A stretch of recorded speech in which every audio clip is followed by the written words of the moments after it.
The Opie and Anthony Show on XM 202, featuring Opie, Anthony, and James Norton.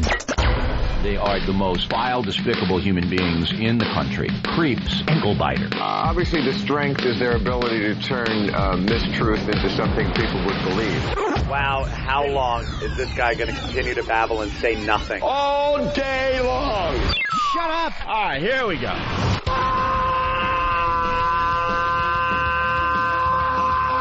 Welcome to the Opie and Anthony Show. It's worse than I imagined. That's terrible. I'm sorry. We are a bunch of dopes. I think we're lewd. And we're probably pushing 20 arrests because of this radio show. Out of touch cornballs. 3 retards. We have the effect of Tylenol PM.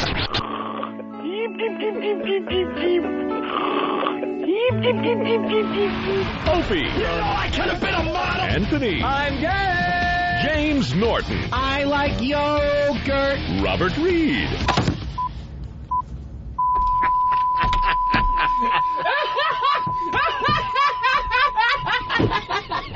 But enough of this palaver. Let's get the show on the road. Good morning. Palaver. Good morning. The art of the topless. When I'm doing the topless, it's different than the exotic. I feel more free when I'm doing the topless.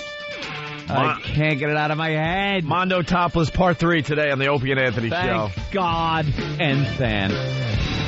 Some would say same person. Yes. We got lots to do. We want to get right into it today. Good morning. It's the Opie and Anthony Show. Good morning. With Lowell Jimmy Norton. Good morning, Jimmy. Hello. The O&A virus spreading across America. The phone number. Blah, blah, blah, blah, blah. Okay, let's get into it.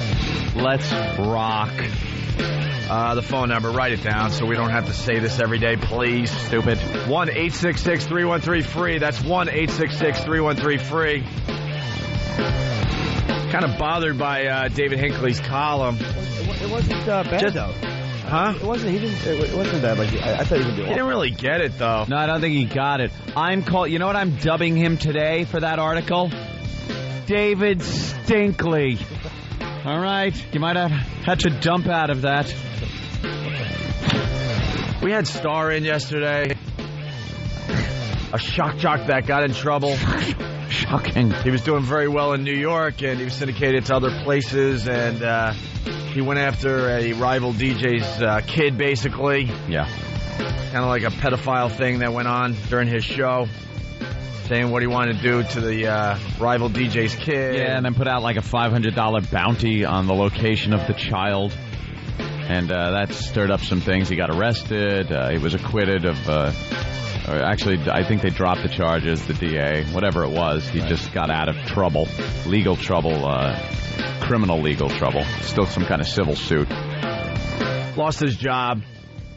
Yeah. And millions of dollars, and now he's talking, and he came on our show yesterday, and he was very confrontational right off the bat, and I'll be honest with you. I beat myself up yesterday about it. I just didn't feel like going after him. Yeah. He's such a douche. I didn't feel like going after him.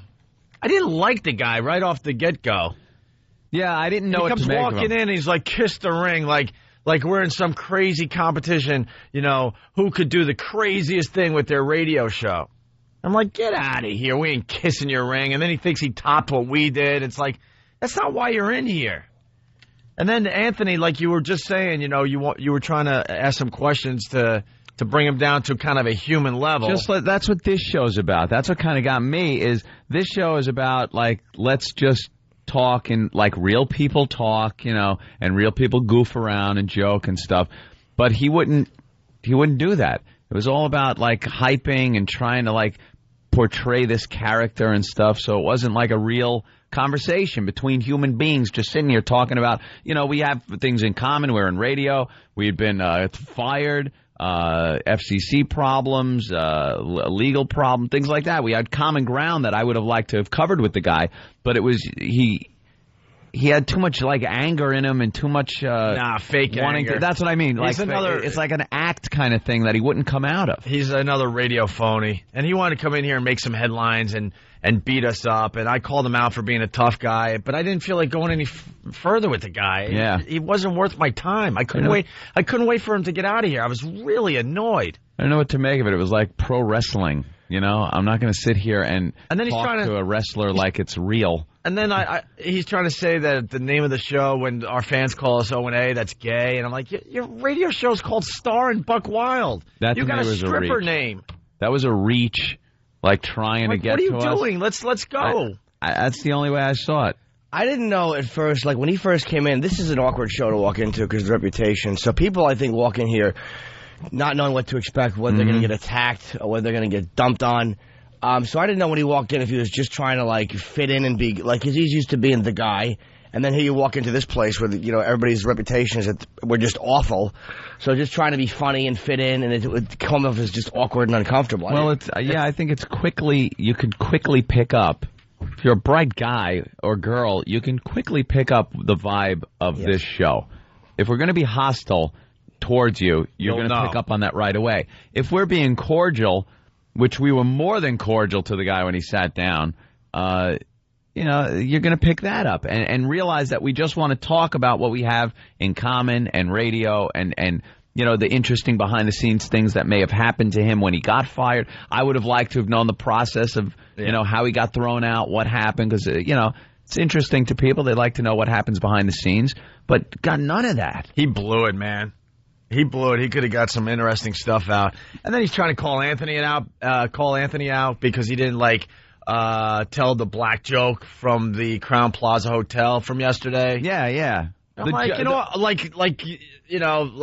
I'm sure he's done stuff like that on his own show where he decides, I'll just leave it at that. But he's now calling you out like you're scared to tell a black joke. Can I rip down the 15th wall here for a moment? And now we have to explain something else. Sometimes, we tell like part of a joke or an idea of a joke because everyone knows what the punchline is. So you don't have to go there. But he was trying to call you out. It's like, I know. Like you're a scaredy cat or something. It's like, that's not what that whole thing was about. Here's what the joke was. Right. Now what? And then he's calling me Blondie. I'm like, all right, I get it. You're trying to be a tough guy.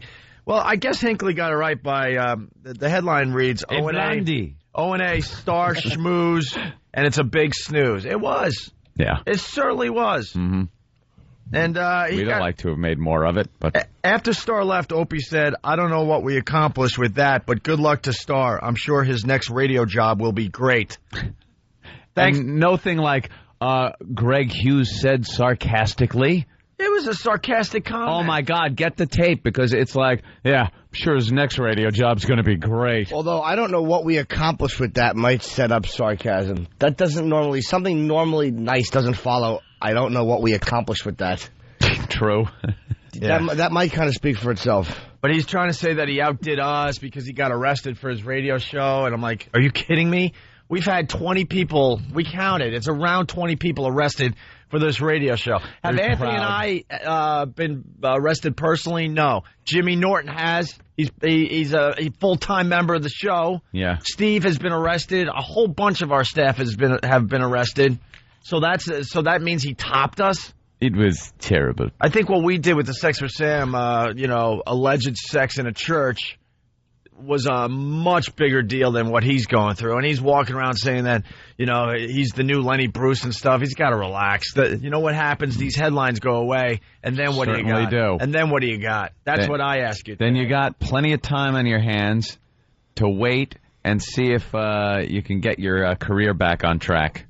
That's what you got. So I was just bothered yesterday that I didn't really go after him more, but I didn't hate the guy. It was like, you don't have to try to be. Wow, we saw it so differently. I honestly did. Hated him. I thought when he came in that it was like, because he was just playing this act, and he just came across so phony to me. Trying to be like the alpha male in the room, and it was like, come on, man, you're not going to come in here. Everybody's being nice. Well, that's street, my friend. That's just silly. That's street. But are you taking us being nice to you and Whoopi having come in the studio as all of a sudden all you got to do is bark and these guys cower? Like, it's almost like, is that the vibe you had? I don't get it. Right. We were being nice to you, dude. What's the problem? Yeah, no one is intimidated by you or uncomfortable because you're here. We wanted you here. Yeah, I know. Yeah, I was just disappointed that it wasn't a better interview. And I asked what got me. Who started the whole thing? What happened? Did DJ Envy start it? Did you start it? How did it get started? Right. And he said, I don't remember. Yeah. And then he wouldn't talk about who was on the dump button that day. It was like, there's such a different dynamic between the three of us that I think that's why this show works so well. Like, Opie's pissed and beat himself up because I think you wanted to throw something at his head. I'm pissed. I wanted to because it wasn't a better interview. I would have liked a better interview. I just wanted to call him out on his BS. Yeah. And then I'm like, I don't think the show needs headlines with star in the paper the next day. So I don't even disagree with Ope. I mean, I was annoyed at myself too that I didn't more catch what he's saying earlier on in the interview. At first I thought, the guy's just joking around. I know how awkward it can be. You walk into a studio, especially with this reputation. But after a while, it just started to seem like, come on, dude, you know we're not screwing with you. So yeah. What's the problem? You just want to talk. You're not going to come in and dominate in this room. That's what this whole show is about. When we have guests on here, it's not about. That's why some of the worst interviews on this show are when people don't get the vibe that we put off, and they sit down and start running through everything they've done on every other radio interview. It's not the way we work. We like bringing people into the show, whatever we're talking about. Like if Star wanted to sit around and talk about any issue of the day or anything, you know, he's been off radio for a little while. Maybe he's got that built up in him where he's got opinions on the war in the Middle East or what's going on in New York or anything. The guy's a phony. He doesn't have an identity. He doesn't know who he is. I've read articles in the past. Like, he wants to be known as the Black Howard Stern. Why don't you be known as Star? But now we don't want to be known as like Imus. We don't want to be. That's what he's saying? Yeah, in the paper now he said he wants to do it. Imus. So why don't you just be Star? Like, we don't want to be known as the next Howard Stern. We want to be known as the Opie and Anthony show. Gonna look silly in a cowboy hat. Yes, tell you that. So I was. It's street. Can't talk about that. It's something street and ghetto. Yeah. I was just annoyed. I had to get that off my chest because that was a very confusing segment yesterday. So yeah, and then now Hinckley's writing about it and making a headline out of it. I wish he would have just buried the thing because there was nothing really there. At first, I thought, I really did. At first, it was the first minute I thought he was being a dick, and then he said, no disrespect. And I'm like, all right, he's just messing around. He's trying to get comfortable. Yeah, but then it didn't stop. Wow, man, I did not see it that way. No. I saw a guy that I'm not saying I'm right. This is how I saw it. I just saw it differently. I saw a guy that was he thought he could come in here and manhandle us, and it wasn't going his way, and he didn't have the chops to take it to the next level. That's what I saw. So he was taking his little shots, like saying Blondie and going after Anthony because he didn't tell the rest of the black joke. Tell the rest of my black joke. And kiss my ring. I got arrested for my show, so I'm bigger than you guys. I'm like, what? What are you talking about? It's like a comedian come in, like you said, and just doing material. Right. Not talking and getting in the show. That's not what it's about. It's not what the show is. I don't like when comics come in and do their act, set them up, So I hear you took an airplane here. Well, I wish I could have set up like that. Yeah. Where do you want to go? What do you want to talk about? A lot of times you're going to a show and they'll say, where do you want to go? What do you want to talk about? Yeah. John from New York. Home. Where do you want to go? Home. John from New York. Star was a douche, but don't wait for the next day to bash him. Opie's calling him out yesterday was passive-aggressive, but now you guys aren't. It's a little weak. No. I'm not bashing a guy. We're commenting on it because it was written about. Come on. Could you guys listen a little closer? God damn, some of these John, listen a little morons. closer, please. I said I was bummed that I didn't go after him. I'm completely admitting that we should have taken it a little further. You idiot. And it was in the paper this morning, and that's why we're talking about it. It was written about by John Hinckley, who didn't really get the point because it was such an odd interview yesterday, and now we're just commenting on it, honestly. All right. Why don't we take our first break? We got lots to do today. We got Mondo Topless Part 3. It's being handed in as we speak. Oh, here it is. On a golden platter. Wow. Must be good, Than. I can't stop talking like that one girl in it. I walk around the house just saying, when I'm doing the tapless, it's different than when I'm doing the exotic, which is more of a slow dance. But I could really let myself go when I'm doing the tapless. Well, here we go. Listen to this. Some of the track... Busty Babette! Some of the track listings. Ready for this? Yeah. The Trouble with Pasties. Didn't need to wear a bra in junior high. Some men want to get involved. They aren't foam rubber, whatever that means. Oh. Feel the music going through me. Of course you do. Calls her bathing suit a jock strap. And the music makes me feel sexy. Sexy. Oh, no, the music makes me feel sex. Not sexy. And then, of course, the announcer. Viewed from many angles, the art of the topless. Uninhibited frenzy. I love that guy. All right, we'll take a break. We got Mondo Topless today. We got the dentist commenting about the O&A pests. It's Alan Sniffin. A lot of critics out there. We got some reviews on the O&A Traveling Virus and the Worcester Gazette and the Boston Globe. What's that? We started in Tucson yesterday, too. Did anybody know that? No clue. We didn't know until after the show. No clue. Hello, Tucson. But hello, Tucson. No clue. So, yeah, hello to Arizona there, Tucson. Yeah. And Arizona's a nice state. You ever been through there? Best looking people in the country are in Arizona. Very nice. Phoenix. Colorful state. I love Pigs it. in Tucson, but in Phoenix, they're fantastic.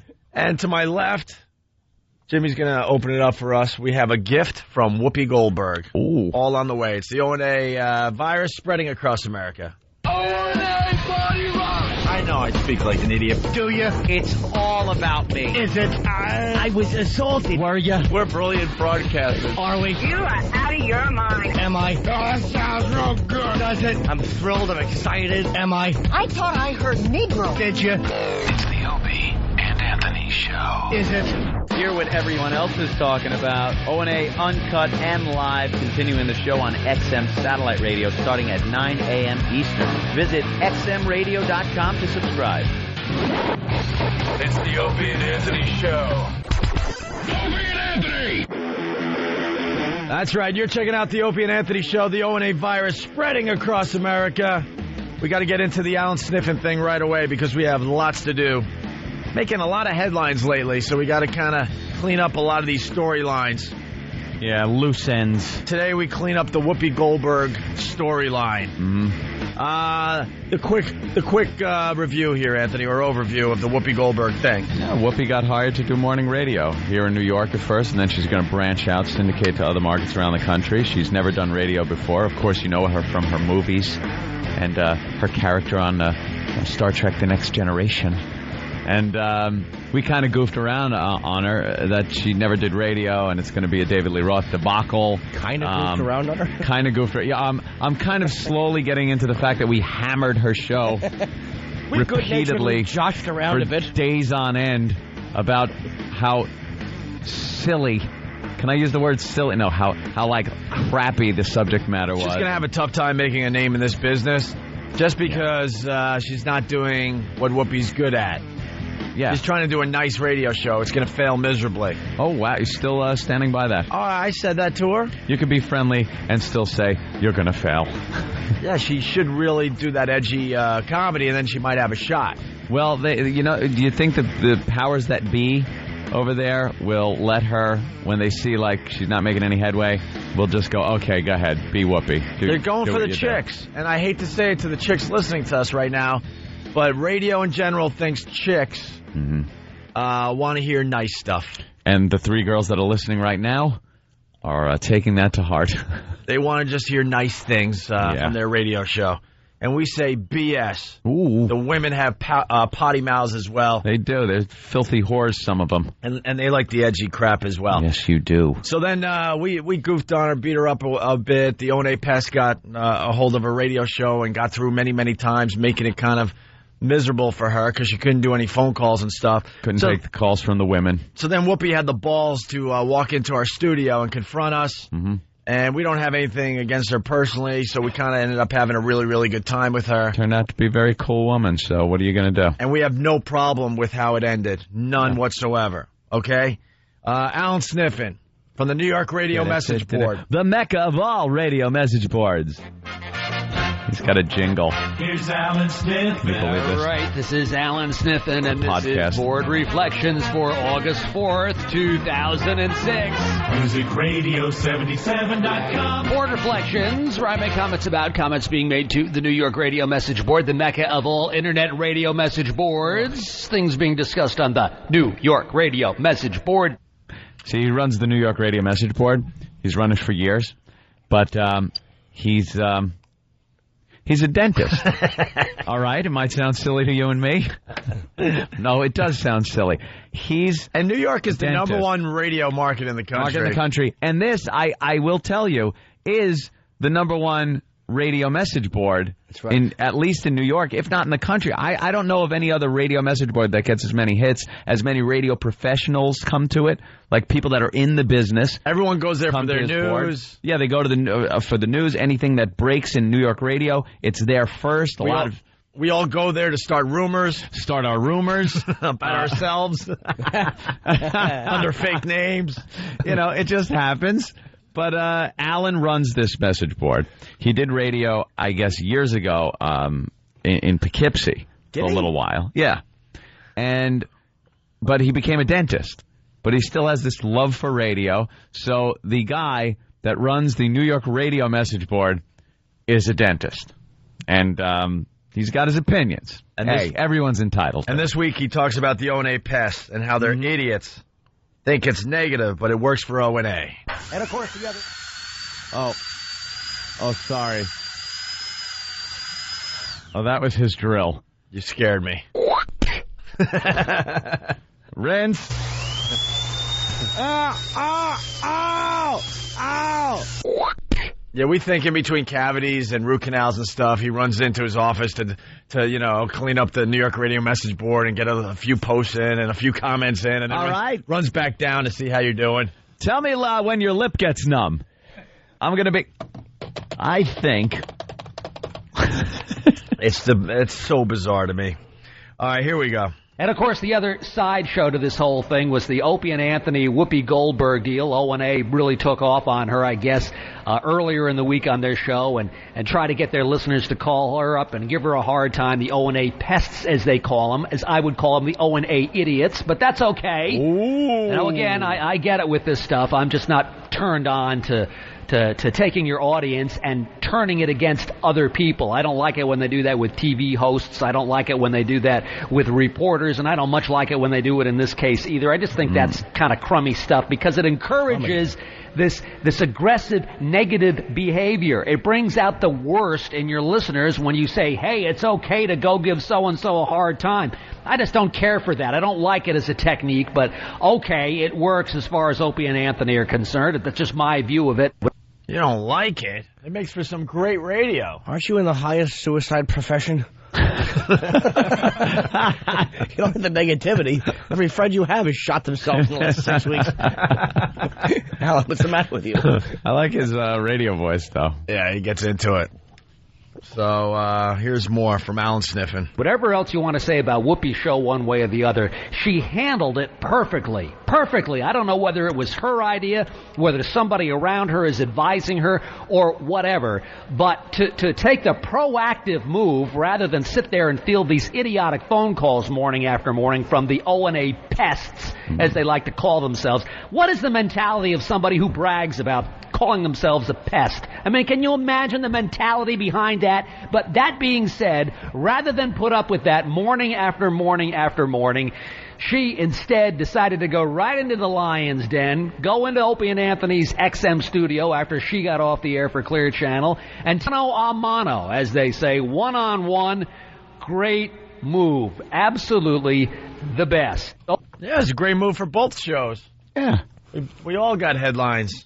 Doesn't he? And we got people talking. But people act like Whoopi just came in and took the bull by the horn, which she was great to come in. Mm-hmm. We were happy to see her. None of us had a hatred for her person. It's like we could have just been dicks when she walked in, but why would you be? It wouldn't be fun to do that way. Yeah. It really is a two-way street, and it's almost. We try not to force things, so I mean, It is. It can't be forced. If all of a sudden there was a personal problem, then it could have got ugly easily. But it wasn't personal. We just thought her show stunk. Right. It was, that's it. The subject matter we heard was her discussing sunscreen and its ingredients, and we thought that was and prostate exams, which is a noble cause, but. To tell you the truth, on radio in the number one market, might be a little lackluster. Might not get the listeners coming in droves. Manners Monday. Ugh. So we brought this stuff up. and hammered it. Right. And he just doesn't like the pests. We love the O&A pests and what they can accomplish for this radio show. We certainly do. Opie and Anthony, to their credit, rather than acting like jerks when she showed up, they didn't. And really, Opie and Anthony don't act like jerks very often. They're smart enough to take advantage of the moment. And that's one of the things you need for morning radio. You've got to be able to seize the moment, not sit there and wonder what you're going to do. You just have to be able to react. And they reacted appropriately. They welcomed her in. They had a nice conversation. Everybody seemed to like everybody.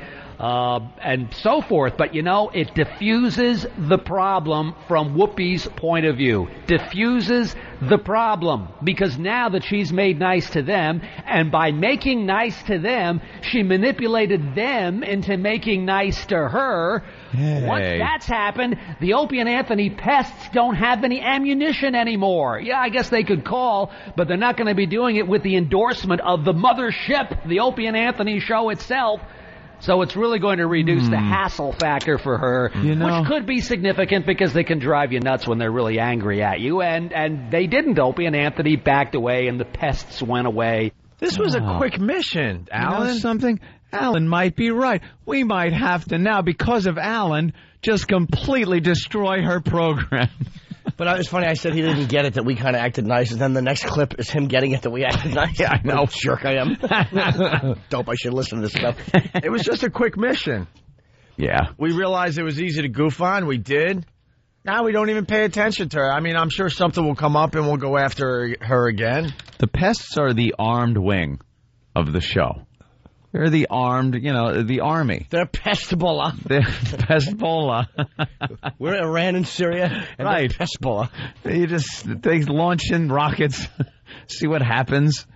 You pull them back if you see that the battle doesn't really need overwhelming force. She's not a rival. She's going for a different audience. Good luck to her. She's going for change. Yeah. It's not a long-time war like we have with Howard Stern. It was a quick flare-up. That's it. A quick little thing. A quick little battle. Extinguished. That's it. When the U.S. goes and does a quick mission, like, we were bored, so we decided to see what we could do. Like Grenada. Yeah. Something like that. There you go. We were We never concerned with Whoopi or anything like that. The art of the topless. Anyway, what? Opie and Anthony, here's to us. Love Whoopi. Ooh.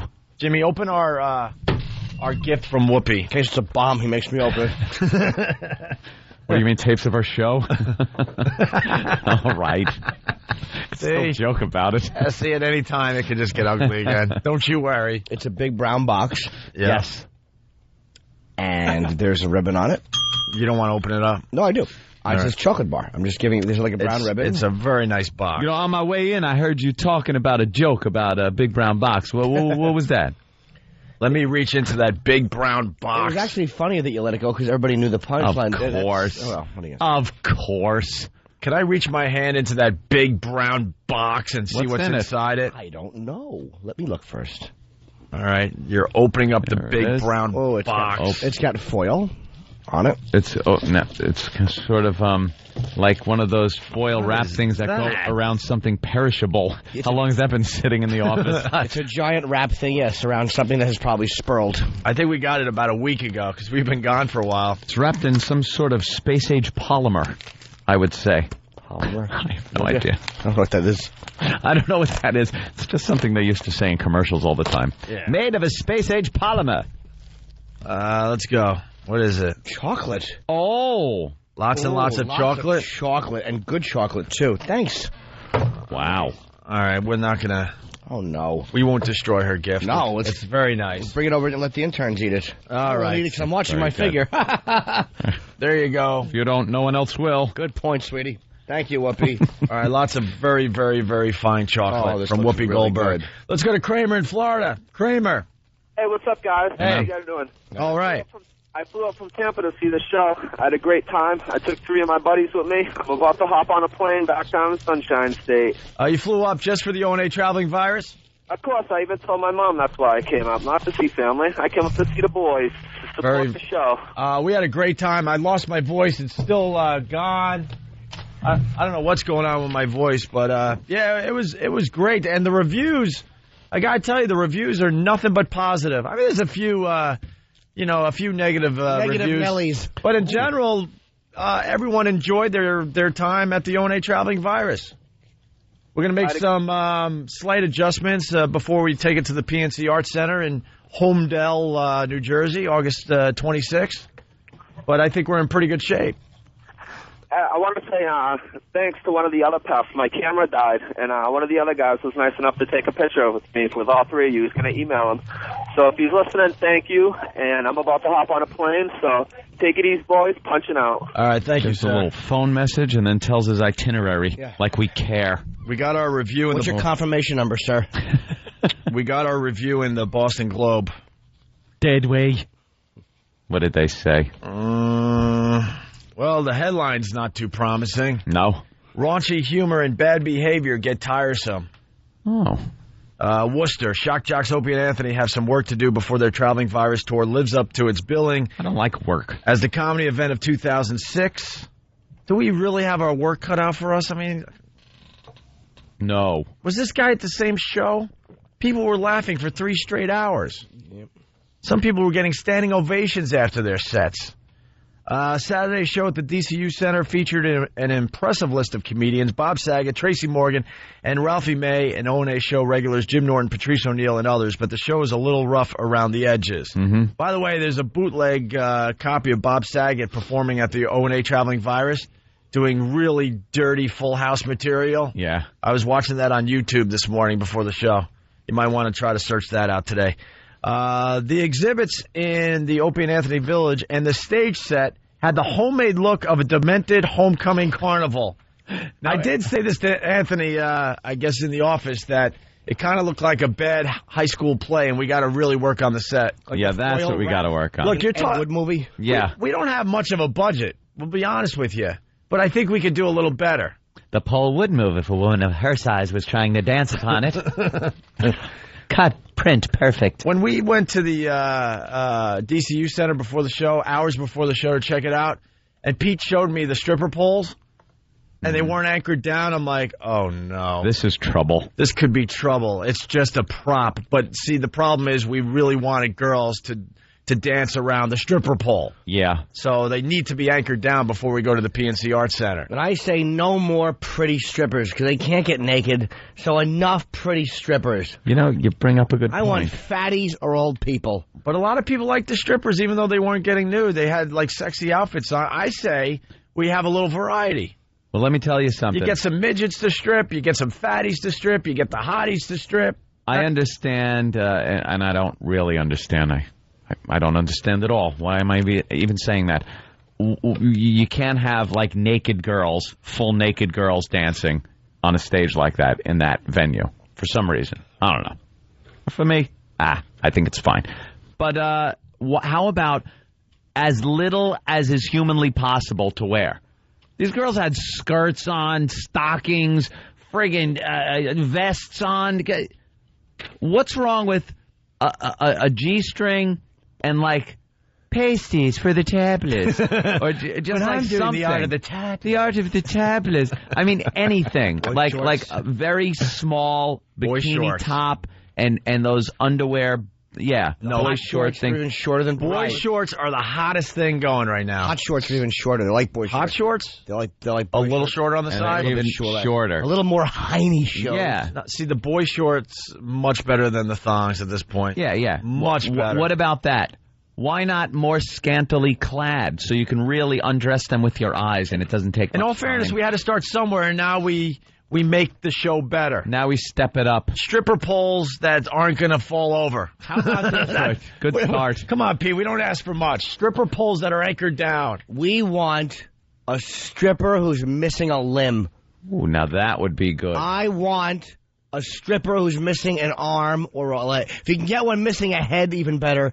Probably harder. An arm or a leg gone. Oof. Yeah, we're not kidding. Lopsided Heather Mills. The O&A Village, we have to jazz up a bit. Definitely. Jazz up a bit. A bit. Yeah. Anyway, so the stage set had the homemade look of a demented homecoming carnival. I agree with that, actually. Mm-hmm. I thought I was back at Harborfields High School getting ready for Powder Puff. Powder puff. Yeah, where a bunch of, students, put on some silly I thought you did skits. Bye Bye Birdie. Oh, no, those were the plays. Oh, okay. This is when you just throw it in the gym. The yearly talent show? Yeah. They called it Powder Puff or something like that. Yeesh.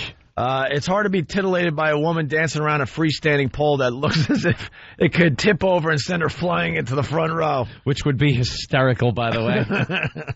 So judging from the catcalls as the audience filled in, safety wasn't a distraction. But this guy, picked up on the fact that the stripper pole should be anchored down there. Yeah, so they could use it. True to the spirit of the radio show, most of the comics emphasize fun and filth with varying degrees of success, with Rich Voss hosting the first half of the show. Roxbury native O'Neal set the pace for the night with a litany of the most outrageous sexual practices he could think of. Calling Patrice a native, that's not necessary. It seemed there was some sort of backstage bet between several of the comedians to see who could come up with the most disgusting descriptions, and one particular joke was repeated almost verbatim by O'Neal, Norton, and Morgan. What was that joke, Jimmy? Apparently it was that we all talked about a woman just say gagging doing certain things. Yeah. Which is actually one I haven't done in a while. It's a Luca Brasi reference I do, which I put on my first CD, so I haven't done it in about 5 years. And I just felt like yanking it out. The Luca Brasi reference is funny. Come on. Yeah, well, he was obsessed with that, so I don't know. I mean, you're going to get that when you get a lot of comedians in the same room. Nick, relax. I mean, there are 8 comedians. We're all going to be fairly aggressive on stage. The fact that 3 guys touch on that subject, I mean, Yeah. What do you expect? How about pointing out to a black comedy show? All 3 of them pointed out things that white people do differently. Canton native Bill Burr had the strongest set of the night. Robert Kelly, another Boston native, drew several people to their feet before he could even get to the microphone. And the show reached its comic peak with Saget, who did his best to tarnish any clean corner of his Full House and America's Funniest Home Videos legacy. But Opie and Anthony's introduction felt a bit anticlimactic, especially coming just before intermission with a fairly dull coronation of Miss Virus. Yes, that has finally to be. Get to talk about that. Yeah. Man, we were put into a bad position, I gotta tell you. When we were developing the O&A Traveling Virus, the people came to us and said that BCN is running this contest, and we're going to crown, Miss O&A Virus or whatever. Mm-hmm. So stupid us, we're thinking really hot girls. Yeah, this will be a no-brainer. We'll get out, pump up the crowd, say a few things, make them laugh a little bit, and then we'll get some TNA going. It's no-brainer stuff, very easy stuff. Mm-hmm. Just before we're hitting the stage, I don't know if it was Pete or somebody else said, "Oh, the girls can't get naked." Yeah, they can't get naked. That's nice. I'm like, are you kidding me? You're sending us out in front of like 6,000 people with girls, and they can't get naked. These people are going to eat us alive. At the least, they want to see some boobs. That's how these contests run. And there's always a pretty girl there that doesn't want to, show any flesh because she thinks just because she's hot, she's going to win the whole thing. The crowd doesn't give a crap. It starts out a bunch of hot girls, and then you try to figure out who the sluttiest girl is, and then you give them the title. That's how it always works. Whether it's a wet T-shirt contest, a bikini contest, it always comes down to nudity. Yep. And who shows the most? Always has. And always will. So we walk out, and the contestants start coming on stage, and there were a couple that were very good looking, I'll be honest. Well, the winner is Kara from MySpace. Yes. Faithful listener of the program. But, man, one girl, this just says it all. One girl is on crutches because she had surgery to make one of her legs longer. She told everyone backstage that she's on crutches because she sprained her ankle. No. One of the hottest girls up there in Worcester, Mass. was a girl that just had surgery to make one of her legs longer so they match. Yeah, that's a little distracting. And I point out on stage, because now we're desperate. We're just looking for anything that's going to get this crowd entertained. Mm-hmm. I pointed out that she looked like she was 5 months pregnant. Yeah, you had to... The biggest belly. A huge belly. I mean, these girls were supposed to be hot. hot. Of a gut on her. They're supposed to be hot chicks. And there were only 5 of them, and one was on crutches. I'm like, you gotta be kidding me. Who thought this was going to be okay? Kara's the only one that flashed the crowd a little bit. And we took a chance because if you were at the show, I went backstage. I go, Pete, One of these girls has to flash, or they're going to boo us off this stage and out of the We're arena. dying out here. By the way, the crippled and pregnant chick, she's not pregnant, by the way. That's where the gag is funny. The picture, I'm looking at it right now. It's on opieandanthony.com. Lots of pictures up on opieandanthony.com. So I go over to Pete. I'm like, one of these girls has to flash, or we're totally screwed. And Pete goes, they may arrest her. So we went back out, and I talked. I'm like, man, we have to get her to strip. We'll bail her out. Another person gets arrested. Another person gets arrested. But they need some kind of finale. So she flashed, and we got our finale, but it wasn't that great. And she won. Yeah. So thank you, BCN, for getting 5 just terrific women for us to play with on the stage. Holy crap! You owe us. That was part of the rough around the edges, I guess. Yeah. We're going to have to work on that. Yeah. So I completely agree with the Boston Globe review as far as our part. Mm-hmm. You know, we were in a bad position. There was nothing we could do to make that exciting for the people in the stands there. I mean, we could just go out there and host. Just go, hey, and here the next, we'll bring up your next comic. We're trying to do something. Yeah. But God, trying to compete with the laws and yeah, I mean, so rough these days. Hot chicks on a stage, if they're not getting naked, we don't want anything to do with them. Yeah. As far as interacting, the girls dancing in hot outfits on the stripper poles that aren't anchored down, that's a different story. And again, if they can't get completely naked, right, we need them to be in as little as they can legally be in. And that's it. Right. There were girls in, one girl had a shirt. It was up to the bottom of her chin. It was like a turtleneck. Hell is that? I don't know. And then Anthony Cumia kicked off the second half, and the audience, now into their third hour of comedy, seemed to tire a bit by the end of Ralphie May's set. Crowd favorite Norton got things moving again. A rambling Morgan closed the show, trying to outcreep Norton, a losing proposition. Apparently, even O&A fans have limits. Outcreep. But in general, another pretty good review. Yeah, I don't know if Tracy Morgan's getting killed. And he shouldn't. He's getting killed. I don't think it was out creeping. I don't know. I'm dirty, but, come on. Yeah. Man. Right. So there you go. What's the matter with you? That's from the Boston Globe. Oh. If you want to know what the fans thought, go to whackbag.com and FBA.com. But you got to spell out FBA. Yeah. Full-blown .com. Yeah. All right? Yes. They got some fan reviews. I think if you go to the PNC Arts Center or the Philly show or the Cleveland show, you're going to be very, very happy. Very happy. It's a blast. We'll make some adjustments, and the show will be even better. But we're very happy how it went up there in Worcester. I don't want to confuse the issue. I thought it was unbelievable for our first one. Have we talked to Valby at all, do we know? Or no, we're not sure. I don't know. I haven't talked to Pete yet. We want John Valby to close the Cleveland show. Mm-hmm. We really want that to happen. If he can do it, yeah. Because by 3.5 hours into this comedy festival, people are very drunk and want to have a lot of fun. So I think Valby would be perfect. Yeah. Perfect. All right, when we get back, it's time for the third installment of Mondo Topless. Love this. The O&A virus spreading across America. How'd you like to contribute to the Opie and Anthony show? Well, it's as easy as XYZ. Before you even start, make sure, first and foremost, that you have something to contribute to the show. I have a relevant and topical observation that's sure to impress and work to the program's benefit. Great.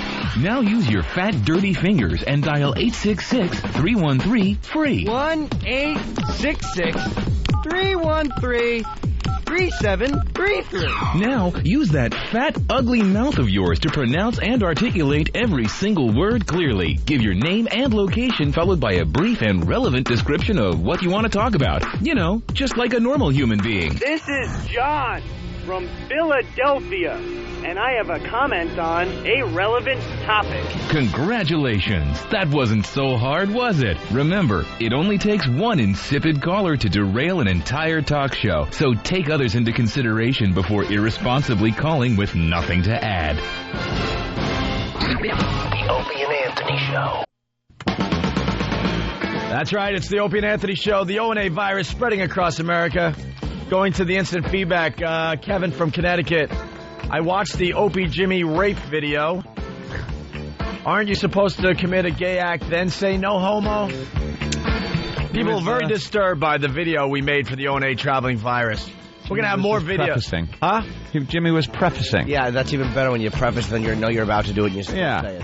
I've watched the video about 20 times. It makes me laugh really hard. Horrifying. It's really horrifying. It's up on YouTube. It's up on opieandanthony.com. It's getting a lot of hits and a lot of comments. Jimmy's completely nude in it. By the way, Steve, when are we going to get some audio of you singing? Oh. I will produce it. Steve was in a band. Yeah, no, yeah, there it was.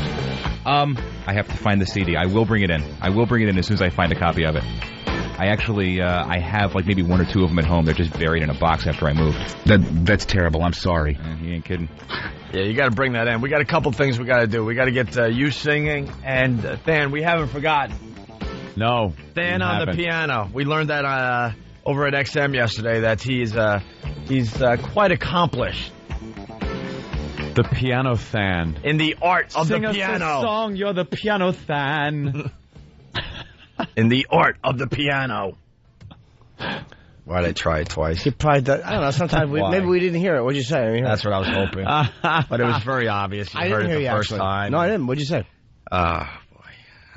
I heard piano. Really not bad. Wasn't bad. It was bad.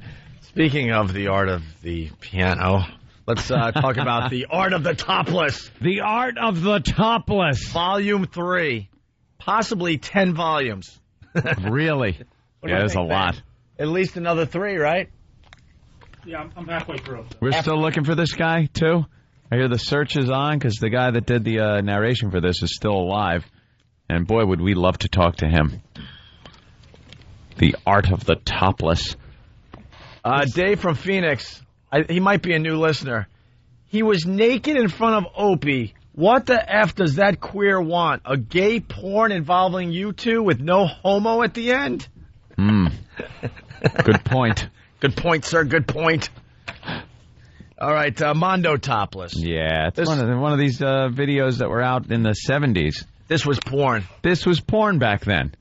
And it's pretty much women dancing topless, some nude, but they kind of cover up their naughty bits with little prop items. One is one of those hand warmers that women would carry around. You ever see those things? They're like rabbit fur, and they look like a big yodel, and you'd stick your hand in each end to keep your hands warm. And they call it a muff. You ever see those? Yeah. Yeah. And one woman is covering her naughty bits with this hand-warming muff and talking about it. And that's supposed to be, like, sexy. That was porno back then. And they're topless. You could go deeper to find, like, hardcore stuff. It doesn't matter what era you lived in. Yeah. But as far as, like, going to the theater and stuff, this was porno. You think they had porno in, like, 1830? You have never seen some of that stuff? Well, not 1830. Every once in a while you... Paintings. No, early I've seen the 1900s early and 1900s stuff. and like classic porn. Well, who did that? I guess Hustler used to put in a picture or two from classic porn, they'd call it, and you'd see like porn over the years or whatever. Some guy with like a big curly mustache, and they're all wearing masks, and he's just dogging some woman. Yeah. Hardcore style, too. And you're like, whoa, they were doing this back then. She's got that Miss Crabtree from the Little Rascals hairdo. The only problem, the sex would be in fast motion. Of course. Whole thing would take 10 seconds. What's this? But, great stuff. It's still porn. So even though Mondo Topless was the thing to do in the late 60s, early 70s, you could go deeper to find the rank stuff. Yeah. Was he trying for a documentary with this? Some kind of documentary on the topless dancing craze? Maybe he had to pass it off as art or as like an expose. Yeah, maybe that way so he wouldn't be labeled a pornographer. Then again, he was saying bodacious baby. Baby. Lovely Babette. All right, you ready for Mondo Topless Volume 3? Please. So for the new listeners, well, basically it's just girls topless with this over-the-top announcer describing what's going on. And then they get to speak a little bit, and what they say is just so thrilling. Well, the trouble with the pasties... We'll start here. Listen to this. To wear pasties, you know, you have to put on all that glue, and it's so hard to get off. And sometimes the pasties slip, and then the glue shows. Sometimes they fall off. That's terrible. Dopey broad. Sometimes they fall off. And that's terrible. I like that as a woman, though. Like, that's the type of woman I want to date. Just it is 34D and a dope. A complete idiot. Big dummy with a little waist. Babbling buffoon. Huge bosoms who does nothing but stand there with her hands in front of her privates. Pat Barringer. Just an ass. A complete idiot. What are you doing? Challenging myself to listen to a word you say. You're adult. It's hard to hear you. All right, here we go. This fine performer of the art of the topless, didn't need to wear a bra in junior high, and she has to tell everyone about. Oh, please, I love her. I like men, well-built men, skinny, scrawny men, no, but he-men, look like men, and I don't like the long hair look at all. I can't stand guys who go around with long hair. I didn't even really need to wear a bra till I was halfway through junior high school. It all came late, but it was there, boy. No denying it. So dumb. Wonderful. All right, we'll get the announcer on. I need a copy of this movie. It's great. I have to see this. I was telling the guys in the office today, I've seen the first half hour about 20 times. I want a copy of this today, please. All right, here we go. Please. A topless dancer must always concern herself with more than one angle of view. Exposing her body as she must in go-go discotheque, she must attractively present herself to the many eyes of her admirers. Go-go discotheque. What the hell is that? She's got to look good from every angle? Yeah. Is that it? She can't have like a shotgun wound to her back? It's the art of the topless. Art of the topless. That's what makes it an art. You got to be able to show all angles. Topless. Well, they're not going to dump out if I say touch boobs, right? No. I hope not. Who knows, though, these days? Foreign woman not allowed to touch boobs. She explains this in this clip here. For example, you have the pelvic movement, which excites a man quite a lot. But just you can't do too close to a person. You have to stay in the middle of the stage. But actually, a very slow and sensuous movement from the pelvic will excite much more men than hard bumps and grind. This I've always found. And then, naturally, if you cannot touch your bust at all, but if a woman would very, caress the bust, this would excite a man, I believe, but you cannot do this on the stage. Shouldn't she be telling people just to go on that their belongings will arrive separately? It was moose and squirrel. Right. Well, she's talking about the man. I thought you were talking about how she can't when she's doing the art of the topless, but she's talking about the horned up dudes in the audience. They're just trying to touch whatever they can. Just trying to get a slap of flesh. Right. Trying to grab. And some things never change. Of course. Because you see that at the club all the time. And guys sitting there trying to get a grab, and then the bouncer's got to come over and set him straight. Have some respect for the ladies. Yeah, shut up. Unlike herself and her entire family. Good point. Stupid strippers. Some lap bands. Shut up. Some men want to get involved. The women become very jealous, which is natural, but they realize, I think the woman is smarter than the man, because the woman realizes that it's only a dance, and it's only a form of entertainment, whereas the man, the male, becomes to... We get it. Possibly his imagination runs away with him, and he thinks that, isn't this wild? And he has visions of becoming involved with the person. No.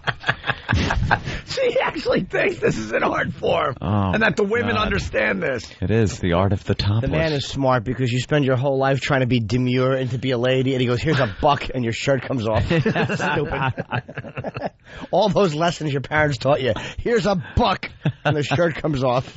I can't get past the fact she really thinks it's an art form. Yeah. And that women understand this, but some guys want to get involved. In their imaginations. And their imaginations are going wild. And back when this thing was made, you know it was a buck.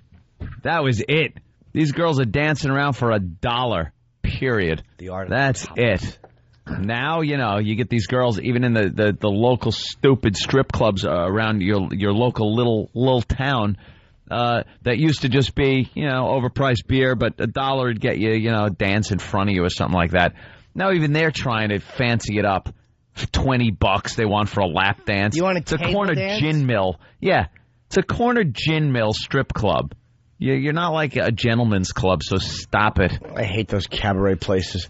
I've never been in one of those cabaret places, like the higher class ones, where anything sexy has ever happened. No. The girls are way too hot, but they're like plastic, not attractive hot. You can't touch them at all. Their lap dances stink. They're overly perfumed with glitter. It's like, oh, buzz off. You want really good-looking regular girls.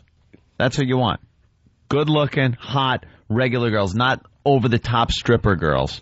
For the art of the topless. And in your corner strip club, stop trying to charge $20 for a table dance. Table dances suck. $1. Don't stand over my bottle of beer. That's got to be. I remember, like, when I used to work for a living, I used to go to the strip clubs for lunch. A lot of times, a lot of the guys on the job sites, we'd go to the strip clubs. And one thing I remember, which had to be so degrading to the girl, when she's walking along the bar trying to get $1 from everybody, and the guys would just kind of slowly put their hand over the top of their beer as she would step over each drink. And then, you know, you pull your hand back. As Bob Seger's playing. Yeah. We've got tonight. Who needs tomorrow? No, that was for the rug act, where she would take her quilt from her bed from junior high and, like, spread it out on the stage and do the rug act where she would lay down and do something to a slow little ballad. The sad part Who about needs tomorrow? The sad part about the rug act, you know, Grandma, like, quilted that for her. Oh, yeah, made the quilt. When she was in junior high, maybe turning 13 or something. Or she has, like, it's an old Wonder Woman one that she turns upside down so you don't see the Wonder Woman on it. Mm-hmm. She's had it for years. Why'd you hand us this? Because it looks like me? Oh, boy. It looks like me. No, see? Really? This is porn from the ages. Yeah, classic porn. But she looks like me with the hand behind her. Look at her face. Oh, my God. It looks like Tim Norton with a wig on. Like Jimmy with a wig on. And you know... I was just going to say, she's kind of like hot if you chop her head off. She looks like... Oh, my God. Like me with like an awful, like an 80s hairband wig. Oh, my God. That's what I would look like if I sang in Winger. Can we get this on the website? That is hysterical. Yeah. It's Jimmy with the Quiet Riot wig. That's the guy's wig. Rudy Sarzo. We need this on the web with a split screen of Jimmy Norton, because that is your face.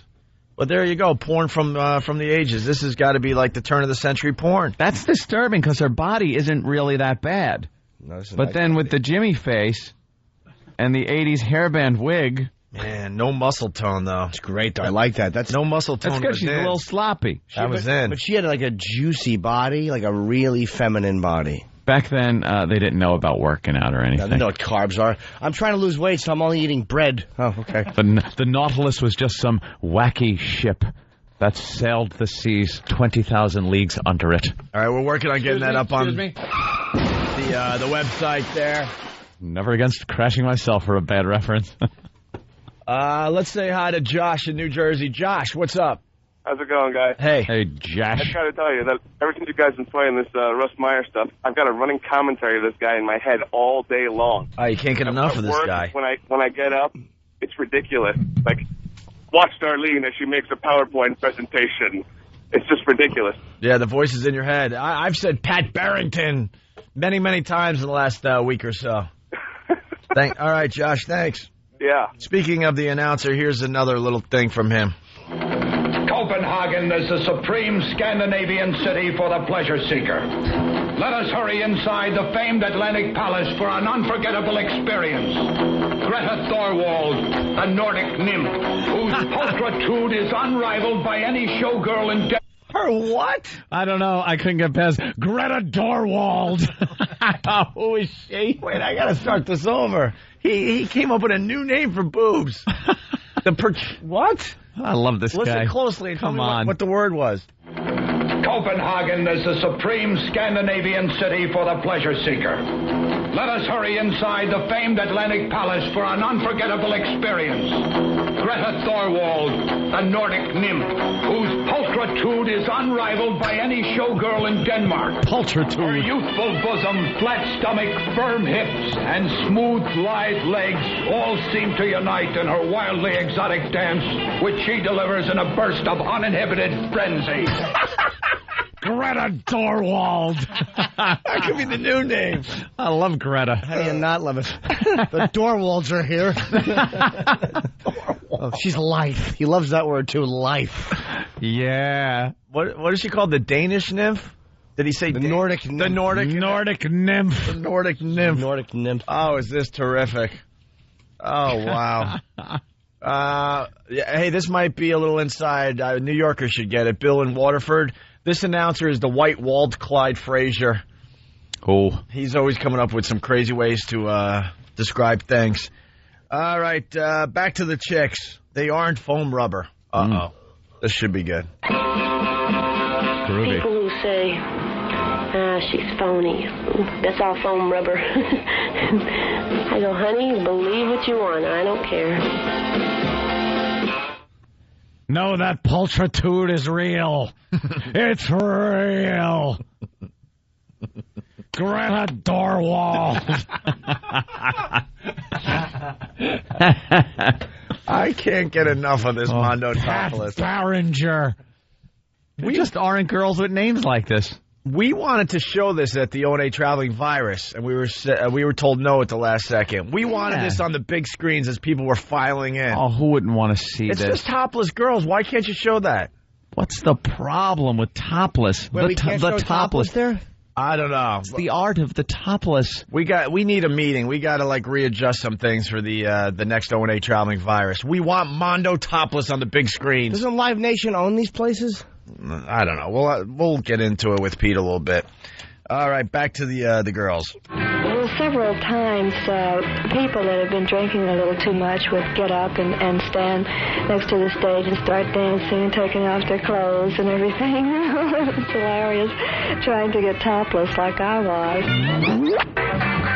The music puts me into a feeling of sex, and this is what I feel. I don't feel anything around me. I don't want to feel anything around me. I want to feel only the music going through my body. Whoa. Men taking off their clothes so they can be topless like you? Yeah, what? I know, right? Then I bit into the hot dog, and it started screaming. Back to the announcer. May need to set up to avoid a dump. This is the dance of the muff. Right. We talked about this before now. This girl, what she is doing is holding a hand warmer. They are known as a muff. You see them at ski resorts. Ski resorts. They're made out of usually some kind of fur, maybe rabbit fur. They're rolled into a little roll, and you stick your hands in each end of them to keep your hands warm. Ladies do this. The name of it is a muff, and that's what she's referring to. That's it. That's it. Okay. Here's the announcer. France has embraced the topless with wild enthusiasm. Let us tarry for a moment in the provincial French city of Nancy, noted for its gates of gold, and drop in on dark-eyed Denise Duval, the voluptuous exhibitionist at Le Cabaret Sexy. Her tempting, teasing dance of the muff, spotlighting her breathtaking body, never failing to bring male blood pressure to a fever pitch. Yeah. He is much better than the girls. You get a little something out of the girls, but it's all about the announcer, man. Yeah, that guy is the best. God, did he do anything else but this? We got to find out. We have to. No, it's very brief, and I have several which I change. It's mostly a bikini bottom, or what we call a jock strap, which slips just the front and the back. Ew. Well, it's called a jock strap. That's sexy. Really? Oh, let me put on my jock strap. Boy, they just didn't have the lingo down back then. No. Like, now they got it figured out to make it sound all hot. You know? Way to take the sex out of the art of the topless. Jockstrap is the art of the shortstop. Stupid. When I put in my cup, it covers my... Well. You're making a split screen over there, right, E-Rock? Yeah. You got to get a picture of Norton for the new listeners, but we're getting the old photograph up of this girl that looks a lot like Jim Norton in a wig. There's the picture. It's almost up. All right. The music makes me feel sex. Not sexy. Makes me feel sex. Sex, right. I have trouble getting dresses because if I buy a dress, I would have to buy it big enough to fit the top and then take the bottom in. Like, say, a size 14 dress I'd have to buy and then take in the bottom to size 8. Almost any type of music makes me feel sex. Also, color makes me feel sex. Color makes me feel sex? Color, yeah, well. She likes the black dudes. I think it's all about the acid she was dropping to forget about what she's doing. The art of the what? Yeah, it sounds all nice, but yeah, you got to think these girls were doing some kind of these days it's dope. It's cocaine and champagne cocktails high in the Sierra Mountains. Back then, it was all about just, smoking the weed and a little acid to get their mind off the fact that maybe Daddy did something, and now they're in the art of the topless. Let's say hi to Josh in Dallas. Josh. Hey, what's up, guys? Hey. At the beginning of the Muff Dancer skit, it sounds like Little Jimmy playing the drums. Yeah, it was pretty bad. Sorry, Jim, no offense. Yeah, we'll go to break with Back in the New York Groove if we can find that. She said that any music makes her feel sex. I wonder if any fire songs would make her feel sex. Where's the fire? Where's the fire? You know how many people are annoyed that got stuck in their head? Of course. I'm so happy. It's horrible. Spoil everything for you. We'll play that next after the break. Okay. Back to the announcer. He introduces Lorna. Lovely. Without artistic... Is it going to be lovely, luscious, or lavacious, something? Lorna. Lovely. Luscious. I'm going to say luscious. Oh, no, luscious sin. Oh. You already did luscious with sin. He'll use luscious again, though. Let's see. Lithesome, luscious, lovely. Lovely Lorna. Nah, he's too good. He's going to get something better than that. I don't know. He can make lovely sound really good, though. He just, favor pitch. I got to go with luscious. Luscious? Yeah, I know it's been used, but I can't think of anything else. I'll go with lovely. All right, luscious, lovely. Without artistic surrender, without compromise, without question or apology, an important motion picture was produced. Lorna, a woman too much for one man. Nothing? It's Lorna, too much for one man. Without apology. A woman too much for one man. Its star was an incredibly voluptuous young actress, the embodiment of physical allure. Her name, Lorna Maitland. She was chosen with the aid of the film you are now viewing from 132 applicants who responded to an advertisement in Daily Variety. After filming was completed and the film Lorna was released to the motion picture theaters, Miss Maitland had reason to be proud of the results and is now looking forward to a long and successful career as an actress. Let's listen to some candid post-production tape-recorded comments from Lorna Maitland. Yeah, please, let's. Wow, big setup. She must be terrific. Lorna Maitland. It's got to be terrific. Here she is, Lorna. Yeah, I didn't actually notice anything at all from anyone. In fact, I guess I wasn't thinking about it. It wasn't on my mind. I was working, and as far as I thought, everyone else was thinking the same thing, I found no reaction from anyone. By the way, that's Stan on the Speaking piano. about reaction, I remember the reaction on the ladies' faces. I think they were standing there with their husbands, and they were a bit shocked, I think, at first. You think? Bit shocked at first. Brian from Boston. Guys, why is it not okay to show boobs at the Traveling Virus, but Jim Norton's naked ass on a Jumbotron is perfectly acceptable? That's a good point, because one is sexy. Jiggly Jimmy Norton. His bodacious backside. Feel like Norton. The art of the homo. Wait. Oh, sorry. Smooth amoeba-like skin. Smooth where it counts. Shaved like a buxom baby. As hairless as a toad. I think I enjoyed that scene quite a bit because it gave me an opportunity to show another part of this Lorna character that we were trying to bring an image about. And I enjoyed that because I like to bring variety into anything. I think it's a spice of life and the spice of Lorna. Did she come up with that herself? Variety is the spice of life? Did you just say that, you dumb bim? And then she said spice of Lorna. Spice of Lorna. They all have that affected voice. It's so odd. Well, that doesn't disappoint. There you go. Mondo Topless Volume 3. God, I love it. We'll get another one on maybe next week or so. The ladies. They're all lovely. The announcer is so much better than the ladies, but I think they complement each other. You think? Gotta say. I like his setup, and then they're a little chatting about nothing. It just shows how stupid they are. I like the Nordic nymph. What was her name again? Greta Dard.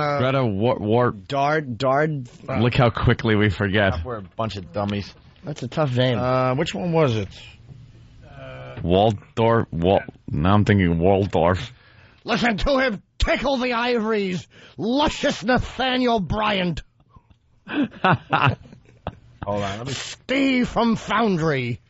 Also goes by the name Chest Rockwell. Smooth Lebanese arms. Let me just play this. He's tantalizingly tattooed.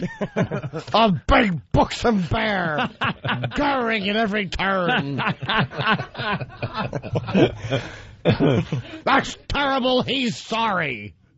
He may say no, but you'll be saying yes. Chest shaved as smooth as a baby's bottom. We're trying to get the listeners to produce some of this stuff for the Opie and Anthony show. Have you gotten any yet, Steve? You just got the one from Coke Logic, right? All right, I just want to play this again because I got to get her name. Copenhagen is the supreme Scandinavian city for the pleasure seeker. Let us hurry inside the famed Atlantic Palace for an unforgettable experience. Greta Thorwald, the Nordic nymph. Pulchritude is unrivaled by any showgirl in Denmark. Her youthful bosom, flat stomach, firm hips, and smooth, lithe legs all seem to unite in her wildly exotic dance, which she delivers in a burst of uninhibited frenzy. Greta Thorwald. Just remember, door and a wall. And just throw a D at the end of it. Dorwald. He made Greta Thorwald sound sexy. Yeah. Greta Thorwald. You know where Greta Thorwald must be right now? Looking like a Greta Thorwald in an old folks' home. Greta Drywall. Just sitting. Trying to get someone to listen to her now. I used to be a star in the art of the topless. The what? Back when we did it, it was an art form, not like now. They used to call me bodacious, now they call me saggy. Tantalizing turquoise rings, Martini Steve.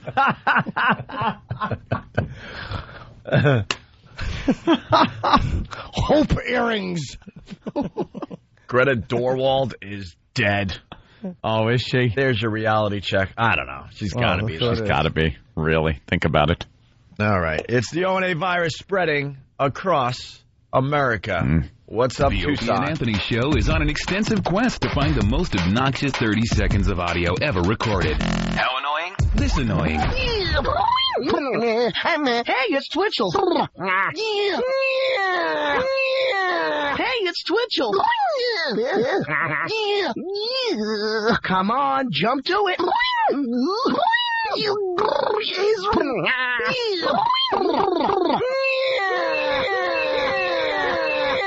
Hey, it's Twitchels. And you got a call coming in. Be yourself. One tick at a time. One tick at a time. One tick at a time. If you can do better, email your annoying audio to Danny at FoundryMusic.com. That annoys me. The Opie and Anthony Show.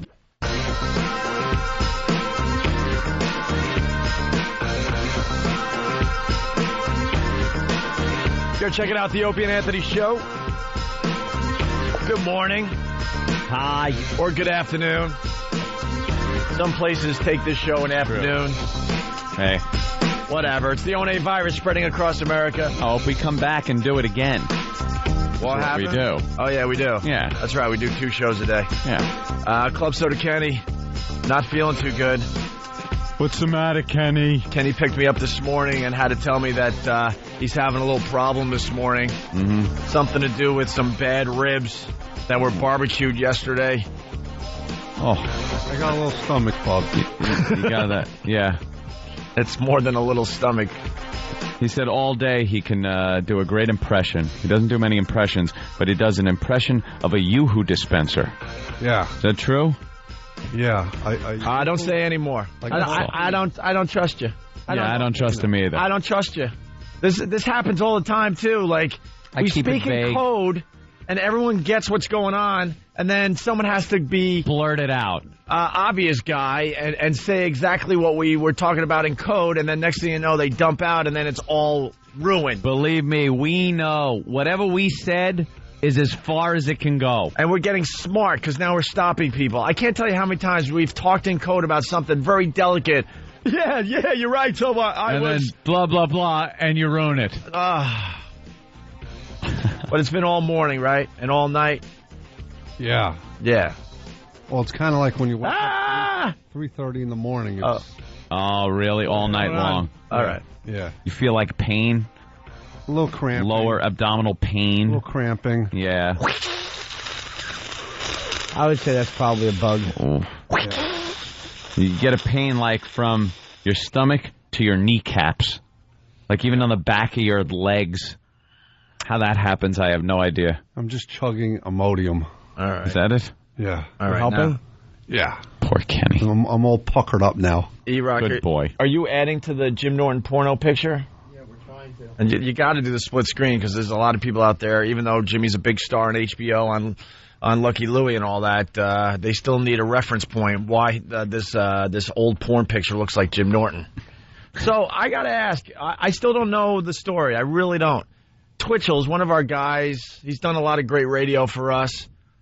He was crying at the O&A Traveling Virus. He was supposed to be in the petting zoo. And what the hell happened? I really don't know. There was a huge dilemma with him. I don't know. He look, nice enough guy, but he doesn't seem to be very stable. You know, I think we saw that a few times in the studio. And with him being thrown under the bus so much, some people can take it. Some people can't. And I think he just snapped. You know what? Too bad. All right, when I first started coming on this show, I spent a night in jail. I did some awful things. You should have seen where Montana Gunn dropped an ice cube from, and I threw it in my mouth. Yes. I did some awful things on this show, and I had fun, and I lived under the bus. I lived under it. You got to understand your role on this show. You know, Twitchels is on this show because he's a comic with Tourette's that can't help himself, and he does really stupid things, like slap his face, like jump when you say jump. Yeah. And the noises he makes, that's the reason he's on the show. I don't really care about his comedy. He might be a terrific comedian. He might. I don't know. I've never seen him. I don't care, though. He's on the show for all the other stuff he does. But I think he's confused, and he's starting to think that he needs a little respect on the show now. Yeah. And there's been people in our past that thought the same way, and we kicked them out the door. Because we didn't care about them on that level. Some have been kicked out. Some have retired. Yeah, whatever. Walked away. Whatever, because you get confused, you know? You start getting a little popularity, so you're like, all right, now that I'm popular, now they'll let me be a comedian on their show. Now I want to change my character. Well, you don't get, dude, it's not to knock Twitchels. I don't know what you do on stage. He might be, like you said, he might be really funny. I don't know. But you're in the game not that long. And you're really more well-known than you should be. No reflection on your talent, considering how long you've been in the game. Like, you've been doing comedy only a few years, and if you would have walked on the stage in Worcester, almost all 6,000 of them would have known who you are. Yeah. And they would have all yelled, jump, jump, jump. Exactly. All knowing what gets you. You wouldn't have gotten one joke out. Yeah. All right, you know what? We'll throw him up on stage at the PNC. If that's what he wants, we'll do that. Oh, boy. If that's what he wants, I will prove my point. That not only we don't give a crap about his comedy, our fans don't. So I say this to Twitchels today. That's a great invitation. I say this to Twitchels. You want time on that stage with all these great comedians? You got it, pal. You got it. Buster. You open the show. He might even be a good stand-up. Well, let's see. Twitchels, call the show right now. I got an invite for you. Can we call him in case he's not listening?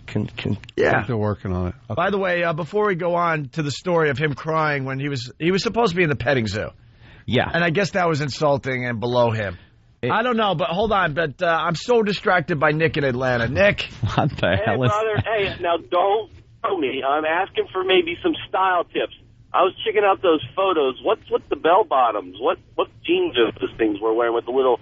It says on the line here, Nick, Atlanta, you guys all wear weird jeans. Who are you referring to? Okay.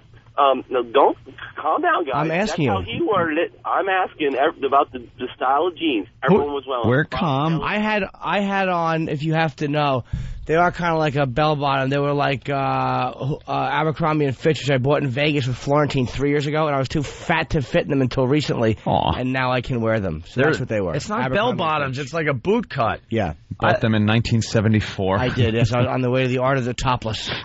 Why are you obsessed with our jeans? Buxom bell bottoms showing off his ankles.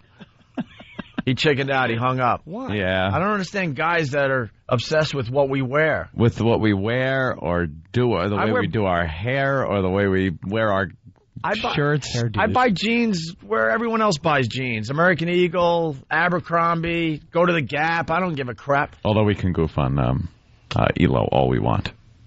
Yeah. His hair, shirt, of course pants. We can. Everything. Well, we got the shirt abuse. Before we get out of here, we got to replay this.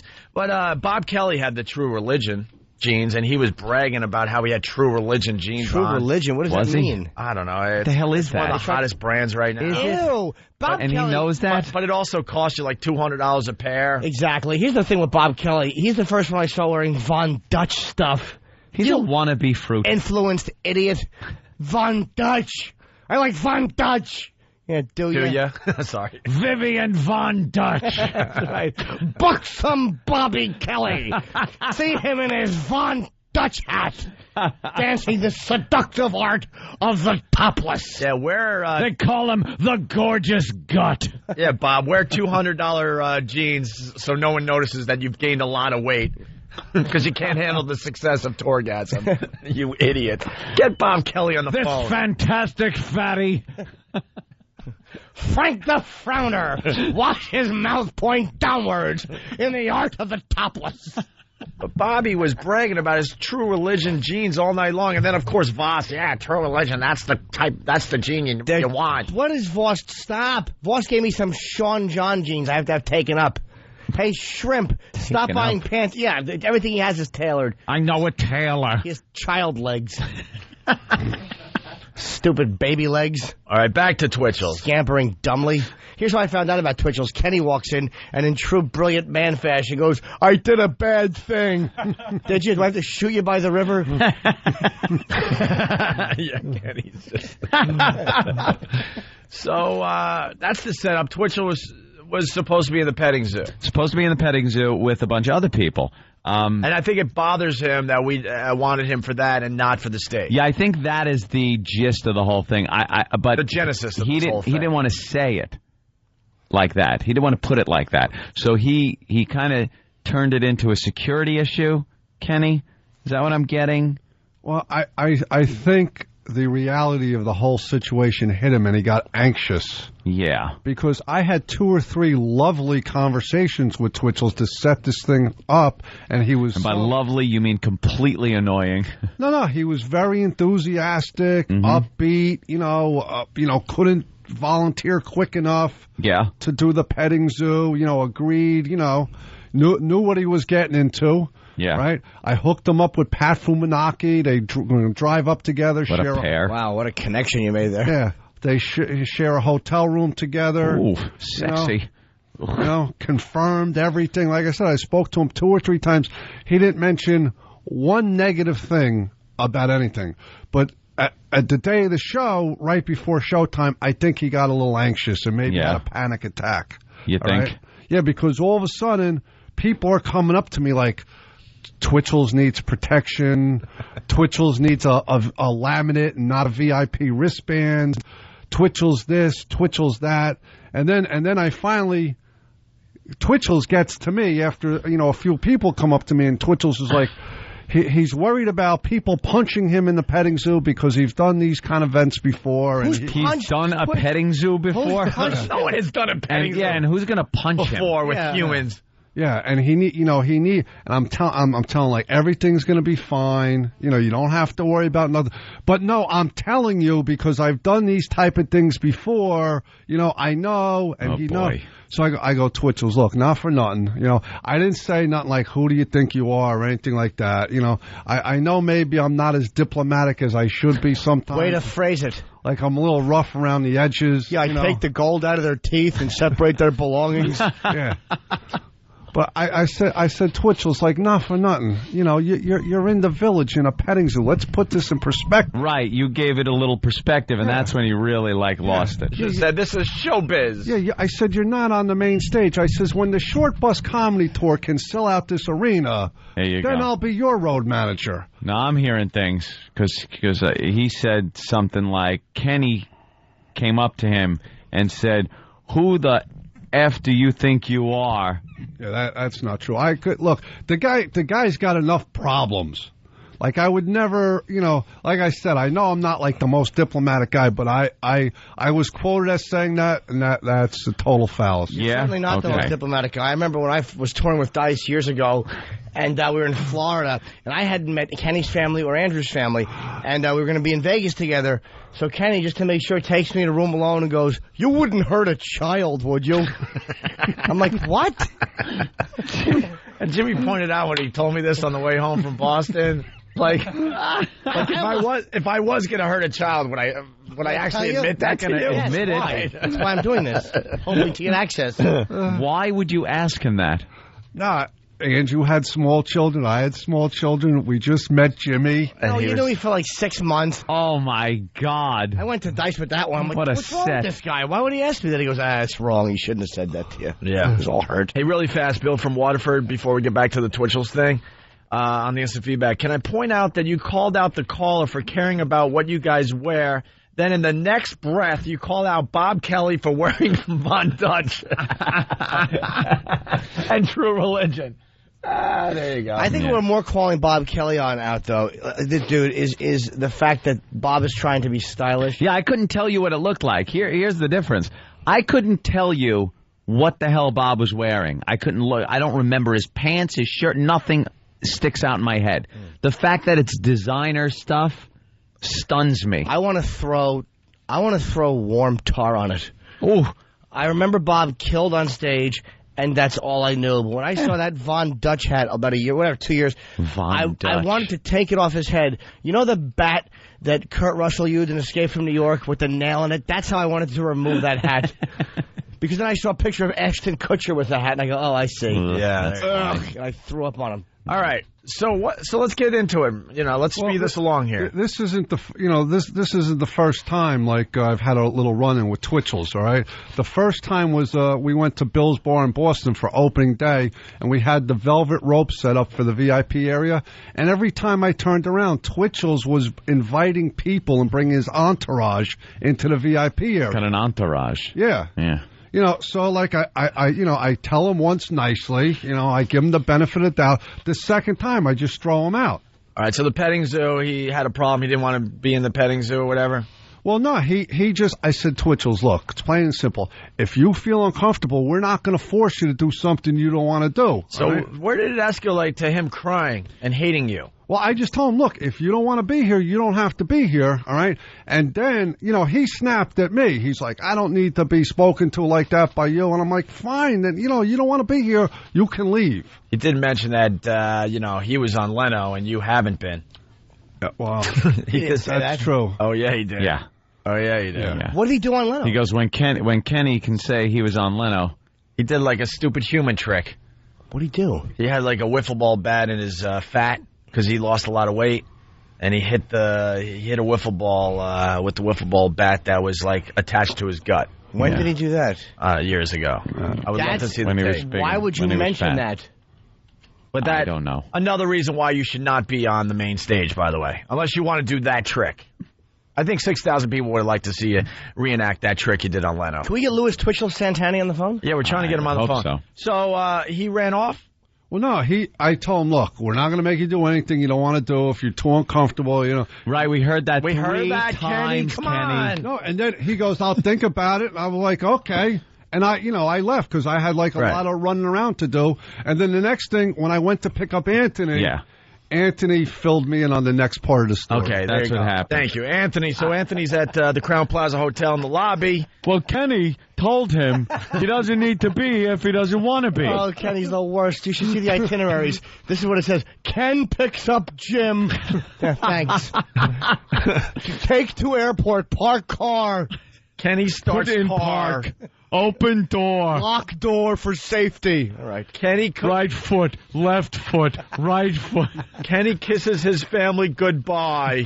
It's all written down for him. He refers to himself in the third person. It's me and him. Instead of saying pick up 8, Ken picks up Jim. Like it's a little more casual, so it's Ken picks up Jim. Yeah. Does he? Kenny's terrific, but he's got some things going on that you notice when you hang out with him more and more. Like when we were driving to Boston and back from Boston, he has these directions, Ant. Yeah. And he has his left thumb on the directions for the next turn that he needs to make, and he refuses to let go of the paper until he makes that turn, the next part of the direction. Then he can slide the thumb down? And then he slides the thumb down. And I'm like, let me just look at the paper. I'll tell you where to go. No. He gets all freaked out. He has this system in his head. Noah didn't hold the arc directions as carefully as you hold. And I said to him, all right, we have to go to one exit, like exit 11. I'm like, it's exit 27. Why are you still holding that? At every exit, he'll glance down. Oh, my God, you are a kook. Just in case it's changed. I'm very organized. That's organization is very healthy. Yeah, where you go with it is just a lifetime of self-hatred and compartmentalizing. All right, here we go.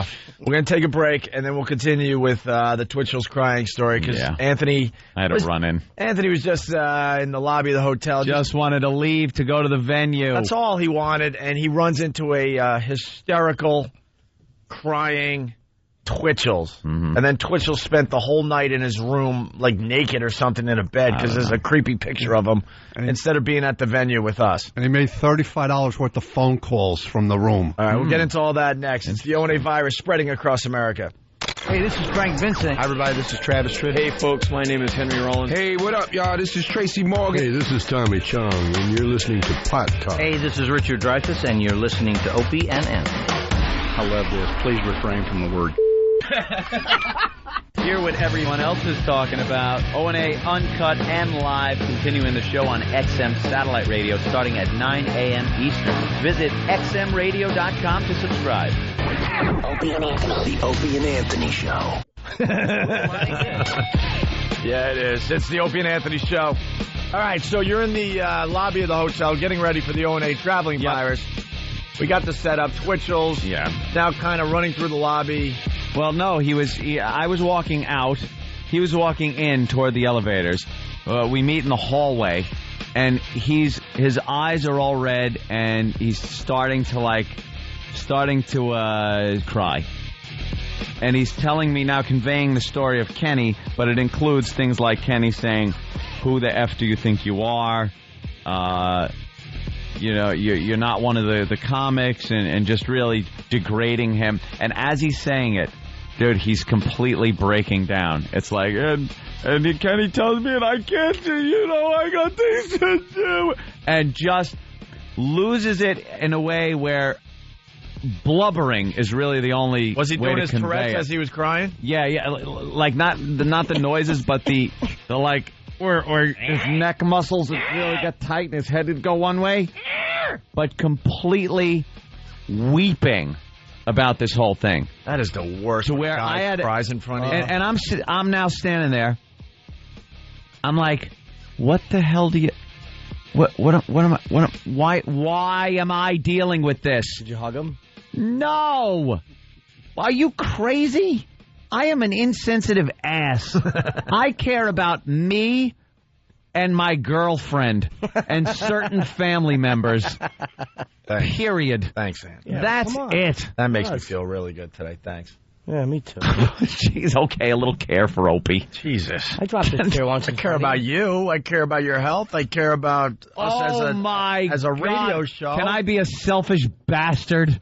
Remember that time I cried? I dropped a tear and you wiped it away with the crook of your finger? Yes, I just took my pointer finger knuckle and wiped the tear from your eye. And then I held your chin between my thumb and forefinger. That's right, and you spit in my mouth. And I realized you didn't have one. Yeah, you tried to hold my chin and your fingers met. Touched. Just a little acknowledgement that I'm alive would be nice. I don't want you to be asking how I am every day, but geez. All right. Holy crap. I care. So he's crying. You don't want to deal with it. No, I don't want to deal with him. Right. I do not want to deal with any crying going on. We got a show to do. Like, we're busy. And now I got this crisis on my hands. I can't just walk away from it. I don't know why. I should have, but I didn't. And I told him, I said, look, here's what you do. Go up to your room and calm the F down. Relax. Rent a movie.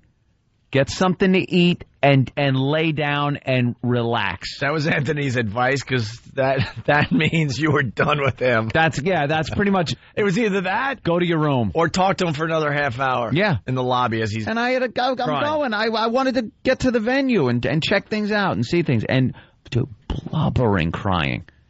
And that's how I left him. He went back, all right, and then he's apologizing and thanking, and I'm so sorry to be like this in front of you.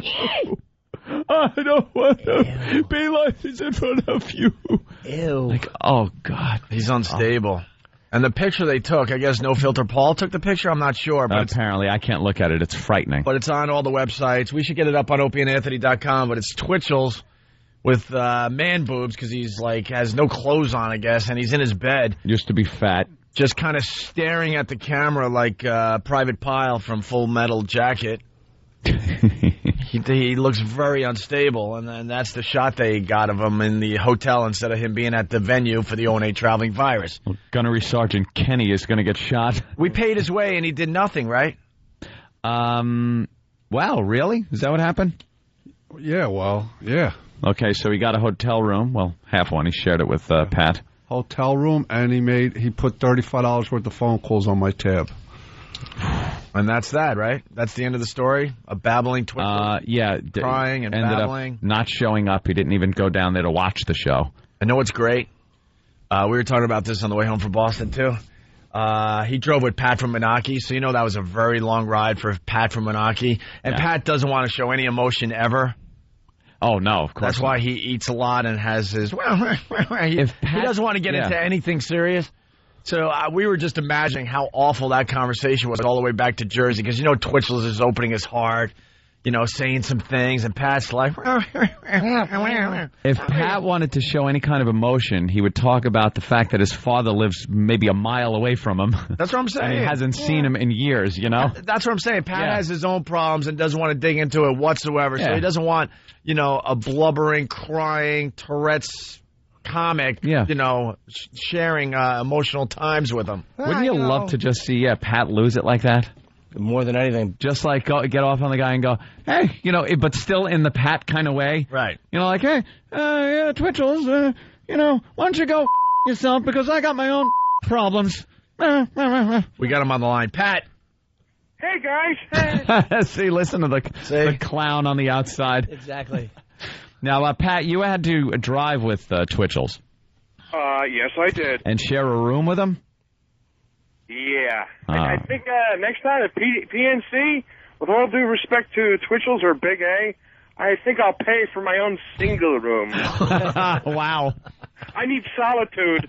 Yeah, you got to get into character. Wait, was he loud when he was sleeping? No, it was like he was on the Twitchels reality show where you overact and he was singing in the shower and it was crazy. Well, that was Twitchels reality show. What do you mean he was overacting? Well, first, when we got to the room, Paul and Denise were there, and they must be the 3 loudest people on the planet. Mm-hmm. People were complaining within 5 minutes about the noise. Yeah, they are very loud. Excited, all excited. Yep, just happy to be there. So he was overacting. Was he? What was he? Just happy to be there? Is that what it was? Yeah, it was like a sort of a manic thing going on. And he let me know that he's used to rooming with comedians, so he might be naked at some point. I was like, well... Holy Jesus, hold the phone. Are you kidding me? He blames that on rooming with comedians. Yeah, that's what it is. We don't do that around each other. No. Although me and Levy did one time soil a television set. Doing a shower on video, but... So wait, he said he might be naked and he was singing in the shower? Yeah, well, he pretty much kept to himself in the shower. I kind of let him know there's towels in the bathroom and you can use them. So was he naked? No, I didn't see anything, and if he was naked, I kind of averted my eyes. Pat, let's be honest. You were scared to fall asleep with him in the room with you, right? Yeah, Paul kind of suggested some things that I might be nervous about. Did you just lay there and go... Jeep, jeep, jeep, jeep, jeep, jeep, jeep, jeep. Wait, what did Paul suggest? Well, Paul, those British people always use the word fag, so... Yeah. Maybe he was talking about smoking. I don't know. Hey, so how was the ride-up? Was it pleasant at least and fun and, like, looking forward to the event? Well, I just cranked my stereo and drove fast, so... I didn't want to deal with him. See, anything... No, it's not even that. You're missing it. He doesn't want to deal with anything serious ever. That's correct. So, on the way up, you guys didn't talk all that much? Yeah, just every once in a while in my peripheral vision, I'd catch a little twitch going on. Yeah. You know those long road trips, you open up a little bit to the people in the car. You can't help it. You know, but Pat doesn't want to do any of that. No, it's all about fun and laughter with Pat. That's right. Yes, avoid him leaving. He's never going to say, listen to the words and what they mean in this song. Yeah. Man. Yeah, unless it's a Bobby McFerrin. When? So what happened? Wait, when did you realize there was a problem? Well, I was standing right there when Kenny had his little talk. I'm doing the quotes with my fingers. Talk with Twitchels. Uh-huh. He never said, "Who do you think you are?" Well, he just explained that he is not for the big stage. He's for the petting zoo. Kenny's very professional, and he'll tell you what you don't want to hear at times. Yeah, he's not going to sit there wasting time beating around the bush. No, he'll tell you what it is, and that's it. So what happened in the room? What happened on the way home? Wait, did Twitchels want the big stage, Pat?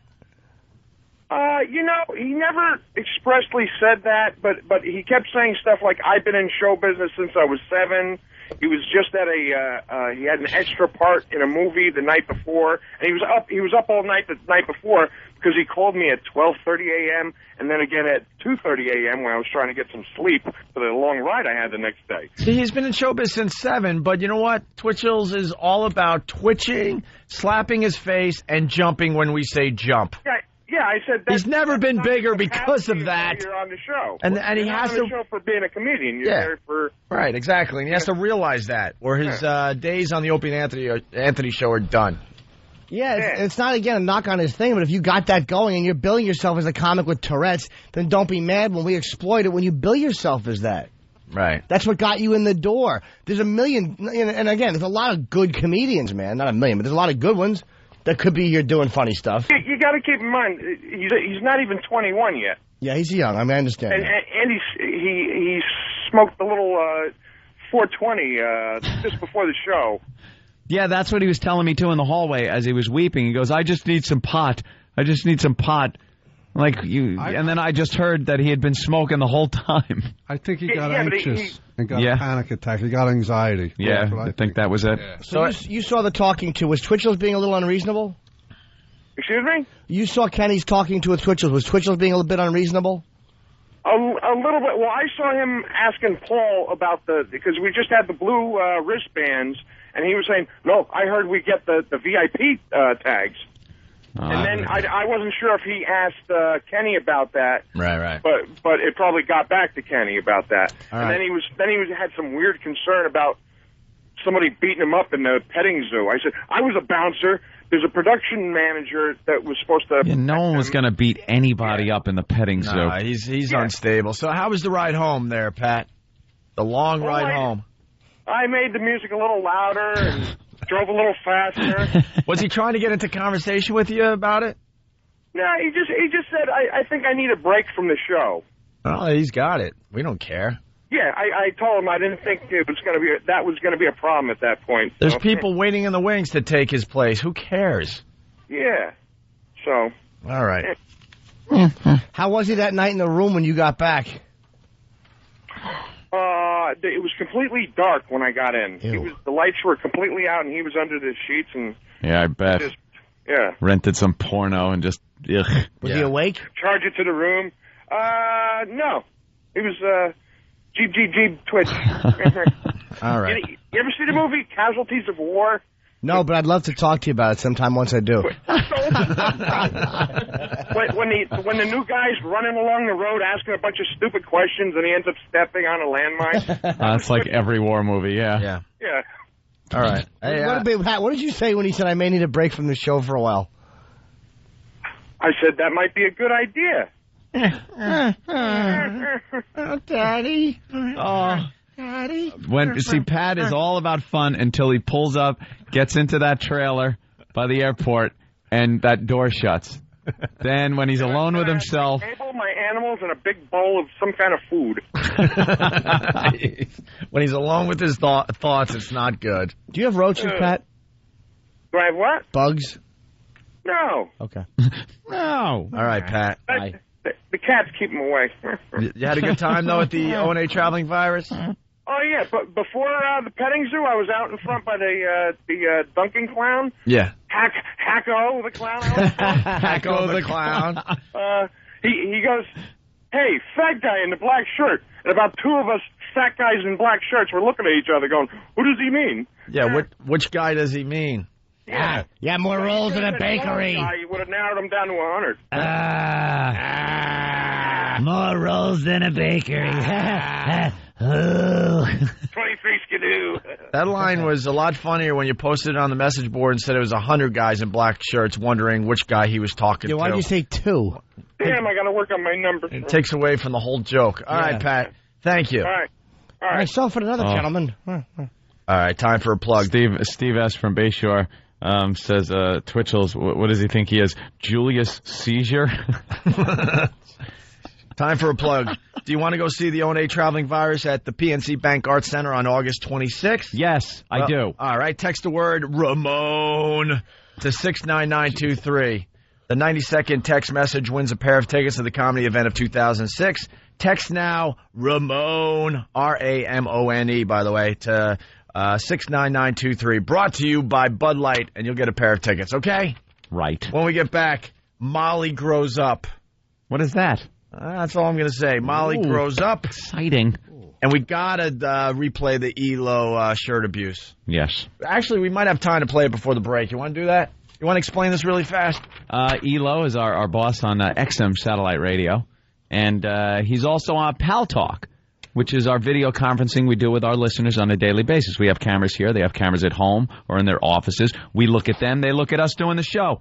They could hear also some behind-the-scenes stuff when we go into commercial break. We leave the mics on so they could watch us and hear us. ELO is also on camera, and people can see the shirt he was wearing. And when he was in the studio, though, at XM, he was the one that brought Whoopi by. Yeah, he brought Whoopi by. In that shirt, yeah. In that shirt. In this awful shirt. And we had to goof on his shirt because it was just horrid. It was one of those shirts with tiny... Like a tiny checker pattern, I guess, is the best way to explain it. Picnic table tablecloth. Purple and white. Bright purple and white. Just weird colors that made your eyes hurt. Yeah. It was just wrong on so many levels. Yeah. And everyone could see it that was on Pal Talk, so they knew what we were talking about. And it was just a horrific shirt. It really was purple. Awful. The abuse flew. Listen in. Don't think it's going to be like Whoopi and you sit down and everything gets nice. Your shirt sucks. I don't agree. I think that it's a jubilee for the eyes. Your shirt looks like a shirt. Your shirt looks like it must look like when you're having a stroke. Holy! I see picnic tables. I'm gonna die. Kids are falling down, having epileptic fits when he walks down the sidewalk. The night shirt. That's what you see when you're looking at the grimace and you get a concussion. What's those things people do now? Sudoku. Yeah, take you and your Sudoku. Really? He's a fad crossword puzzle. 4-letter word for something to avoid in our community. I have an A. Hey, that shirt looks like a Puerto Rican Elvis picture. That you're moving and it's another picture. You know what? I see a Tyrannosaurus. Yeah, just stare at it. You'll see the boat. Your guys have to adjust. Look past his shirt. That shirt's a colorblind exam. If you look really close, you see like a green C. If you spin in circles, we'll all remember our childhood. I didn't remember that being so hurtful, so my apologies to Eric. So hurtful. Oh, it continued. Oh. That shirt should come with a woo.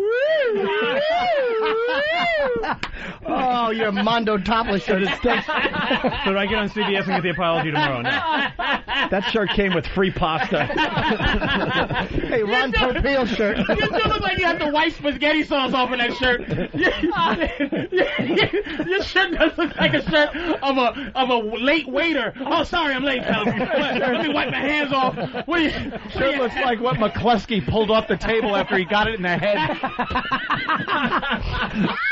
I don't want my father's barber.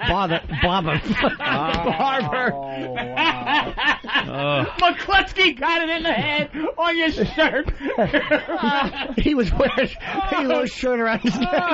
How's the Italian food in this place? Nice shirt, Lou. Goddamn mega executive wearing that goddamn awful shirt. I was up here on the DL, dude. Not with that shirt. Hey. Yeah. No, I flew in. Nobody knew I was here. Here's Elo when he finally looks at his shirt. And a man in my position can't afford to be made to look ridiculous. I can tell. I didn't buy it. I'll just go on record. I didn't buy the shirt. Okay. On record, much like Money the clothes that you wear. I know. I never realized how much fun it is, though. Well, no, you didn't. But who did buy that? Lance Bass. It's like punch sound, woman scream, Opie and Anthony. That's right. Opie and Anthony. The Opie and Anthony Show.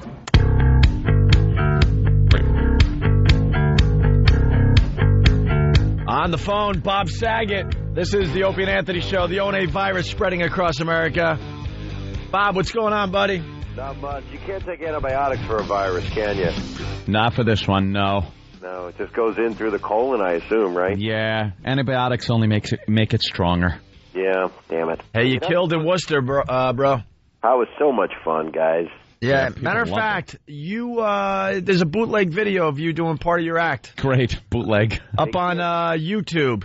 You talking dirty about Full House and stuff. Ah, crap. They're not supposed to do that. Now I got to sue some poor kid.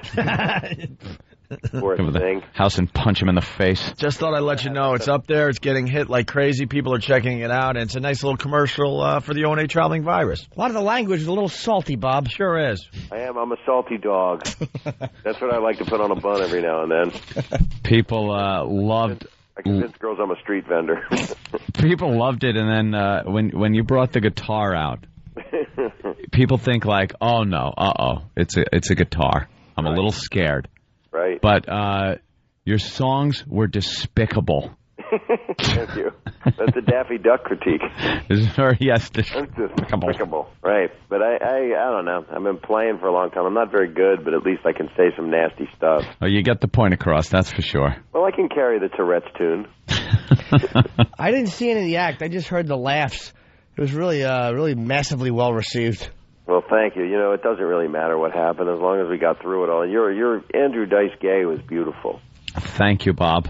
Seriously. I'm going to be studying more tapes of Dice. I think I'll study more tapes. Maybe get some opinions from Club Soda Kenny, who spent so many years with the man, the legend himself. And now he's stuck with us. But you don't even have to do the duct tape hamster material. No, of course not. It's not necessary. Poor Kenny. Oh. This is just like touring with Dice, isn't it, Kenny? Back in the heyday? Right. Oh, I've known the guy a really long time. Who knew that he was just a sweet Jewish kid from New York. Yeah. Then he met Mel Gibson. When are you coming into town again? I'm coming there. Well, my daughter's going to school there. Well, at least I say she's my daughter. Well, I'm coming into town to do some, because I'm doing this NBC show all of a sudden. I was supposed to be in Chicago this week, and I have to go next week. There's some new improv. It's like one of the last clubs I'm doing, because I'm blowing up with you guys, you know. Ooh. Well, you're definitely a hit. Wait, why did you say you and I were doing something in Vegas together? Yeah, I just meant a woman. Oh. Yeah, I just meant we do something. Okay. You know, we couldn't tell what the gender was. All right. That's what I meant. It could be a she-male or a donkey, half kid. Dare to dream. All acceptable. Yeah, it's all fine. But I'm doing this NBC show, which I was at first reluctant to do because it is a game show. I call it a quiz show. Quiz show. That's nice. Sounds good. Sounds like there's going to be some kind of extortion, doesn't it? Yeah, 1950s. Yeah. Nothing wrong with $64,000 that you're not allowed to give out. But it's an hour show, done by it's going to be on every night on NBC for an hour after they start Sunday night football. And they said, ad lib, do what you do. I said, guys, I don't know if you know what I do. Uh-oh. So there's going to be somebody's going to get in trouble. Oh boy, there's going to be problems. Well, it's edited. They do edit it. So. Oh, okay. Well, that's. I hope I don't say like schmegma on the air. You know, that's safe. It's good to know that you go through the same. Well, this is so stupid how I'm presenting this, but. We've done TV meetings over the years, and no one has a concept for an Opie and Anthony show, and we meet with these people, and you guys will just go out there and do what you do.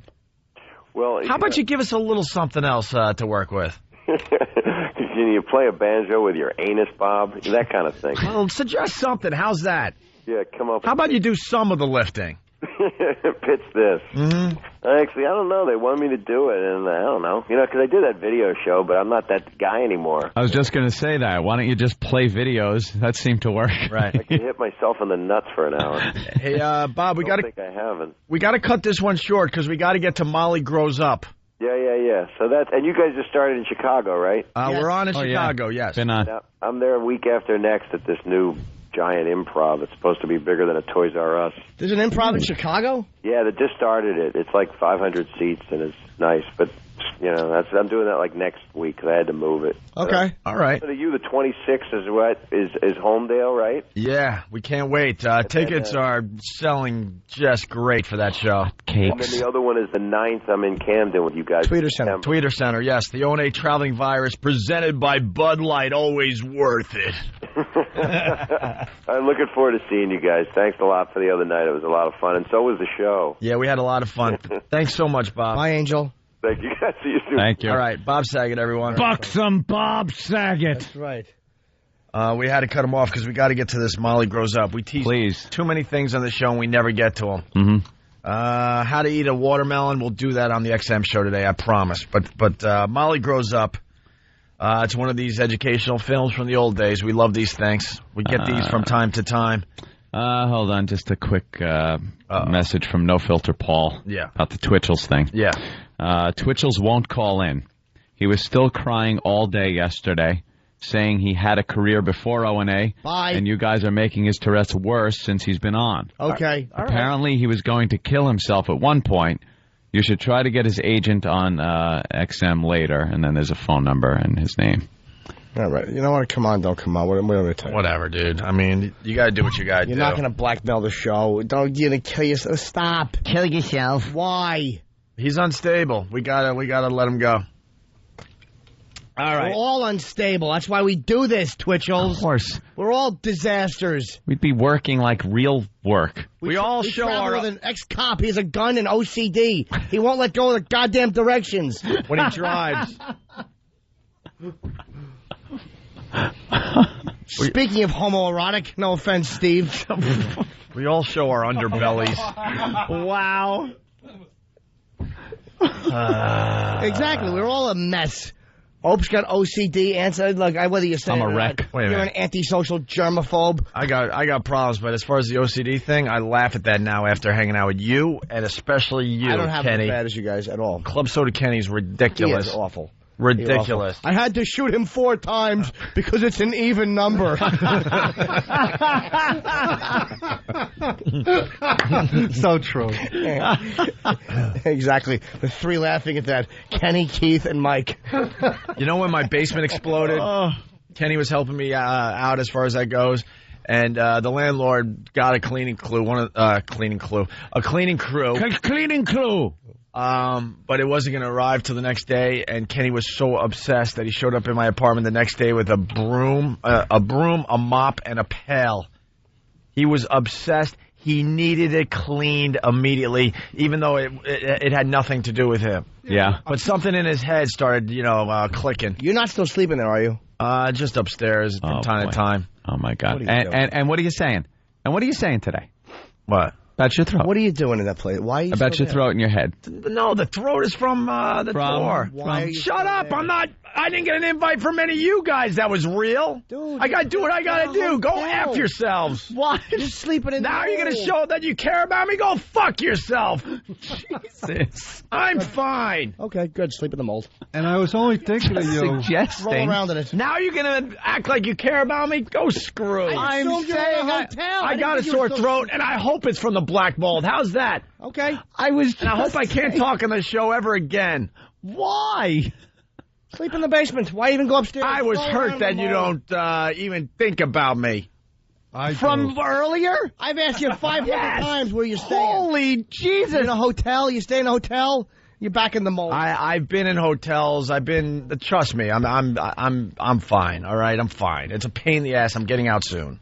I care. I don't. I care. Kenny cares too much. That's the problem. I just want someone in between, maybe Kenny and Anthony. Something. You have that. Wait. Oh yeah, Jim Norton. I care. You're my perfect friend. I asked Me you, and are you Jimmy. staying? Why are you there? There's mold. Ant doesn't give a crap if I live or die. That stuff is Freaking Kenny is like literally a day away from stalking me full time. Kenny's a nudge.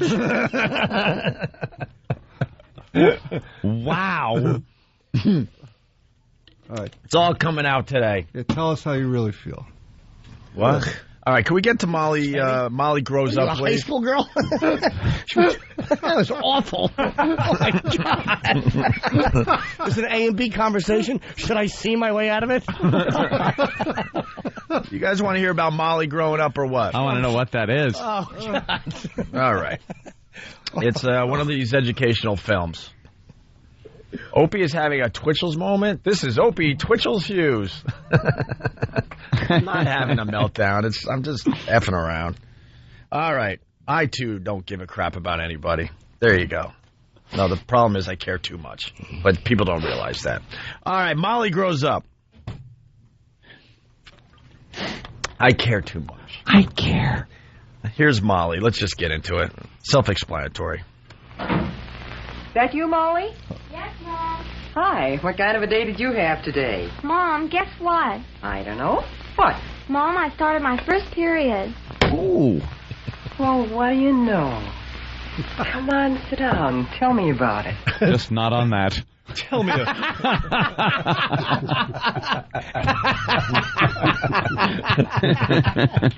Tell me about it.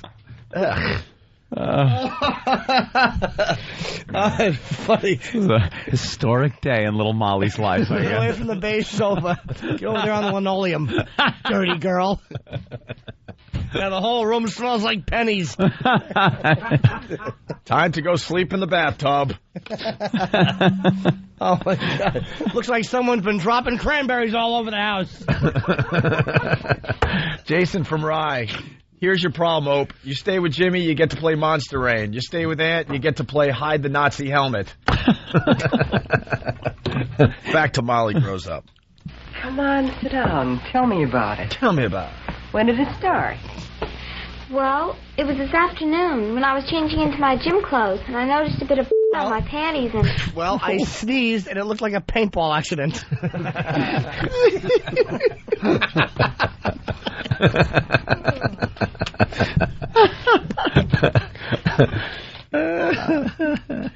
Poor little Molly. No, sit on the red chair. Kevin from Connecticut. What's that on the wall? Looks like somebody hit a tomato with a baseball bat. People are trying to start problems here. Captain Planet from Blender, or whatever that means. Is there some reason Bob gets rushed off the show every time he calls in now? No, we just had things to do. We like Bob a lot, but he calls in because he's in L.A. Stupid. He calls in at like 8:35 because of the time difference, and we're leaving soon. That's why he's rushed off the show, because we had a bit to get to. Yes, Bob. Molly. He understands. There are times he's on for a half hour, sometimes he's on for 5 minutes. That's all. So whoever just said that, die. I noticed a bit of on my panties, and golly, at first I thought, well, I didn't know what to think. And then I remembered when we talked about menstruation and stuff, and, well, then I went to see Miss Jensen. Oh, my goodness. What? How do you feel? Kind of funny-like. I mean, well, I was hoping it would start soon, but it seems like I've forgotten everything you've told me. All right, I tell you what we'll do. Tonight will be mother and daughter conference night. And if you'll give me a hand with supper, we'll get started that much earlier. Okay, I'll wash Tomato soup. I'll get the pasta. I'll make the sauce. I'm sure you will. Now remember, Mama said, don't put on your good humor outfit and do cartwheels.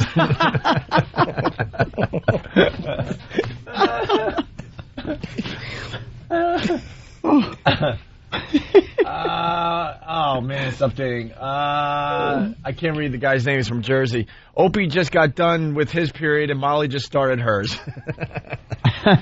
Give me a hand with supper, we'll get started that much earlier. Okay, I'll wash up and be right down. Please. Just go squat over the sprinkler. Golly. It's going to go dip in the sink. Golly. Golly gee. Why did every mother back then look old? Yeah. Certainly didn't look... had that look. Certainly didn't look affable. No. At all. The husband would get home and just punch them in the face for being a woman. Where's dinner? Well, here we go. Phone rings, explains to friend she can't go swimming because she has the curse. The curse. I'll get it. That's probably Peggy. Peggy. Hello? Oh, hi, Peggy. Sure, just a minute, I'll ask. Mom, can I go swimming with Peggy tomorrow after school? I don't think I would, Molly. But I'd be home by It'll look like somebody was laying chum in the pool. Sharks will be taking taxis over to the... So a friend of mine, Molly, went over to her. I tapped her on the shoulder. She bobbed up like a top.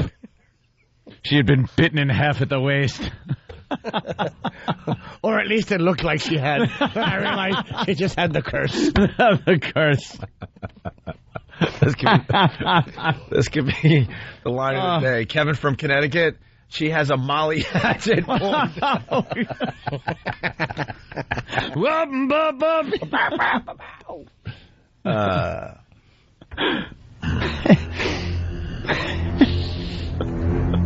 that would have been good about 10 seconds ago. Yeah, it happens. Why don't you play Footloose? Wow. All right. Just showing he has skills. That's It good. does. Either that or a faggot's iPod. All right, let's go back to Molly trying to talk her mom into letting her go swimming at her friend's house. Peggy tomorrow after school? I don't think I would, Molly.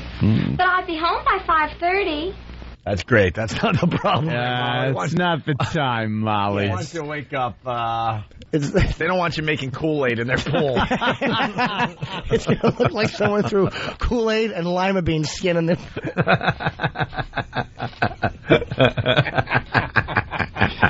Oh, boy. We'll take bets to see if that made it through. Yeah, we'll see. I guarantee it would have, surely. I hope so. Yeah. Guaranteed. Home by 5:30. No, it's not a good idea the first 2 or 3 days of your period. You might get chilled and catch cold. What? Oh, that's right. Peggy, of course I can't go swimming. You know I've got the curse. That's right. It isn't a good idea the first couple of days. Okay, I'll see you tomorrow. Bye. Ew. I want you in the pool anyway.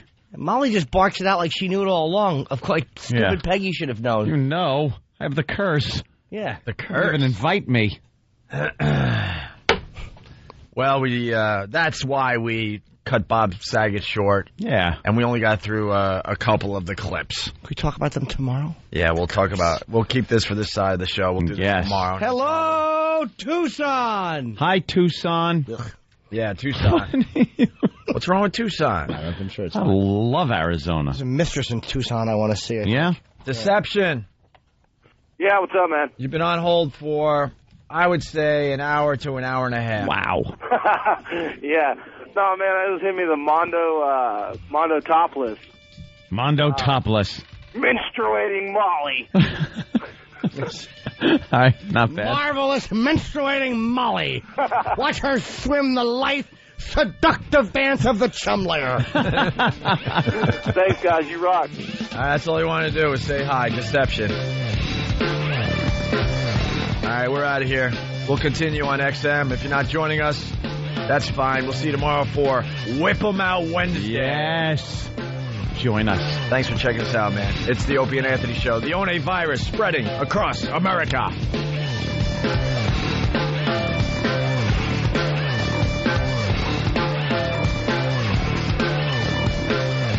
It's the Opie and Anthony Show. Your home for good, clean, wholesome family entertainment. Wow.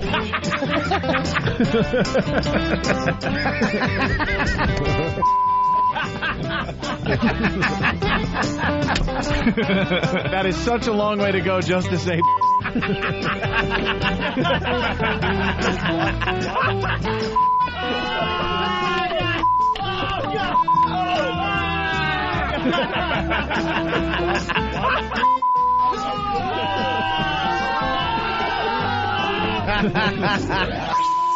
It's the Opie and Anthony. The Opie and Anthony XM walkover begins now.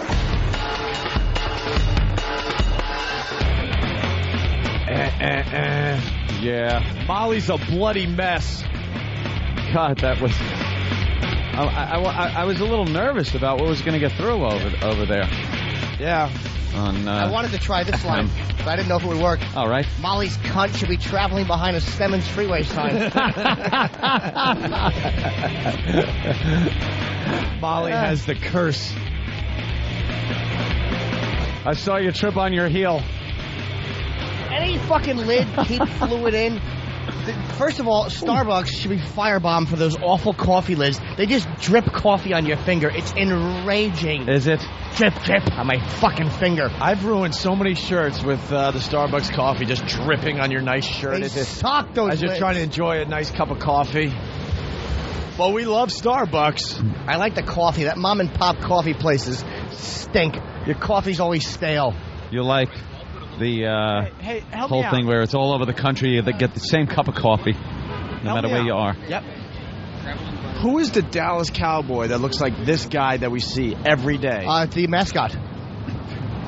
Yeah, but an old school cowboy used to wear like a hat like that when he wasn't playing. Oh, I'm thinking of the Dallas Cowboy mascot is a guy black guy who runs around in a cowboy hat who does look like that guy. All right, that must be it. Yeah, every he's day got we a see mustache. this guy, and it's been driving me nuts. So like Cowboy Ray. But he does look like him, right? That's who you're probably thinking of. All right, there you Either go. Too Tall Jones as he's being or knocked out in the BB boxing King ring. or Yeah, that was a good move by him.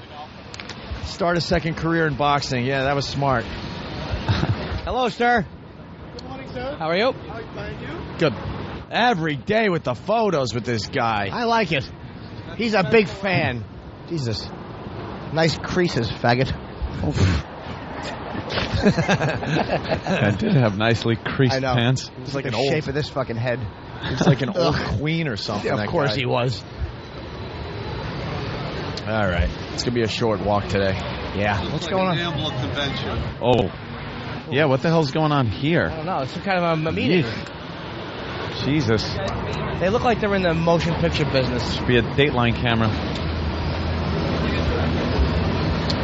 Hi. Hey. We were just talking about the Starbucks lids. Do you find that you get a lot of drip with those lids, like it comes out all over you? Yeah. It's awful, right? What are you guys doing? We're a radio show. Oh, cool, groovy. But we drink Starbucks and it gets all over because of the stupid lids. Yeah, that can happen. So what do you do to stop that? I don't know. Okay. Wrap it in a napkin. All right. How about getting raped? Would that help? Look at her. She is running away, man. No, we're She's asking doing the coffee fastest questions. walk ever. It's not like we said so. Did Molly's fucking cunt drip into your hot water and make some vampire tea?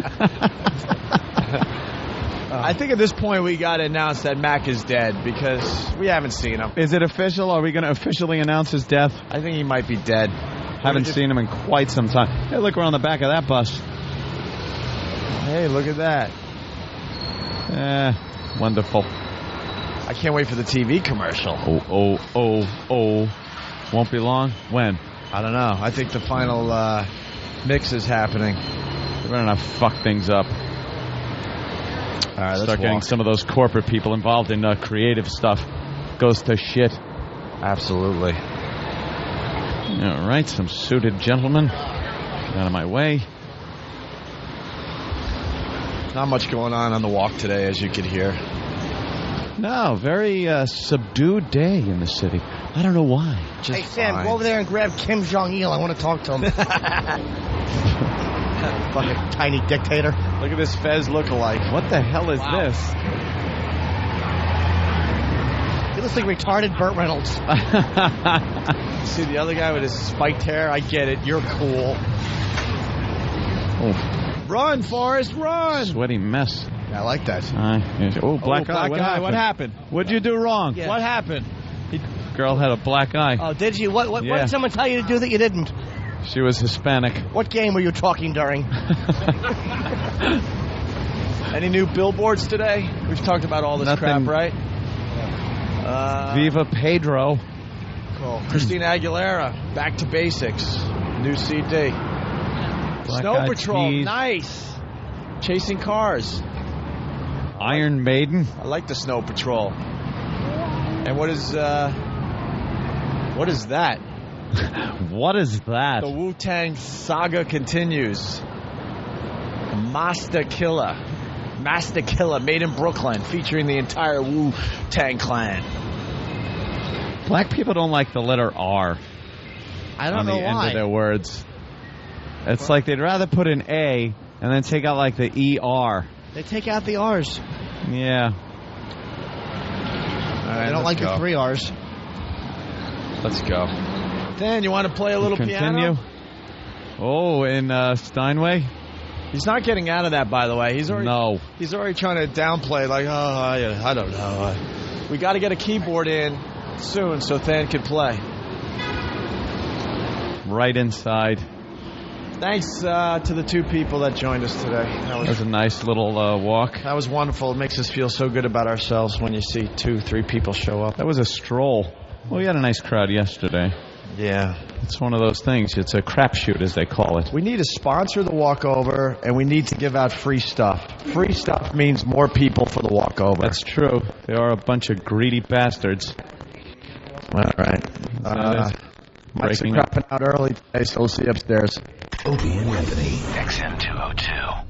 Masochist. That sucks. Lesbian. I like that in a woman. And every other kind of deviant. I love paying for sex. This moral decay weakens our resistance to the onslaught of the communist masters of deceit. We're a bunch of scumbags. These abnormalities are corrupting the minds and the hearts of our children. Jackass. I can't believe it. It's pedophile humor. It's depressing and horrendous. It's awful. It's a bunch of idiots. Perversion for profit. Here it comes! Here it comes! The Opie and Anthony program. El virus de Opie and Anthony. God, that irritates me. Just like somebody took a bat to my brain. We're the only radio show that makes you want to hate us. Opie. I want my coffee. Anthony. I want that fact. Jim Norton. I want Ozzy. We are going to dumb this thing down to the point that we're going to be #1 with Down syndrome children. Hysterical. The Opie and Anthony Show. But enough of this palaver.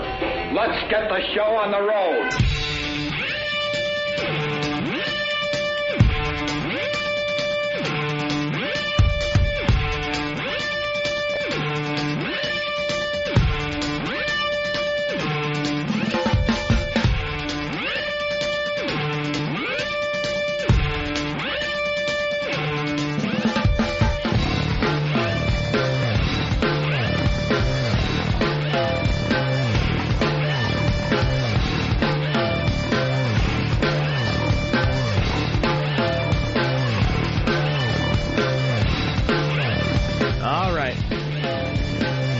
here. Ready to broadcast. Got a communique from Elo. Yeah? And he said it was brutal. What? Listening to the replay of us making fun of his shirt. And I guess the shirt is now up on eBay. Is it? Supposedly, according to this email I just read. Collector's item now. I guess it's up on eBay. You could bid for Elo's awful shirt. That is a collector's item. Yeah. Who wouldn't want that hanging in their closet? Let's say hi to Gary in Tennessee. Gary, what's up? Hey, what's going on, boys? Hey, man. Gary. Hey, I just wanted to, if I remember correctly, I just wanted to defend Anthony and Jimmy. Yeah. I believe they did, in fact, offer you a place to stay when your apartment got messed up. They absolutely did, but let me tell you what's going on there. And it happens to all of us in life. I like to teach you guys something. A lesson learned. I like to teach lessons. Yes, Jimmy and Anthony offered me a place to live when my basement exploded, and that's where my bedroom was. They didn't mean it. Oh. It's what you say. We all do it, but you don't mean it. I didn't even offer, I don't think. I had no place. What are you going to do, I didn't even offer. You say stuff to people that are in duress, and you don't mean it. I said get a hotel. That was my advice. You should be a hotel. That's good advice. Well, in that fact, Opie, then you're the best then. And people do it all the time. I mean, you could call in right now. Not to bring up a bad subject, but I went through a really tough time 2 years ago when my dad died. Every single person that I know said, hey, man, whatever you need, just let me know. That's the type of thing. And people do mean well. Don't get me wrong. Yeah. They do mean well. But that's just the type of thing you say. If there's anything you don't really I could mean do. It. Don't call me. That's what they mean. People don't know what to say, though. Like, you just don't know what to say. Like, you want to help the person, if you really want to help someone out, you actually just help them out. You know what I mean? That's what you do. But people say this type of thing all the time. I've been thinking about this for a while. People say stuff like, hey, anything you need, man, I'm here for you.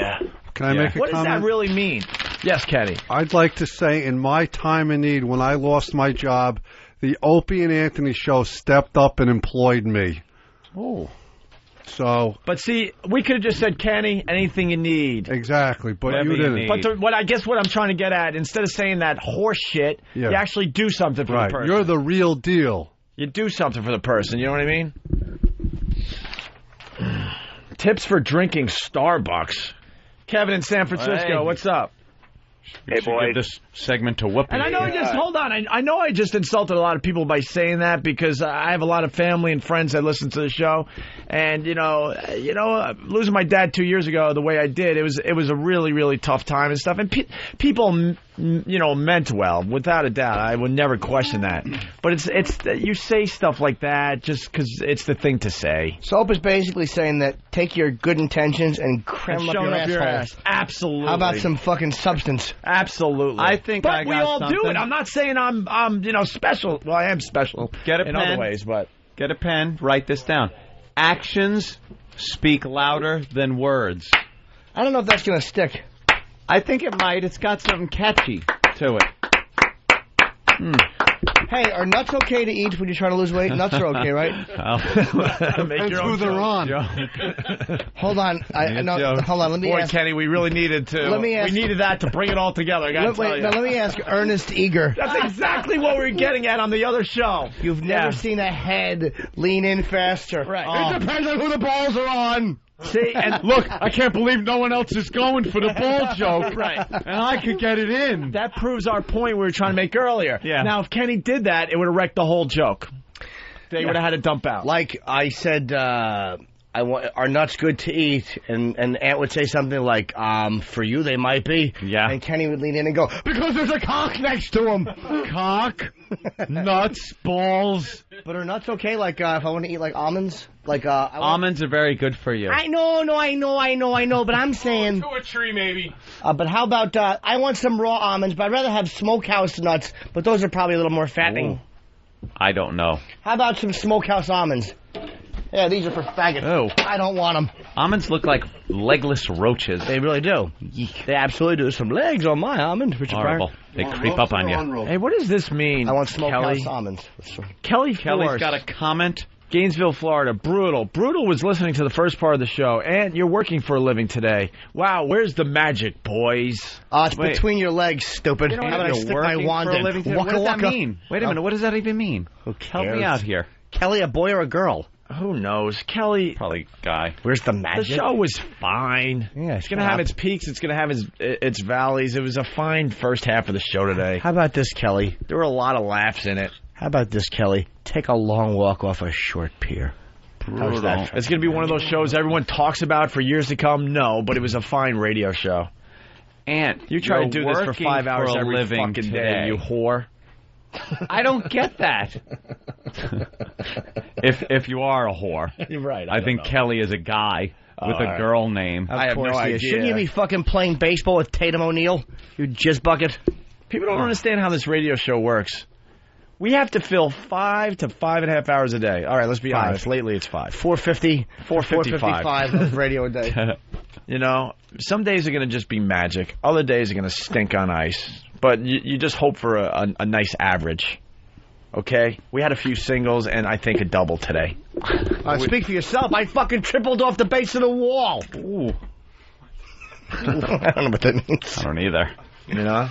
Mondo Topless. 5 hours of original programming a day. That's what you get here. TV, you know, they talk about how great Friends was and stuff. It was a half-hour show, 22 minutes tops, and they did one a week. Wow, real tough. That's real tough to do if you have the right people around you. Kevin in San Francisco, what's up? Hey, boys. Hey. Starbucks coffee. Yeah. Gotta have the little hole on the opposite side of the seam in the cup. They poked that little hole for you, but you got to make it bigger? Wait, the sipping hole? No. Yeah, the little sipping hole, the little nipple there. On the back. You gotta have that. You gotta have that forward, and you gotta have the seam on the cup. Yeah. To the back. Why? That way you don't have the drip coming down all over your fingers. Yeah, the seam creates a little space. I do that. Yeah, you got.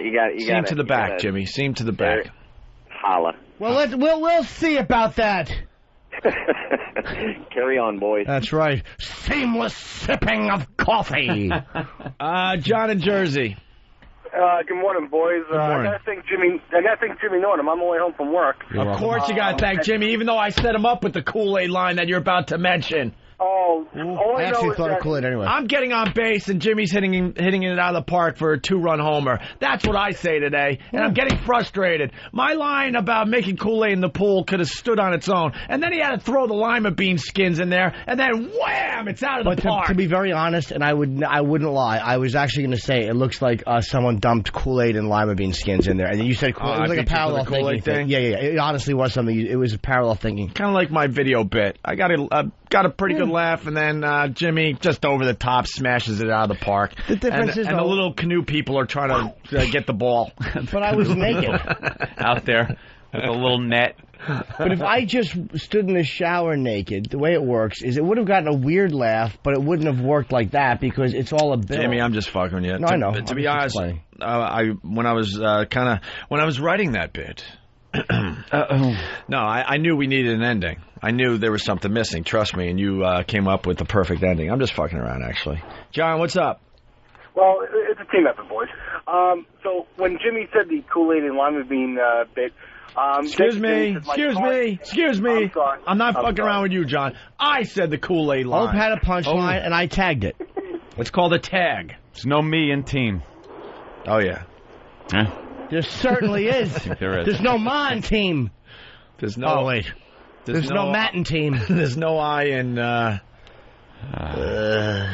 no I in cocksucker. Get to it, fella. Go ahead, John.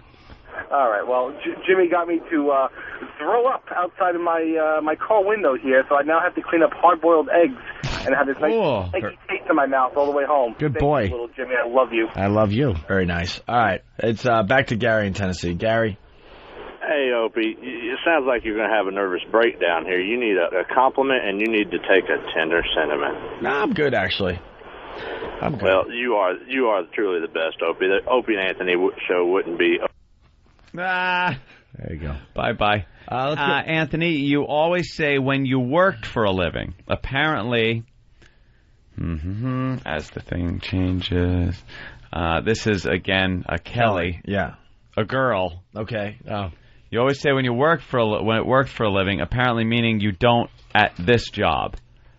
I honestly, aside from getting up, can I jump in? I don't consider this a job. Okay, you said what I was going to say. Yeah, we know we don't work.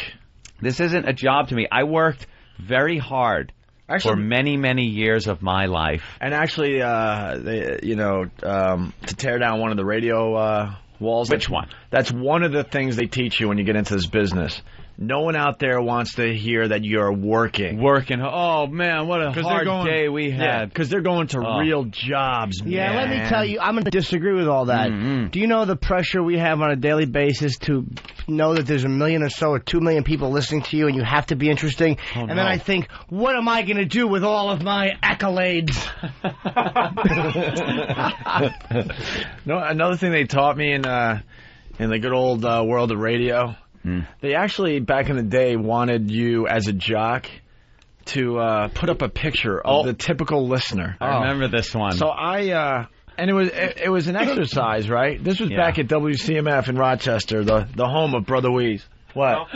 No, that guy doesn't fit the bill. No. This black gentleman, mustachioed gentleman. And they actually, it was like kind of a homework assignment. We'd have these jock meetings, and you had to come in with the picture of the typical listener. Yeah. And they wanted you listening. And they wanted you to, like, tape it in the studio and talk to that person so you could get a little more intimate with your listeners. Right. So, of course, I went right for the Penthouse and the Playboy. Greg, is this your listener? Do you really think this is your typical listener? And I brought it in because I'm like, if I'm going to have to stare at something my entire shift, because, playing music was a bore fest to begin with. At least look at a hot piece of ass, right? Yeah. The freaking PD didn't have a sense of humor, and he got all mad. And he's like, ever. And then it turned out it's got to be like a guy in his late 20s at the time, early 30s. He's got a pickup truck. He might have a family, maybe one kid. He works 1 to 1.5 jobs. It was a whole profile. And then we had these awful pictures in the studios of these zeros that you were supposed to talk to. And that's who you're talking to when you do your break. Yeah. Look at him and talk to him like he's right here. And I'm like, ugh. We should do that here. Than, go to retardedpeople.com and give me some photos. Well, then, when we were at AF, we had the same thing. Remember, we sat down with Dave Dickless and... in his office, not only a picture, he wanted a whole description. He wanted a profile, where the person worked, where he lived, what his kids' names might be, what kind of car he might drive. Douchebag. What he would do when he wasn't working. Would he go to a sporting event? What kind of concert would he go to? I'm like, who fucking cares? And he's sitting with a pen and a big yellow legal pad, asking the questions all like high and mighty. So what do you think he And in all honesty, these were the days where we had to do this shit. We couldn't say, go fuck yourself. Yep.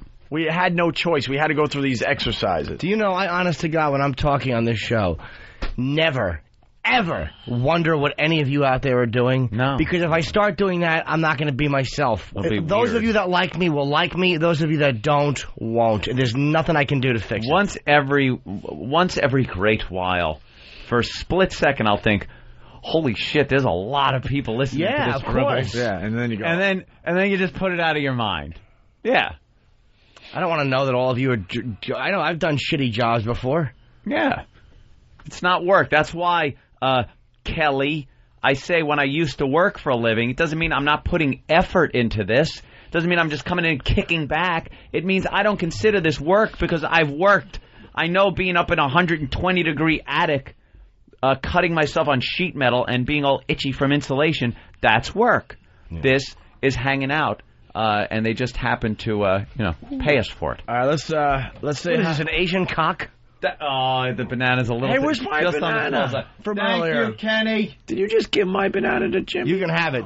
Here, take this. I'm not getting this fucking thing. 1, 2, 3, catch. This thing is so small and awful. I got to go to a different store and get your almonds also. Oh, thank you. Can I have smokehouse almonds Kenny, today? why are you doing all this? You shouldn't do it. Did we run out of interns or something? What do we get? Did they all, quit on us? Don't we have an intern we can...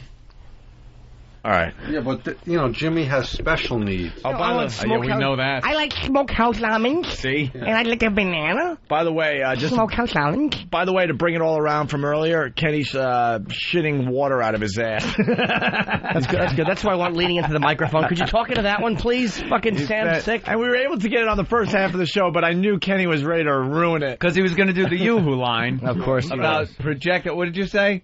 I got Yoo-hoo rocketing out of my ass. Rocketing, that was it. That's an Otto and George it line. Certainly is. And he was going to, fucking use that line. But no, here's how he would have clevered it up. When you said something about Yoo-hoo, he would have said, yeah, it's all in the toilet. Yeah, exactly. And then they would have dumped, and then, we wouldn't have got any of it on the air. I want smokehouse almonds. All right. And a banana. I have to find the smokehouse first. Oh, Ken, you're incorrigible. You didn't. And I want, what do I want to drink? Speaking of the dumps. Yes. Ooh, good call. Why don't we go to the dumps? Live from the Opie and Anthony Show studios, the Daily Dump Report. I'm noticing, Al Dukes, does he write these up? Who writes these? I like his writing. Al's starting to editorialize on the dumps a little bit now. I like and add some things in. Very good. I like it. First dump, 837. This is stuff you would not have heard if you were just listening to the commercial radio portion. It just goes in through the colon. Bob Saget on the phone. Can't say that. Too descriptive, I guess. 8:41 a.m. Play a banjo with your anus. Bob Saget on the phone. I don't think that's bad. I think it's just poor judgment that you don't want to instruct people to do that. They could hurt themselves. I don't like the way Jimmy was looking at me. So I actually just didn't know where you were going. Obviously, neither did I. 8:44. A brick wall. Go fuck yourself. And here's where Al Dukes editorialized a little bit. Opie hurt that the staff doesn't think about him and his apartment. and why should they? At 8:50, go squat over the sprinkler. That's a great Norton, during the discussion of Molly getting her period, I guess it's a little... brings it together a little too much, but I don't agree. That should have went out. Come on, Al. Go squat. It's harmless. Al. All right, let's see how else is she going to clean her cunt? Let's say hi to Scott in Chicago. Scott. Hey, good morning, guys. Hey, Scott. I just wanted to let you know when you're having a rough show that I'm there for you, whatever you need. Thanks. Hey, thanks, Scott. No one's going with that bit, I'm telling you. Anytime. We all do it, but we hope that person never calls. Hey, you know when you said at my dad's wake that you would do anything? Well, I need your help. And you're on the other line going, oh, shit. Shit, he took me up on it. Damn it. Oh, my Now God. what do I do? Great. Got time for this crap. Mark in New York, what's up? Hey, guys. Love your show. Just wanted to point out how you guys don't listen to each other once again. Why? Jimmy had a line that you guys totally ignored or didn't hear. What was it? Was it on the walkover? Yeah, on the walkover. I think I know which one it was. Go ahead. You guys were talking about how blacks don't like using R's at the end of words. And Jimmy, of course, came out with something that said to this effect, they don't use the 3 R's either. And nobody heard it. Or you guys God damn it. That's funny. Okay, thanks for pointing that out. Good line, Jimmy. Yeah, some of the R's I'm like, well, they don't like the 3 R's either. Yeah, it got a complete... It didn't get a bomb. It just got like a... We didn't... I don't know what happened. I didn't hear it. Yeah, that's fine. All right. Thank you, Mark. All right. We got a picture of our average listener. This is really funny. Looks like a real dope. Who did this? Travis, of course. Of course she did. It's a picture of E-Rock at the helm of a boat somewhere of some in Florida. type of pleasure craft with his fancy sunglasses on. And his hair blowing in the breeze, it's or not no? Even It's blowing. not. It's stiff as can be. Yeah. It's got some nice shades on. His hair, not a hint of limp to it. No. And that, I see it's got a little rig for water skiing on the back of that. Yeah. E-Rock does a little water skiing? Yes, he does. That's nice. All right. I don't know. I just assume so. Only hope for one of those saltwater crocodiles. Yeah, or good, pull him by the neck. Quick break. Mm-hmm. We got how to eat a watermelon next, unless we go off on another hour tangent. We do that sometime. We just chit-chat and go nuts. I don't think we do.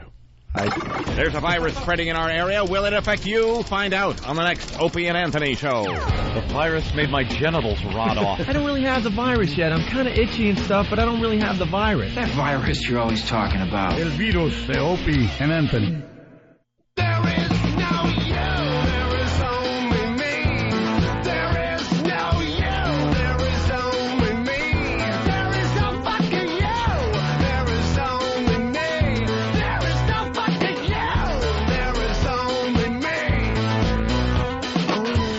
You're listening to Anthony's theme song.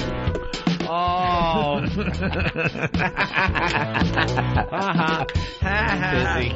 Fire, fire, fire, fire, fire, fire, fire, fire, fire, fire. How do you eat a watermelon? Let's get right into it before we go on to something else. A woody melon. A woody melon. This is Petey Green. The video, it's an actual video that's up on opieandanthony.com. So you can check out the video. Not finding it. Yeah. Oh, boy. He's going to have a nervous breakdown. Why doesn't he just relax? He's got to breathe. He's going to kill you. He's got to breathe. And make it easier. There's no girls around today, so he'll go right after us. He pushed happy typing. You're that cold? I just drank the smoothie, and it made me cold. Ew. Fucking wrapped around. It's like a little shawl. Stop it. Look at old grandma. Yeah.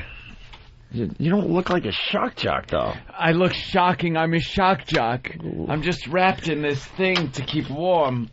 All right, how to eat a warty melon. Wow. We set this up yesterday, I guess. Yeah, it's some black gentleman decided to just kind of take the whole stereotype thing and throw it out the window and say, hey, why can't black people enjoy eating watermelon without feeling silly about it and without feeling, like they got to eat it in the closet, as he said. It's become this kind of stereotype thing where you see black guy eating a watermelon, you think it's racist. Where did that all begin, by the way? Do you know? I do know. No, you don't. I do. There's actually a full story of it on myspace.com, Jim Norton. Oh, God, what a cheap plug. I don't know. I'm going to guess that they used to eat it. Because it was cheap? Or maybe abundant. Is in the it South. a cheap thing or abundant? We need a darkie to call. It's just... Holy Jesus. Palomino. We'll get one. You watch. Where does it come from, really? I don't know. I just know some of the old Bugs Bunny cartoons that they don't show anymore. Oh, they would show, wow, yeah. You want to talk about stereotyping. Yeah. That's getting harder and harder to find. The band cartoons, whatever it's called. Yep. My buddy Buzzy sent us a copy years ago. And there's Bugs Bunny doing what he does best, and they have black guys, like, kind of just laying around sleeping with like with the remains of watermelon at their feet. Yeah, or taking big bites out of watermelons. Yeah, I mean, Jess, you want to talk about stereotypes. Big exaggerated features. All right, let's get into it. It's Petey Green. He did this on an all-access TV show or something. We'll play the first track again just to set it up again, okay? Right. Gets upset when he sees people eating watermelon the wrong way. I just can't understand how we as black people start eating watermelon in the closet. Lord have mercy. This is called the heart. It makes me feel so bad sometimes when I see my black brothers and sisters, and they'll see me eating a piece of watermelon like this here. And they'll go, when they go to frown their faces on me, that's despicable. But it's good. I love it. Right here. Right here. Right here. This is called the heart. Just smacking his lips. He was actually a civil rights activist, I think, this guy. He certainly wasn't. Was he? Yeah. What did he get? Was he making up for all the good he did? I don't know. What, did he run out of things to talk about? Right. I'd like to see Cynthia McKinney doing that in Congress. Stupid twat.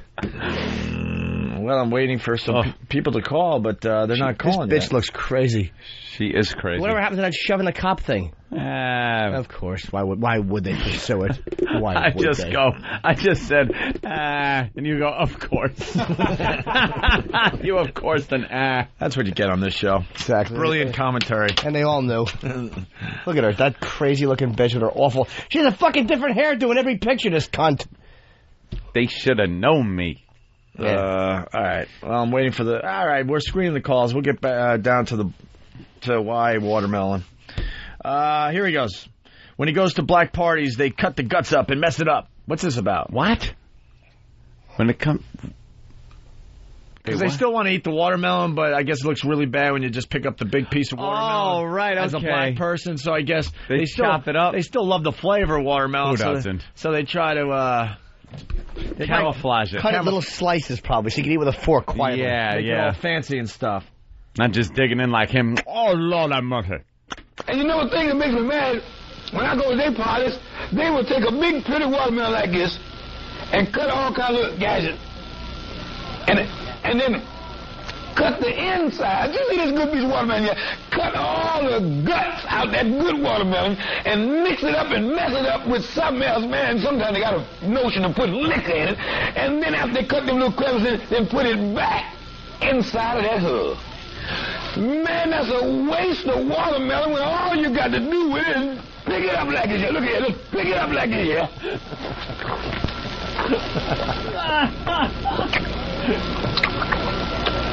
Don't mess it up. I like both my eyes up. What? That's the way you eat a watermelon. Now, I don't care if you was a PhD, if you was whatever. You can't tell me cutting all that out, putting it back to this.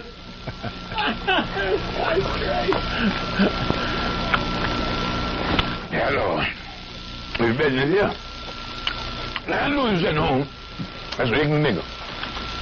But this is a sweet watermelon. What the hell was he trying to accomplish? I know you're sitting at home saying what? Because I think I heard nigger. Yeah. Did he say that? Something like that. Yeah. I think it was just the collective unconscious of everybody listening. Jesus. The mind is a powerful thing. Wow. If you get a couple 100,000 people thinking the same thing, it comes right out. How did he have time to make this while producing Ron and Fez's show? That's what I want to know.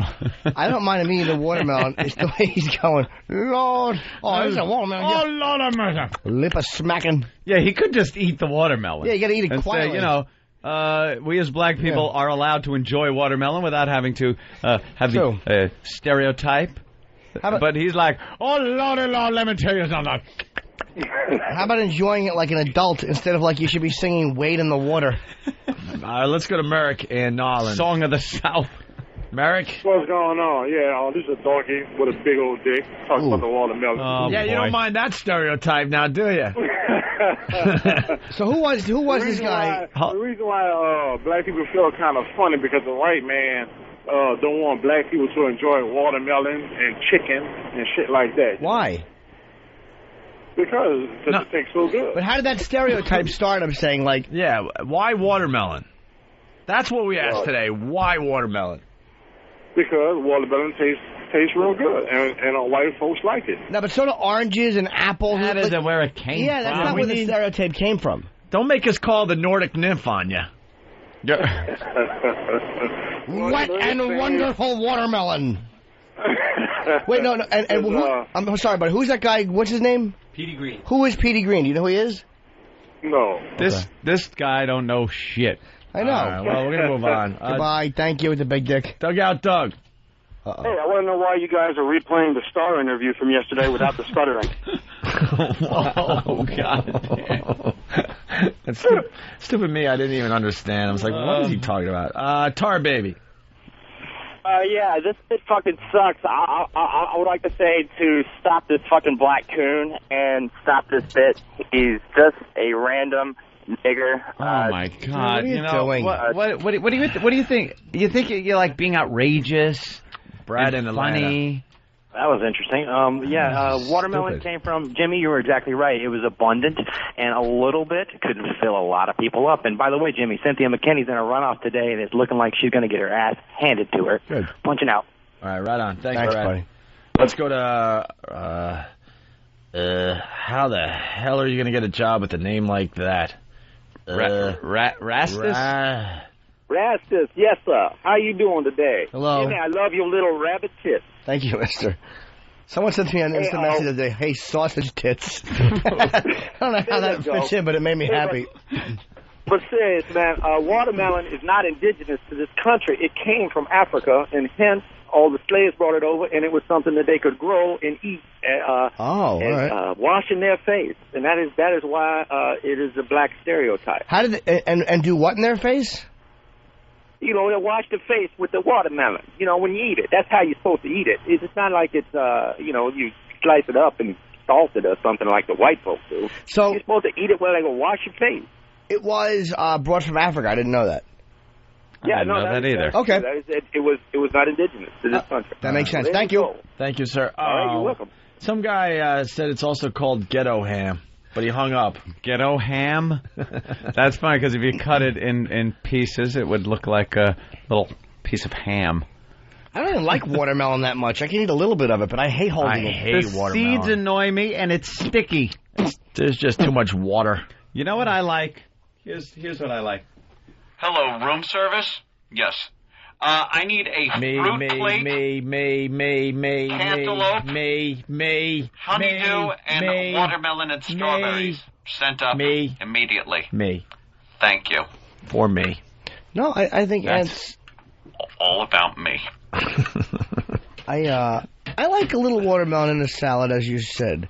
But pineapple makes me go, it makes my reflux kick. Pineapple will give you that acid reflux. No blueberries. I like blackberries and raspberries. Blueberries. Let's go to Nigel. I like strawberries. Kentucky. Nigel? So I live by Broadway. Nigel. Good morning, everybody. Yes.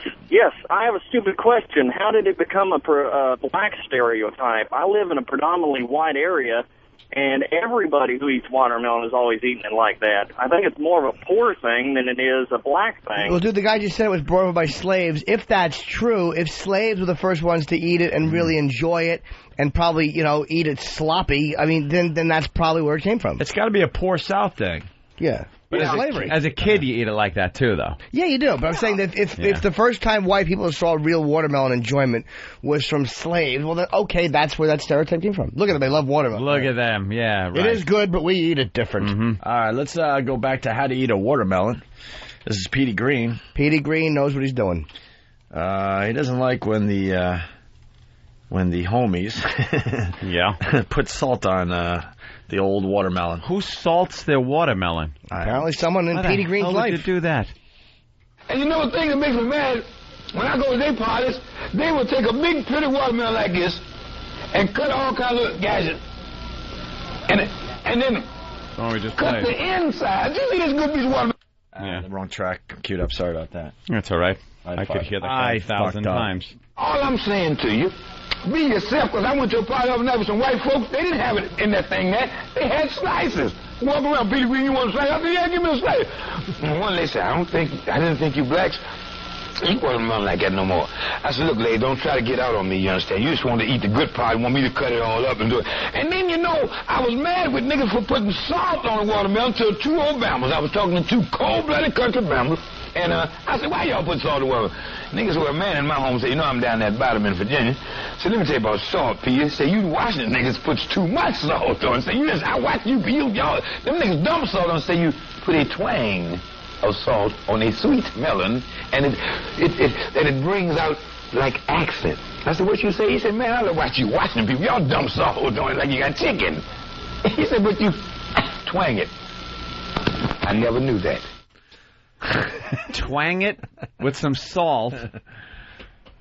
Well, he's saying the Washington blacks, according to Petey, according to the Bama niggers, that they said, this is what they said, that the Washington niggers put too much salt on it. But he laughed when, and then somebody twanged it. Let's go to Ronnie in Florida. Ronnie? Hey, I'm from the deep south, and down here they're very delicious, and they're very easy to steal. That's why they eat them. Watermelon's not easy to steal. How the hell you pick up truck? Just go in a patch and pick one, and you got like 1,000 seeds. Oh. And they're delicious. They just lay around in patches, man. You never seen a watermelon patch? No, I haven't. I live in New York. Well, come on down south. All right, that's what I want to see in the South. How about a brothel? We see rats. We got those here too, yeah. Everywhere. All right, thank you. We got the final clip, how to eat a watermelon, recap of the day's lesson, plus advice on corn. Oh, I love this guy. But I'm just want to sit here this evening and let you all know there's two things you don't do. Don't cut the insides out no watermelon and mix it with nothing else. And don't put no 2 sticks around a cone roasting here.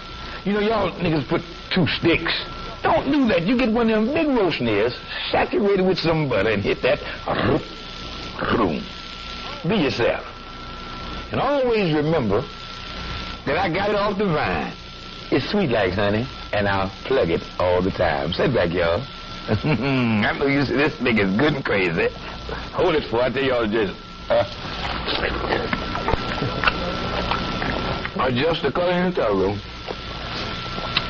Give yourself a slice of watermelon and get ready to groove. What year was that made? Please tell me it was the late 90s. 2002. 70 somewheres. Was it really that old? Who knows? Omer. 74. Hey, what's up, guys? 74. Omer. Oh, wow. What's up? Happy birthday, Jimmy. Thank you very much. It's been kind of overshadowed. Mondo watermelon. Yeah, if watermelons are indigenous to Africa and the blacks like watermelons, is that also... Hold on, what? Fried chicken and... What? Is fried chicken and Kool-Aid also... Shut up! I want to ask Hope why he's shaking his head no. You guys, someone told you that almonds are good, right, for you? No, but I'm eating these because they're good. But are you eating for health reasons? No. Okay, then don't. If I was, I would eat mold. Go ahead, go. Don't matter. No, I didn't like the disapproving head shake from fucking. I just put out a workout book. Don't take it personally. You slam me all the time. Just fucking with you. Relax. I'm not taking it personally. Yes, you are. No, I'm not. What is that, though? It's almonds. Smokehouse almond, and they're good. I never liked the I went for almonds. pretzels the other day. You want pretzels? Nah, they're bad for you. Oh, all right. Sorry, Doc. That's all I said. You are taking it personally. No, I'm not, because that's a snotty way of saying it. When someone says, do you want pretzels? You know, now. But pretzels aren't bad for you. They're not, you know, it's not like eating cookies. Cookies are bad for you. I love cookies. Vanilla wafers. I don't like vanilla wafers. They're queer. Ginger snaps. I don't like them either. What kind of cookies you eat? Food. Oreos? No, I don't eat cookies at all. Oh. Chocolate chip. You were going to make me go through every fucking cookie before you told me you didn't eat cookies? Watermelon cookies. Thank you, sweet. I want Diet Coke. Oh, boy, now there's trouble. I'll have it, though. Don't make a face, I'll yell at you. Jesus.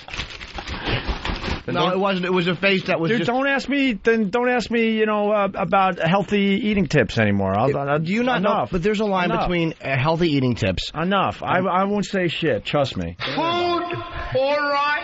And someone looking at you with the tisk. It was a tisk. Dude, I don't give a shit what you eat and what you look like. No. There's no tisk. My health doesn't allow it. Tisk look. Yes, it was.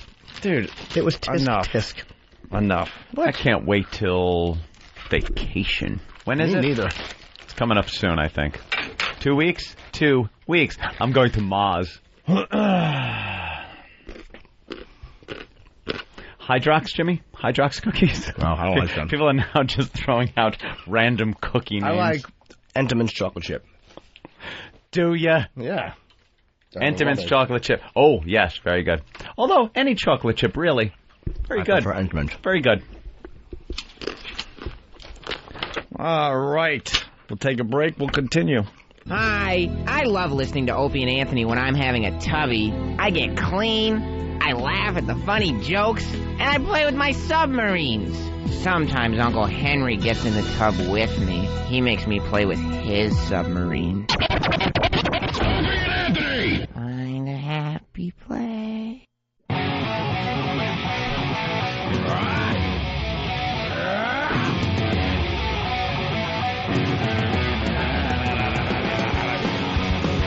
Let's say hi to Bill in Minnesota. Bill, what's up? Hello, Bill.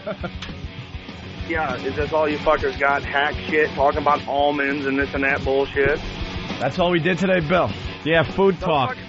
No, wait, don't fucking hang up on me. Who was hanging up on you, Bill? Bill, we don't hang up. Well, Bill, dude, we don't hang up on people. Bill, how can you say almonds is hack talk? Who talked about almonds? Whoever talked. I know that's beyond hack. It's awful radio, but I wouldn't call it hack talk. Is that you, Norton? Why don't you face the facts that fucking Lucky Louie, he cannot act. Louie is a shitty fucking actor. Okay, so you don't like food talk. We're listening, Bill. You don't like Bill. Lucky Louie. Was that supposed to shock everybody? Yeah, Bill? Anything else, Bill? He's a fan. Was that supposed to be the big shocker? Can you I ask got one more.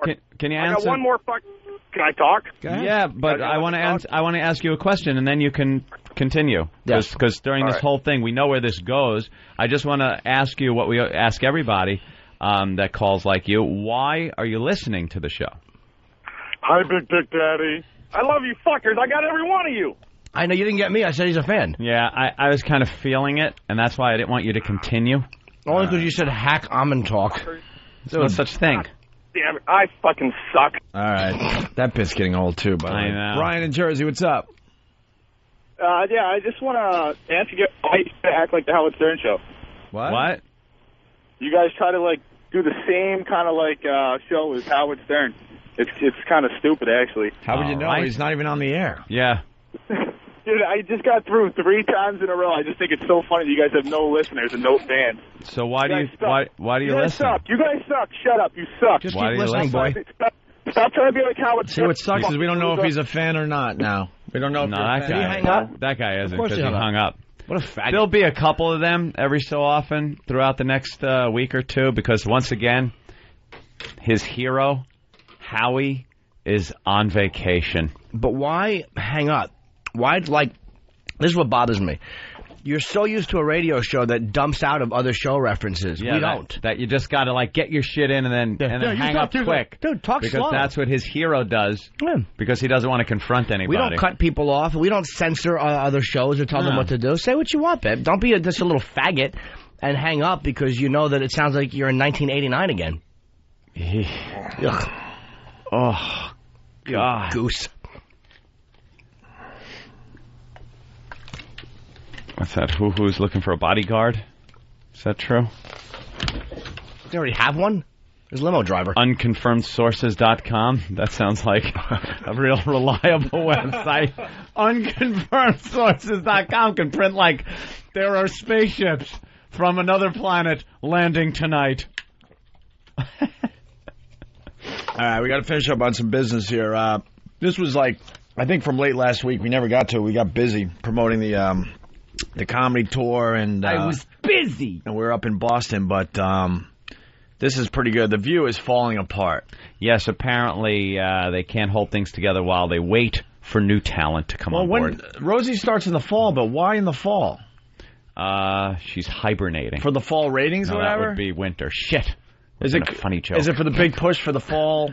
Yeah, probably for the big fall sweeps. Or is she doing anything? Maybe she's tied into something contractual and she can't. Doesn't seem like she's doing anything else. And dinner. Poor old Barbara Walters needs her. Yeah, the show is tanking.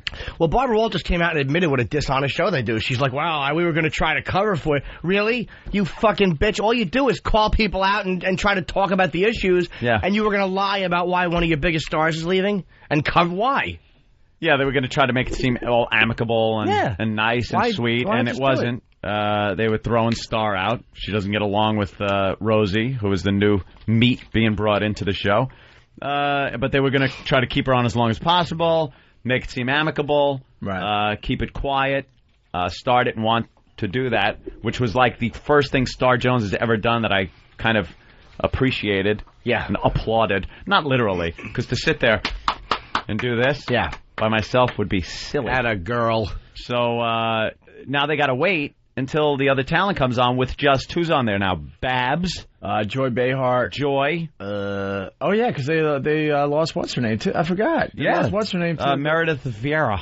Oh yeah, so it's down to the Survivor chick who used to eat bugs. Don't even know her name. Yeah, Joy Behar. No one really knows her. Barbara Walters. And that's it? And I think a fill-in, right? Fill-in every so often? That's it. Yeah, because they're talking about how they can't get anything going. It's not like that same dynamic. I hated Star Jones, but I would take a peek at that show every once in a while. She kept it interesting. Because there was that underlying tension and stuff like that. She's a lawyer. Well, there was some tension last week. Joy Behar and the Survivor girl that used to like eating bugs and stuff, who now has something to say, and we're supposed to listen to her. She speaks. She has a mic in front of her. She speaks for the young generation. Yeah, they always need the young kid. The Generation Xers.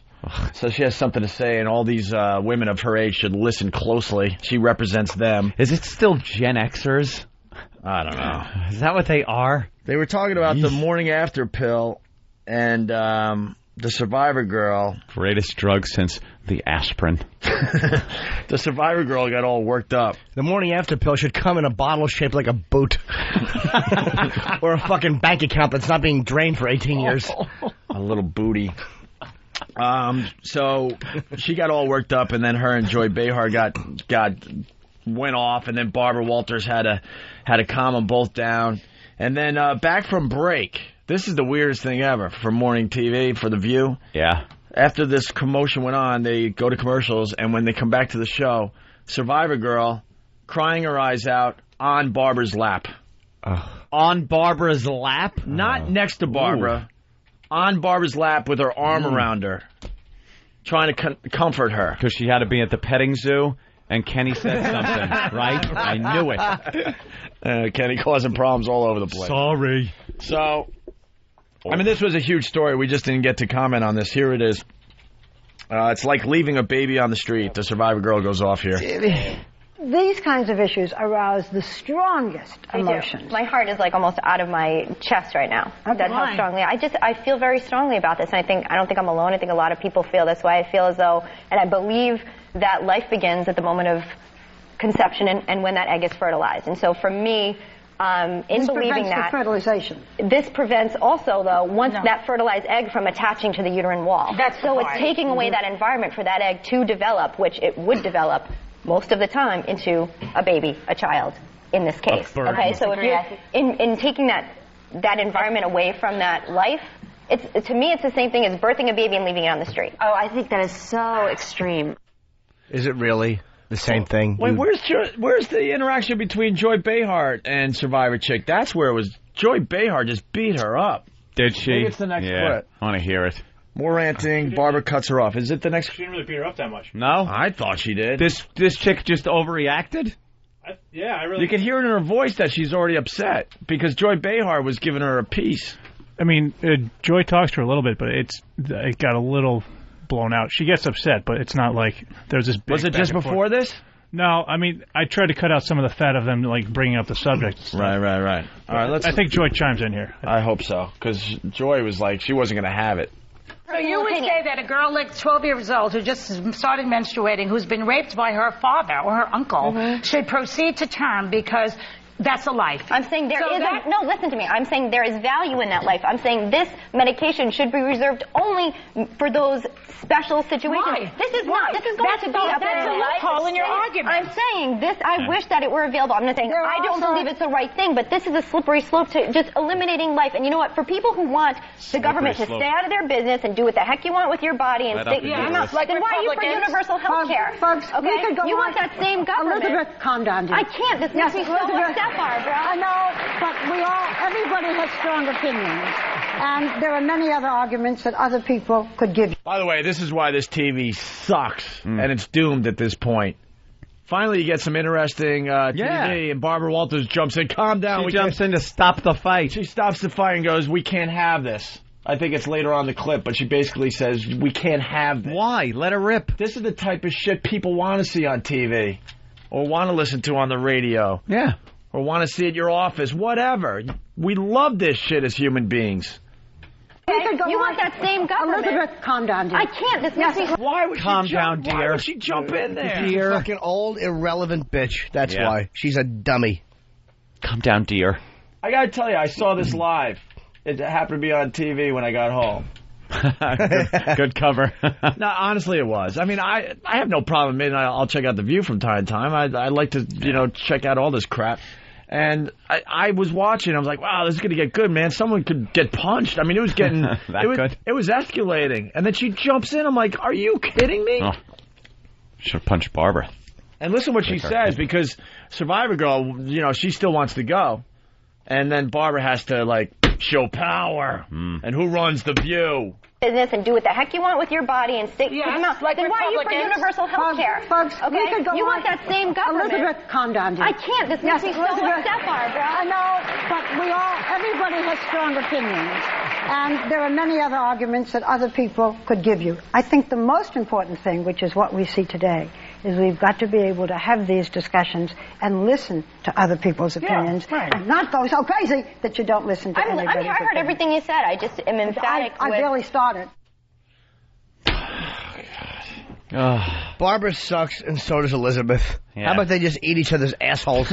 Fucking dumb show. I fucking on Joe Rogan. I do everything I can to get away from my to women. I don't want to hear what their opinions are. Why would you watch 5 of them just fucking talking?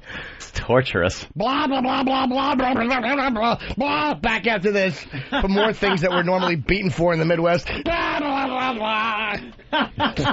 Kvetch. But we can't have it. Yeah. What? Get it out there. Put them out in kids' chewables. It's a dopey TV show. You're not getting anything really accomplished. No. Not only should you have morning after pill, you should be legal to slip to a girl after you fuck her. They should have half and half. And her little one OJ. half is a roofie, one half is the morning after pill. Yes. Drop it in her drink. That's right. Good. You call it a pack of fun pills. All right, back from break. Let me set this up. So there you have Elizabeth. She obviously cried through the whole commercial break. Yeah. Watery eyes, and she's sitting on Barbara Walters' lap. Sitting on her lap. The wonderful thing about this show is that we can have discussions that we feel very emotional about. We can. And we respect your opinions. Thank you. I respect yours as well. I love being here with you guys. I want to be able to be passionate. Thank you. Now let's have more discussion. Okay. All right? Yeah. We'll be calm and rational and passionate. She yelled at her. One of the things we love about you is your passion and the way you feel. One. It's the half Italian blood in me. Okay. Is it? Thank you, Barbara.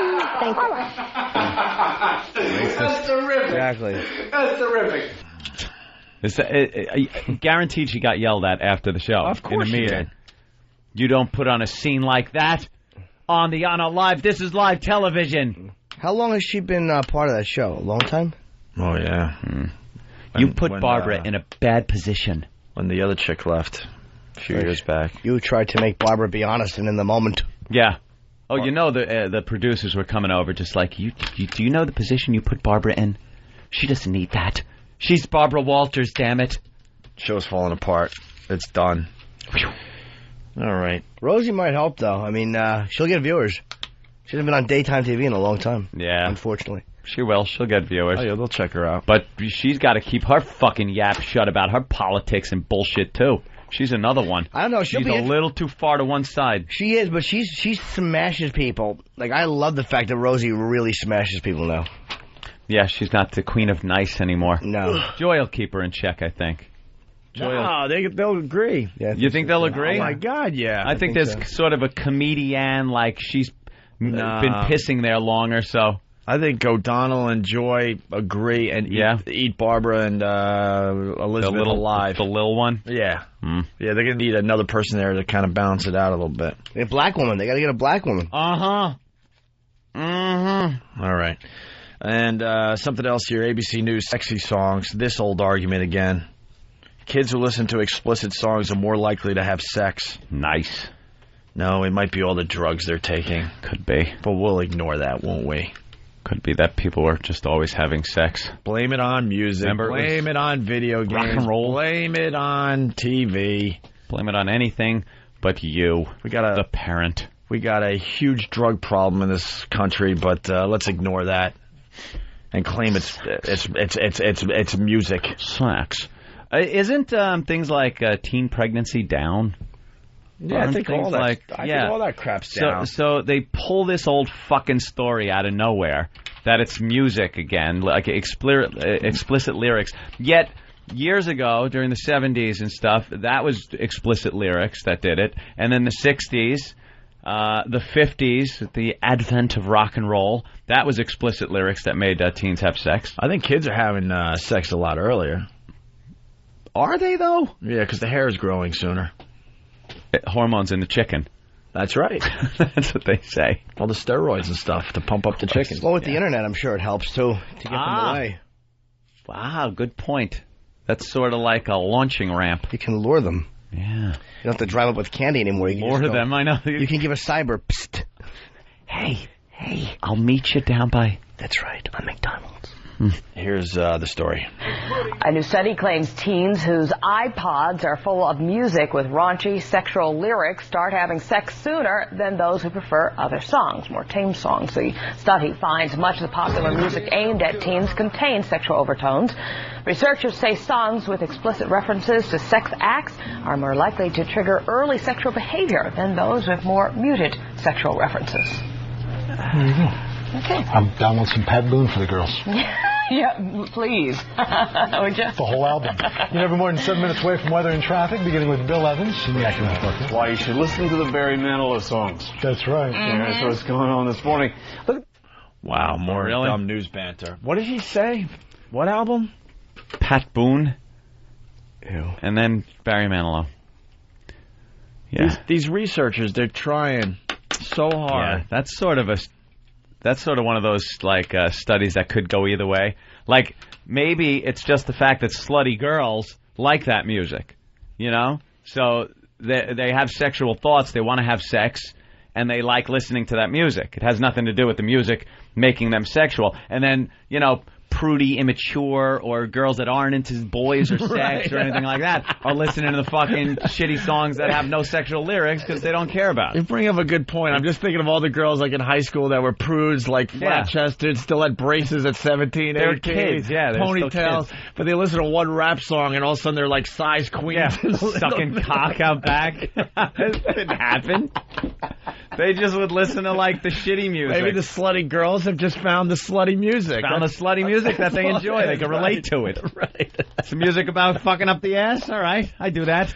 Yeah, you're going to turn the prudes around with one rap song. Going to happen? Sure you are. Scientists. That is really funny. That's like any of those studies that say that families that eat dinner together, the kids are less likely to do drugs.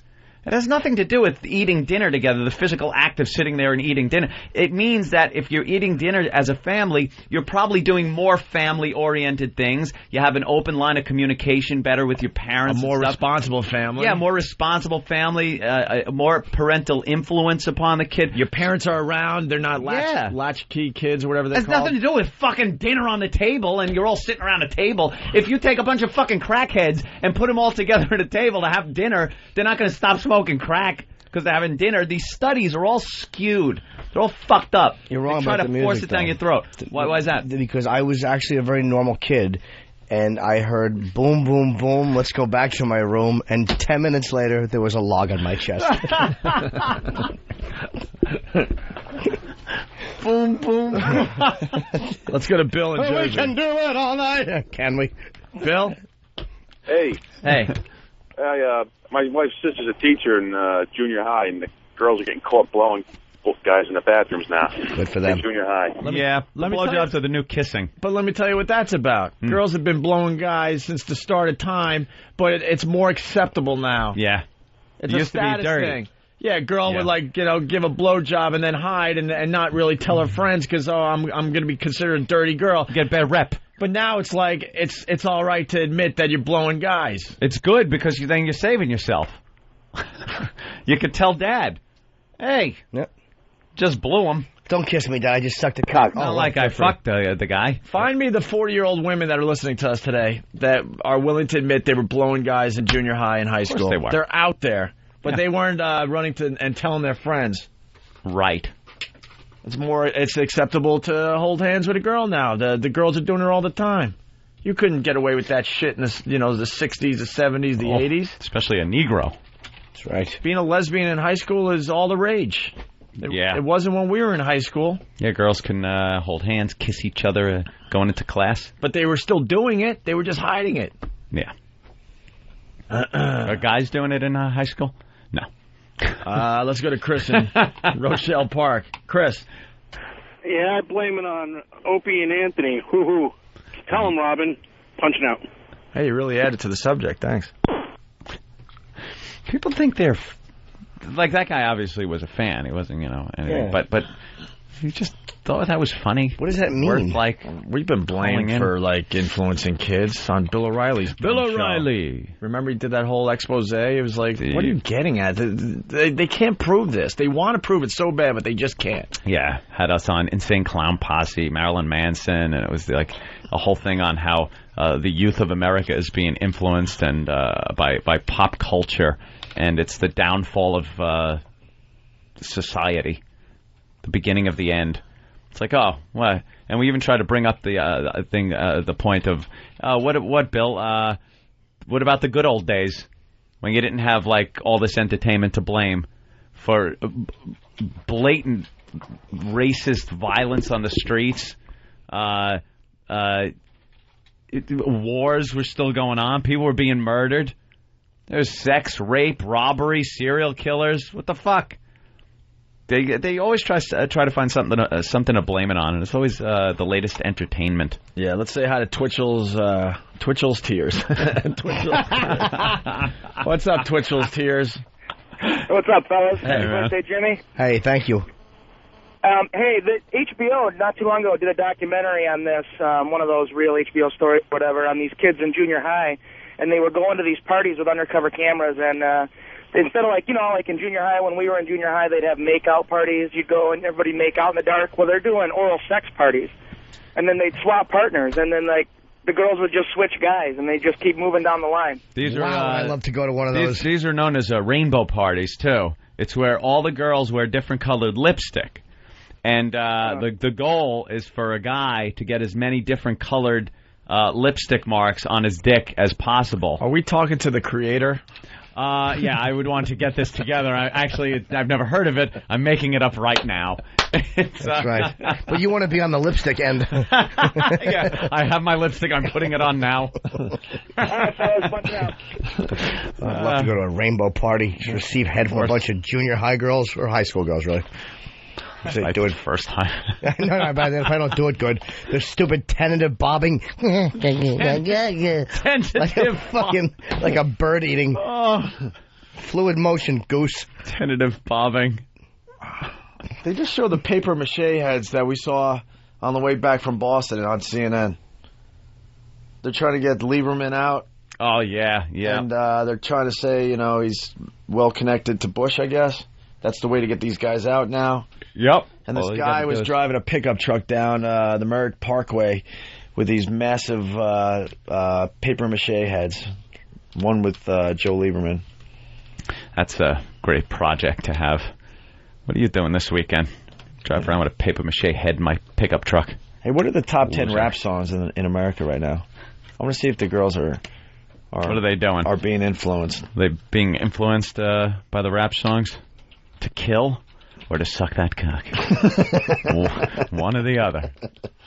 Let's see what they're being influenced to do. Money. See if it's worth driving by the high schools this week.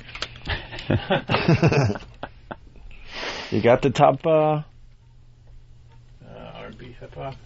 Yeah. Well, R&B hip hop is more. Do you know how scandalous Paradise by the Dashboard Light was? My goodness, man. Absolutely. Yeah. All I want to do is put a Phil Rizzuto wig on a girl and just fuck her. I almost lost that one halfway through. Yeah, you hung on. Barely 17 and barely dressed. Here's the hot rap songs in America. Go to 10 first. Okay. Just gonna give it to Derek. Oh, you gave that to Derek? All right. Let's see. It starts with T.I. What You Know. What You Know. What You Know. You want to listen to some of these? Or yeah, let me hear a little. I don't even know what's going on in rap these days, so let me hear what they're playing. All right, Derek, this is it. Wow, that was fast. T.I., What You Know, one of the hot rap songs in America.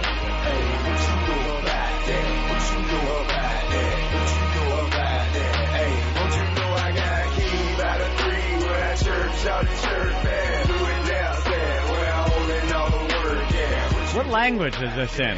Because I don't understand it. Sounds like he's in the South.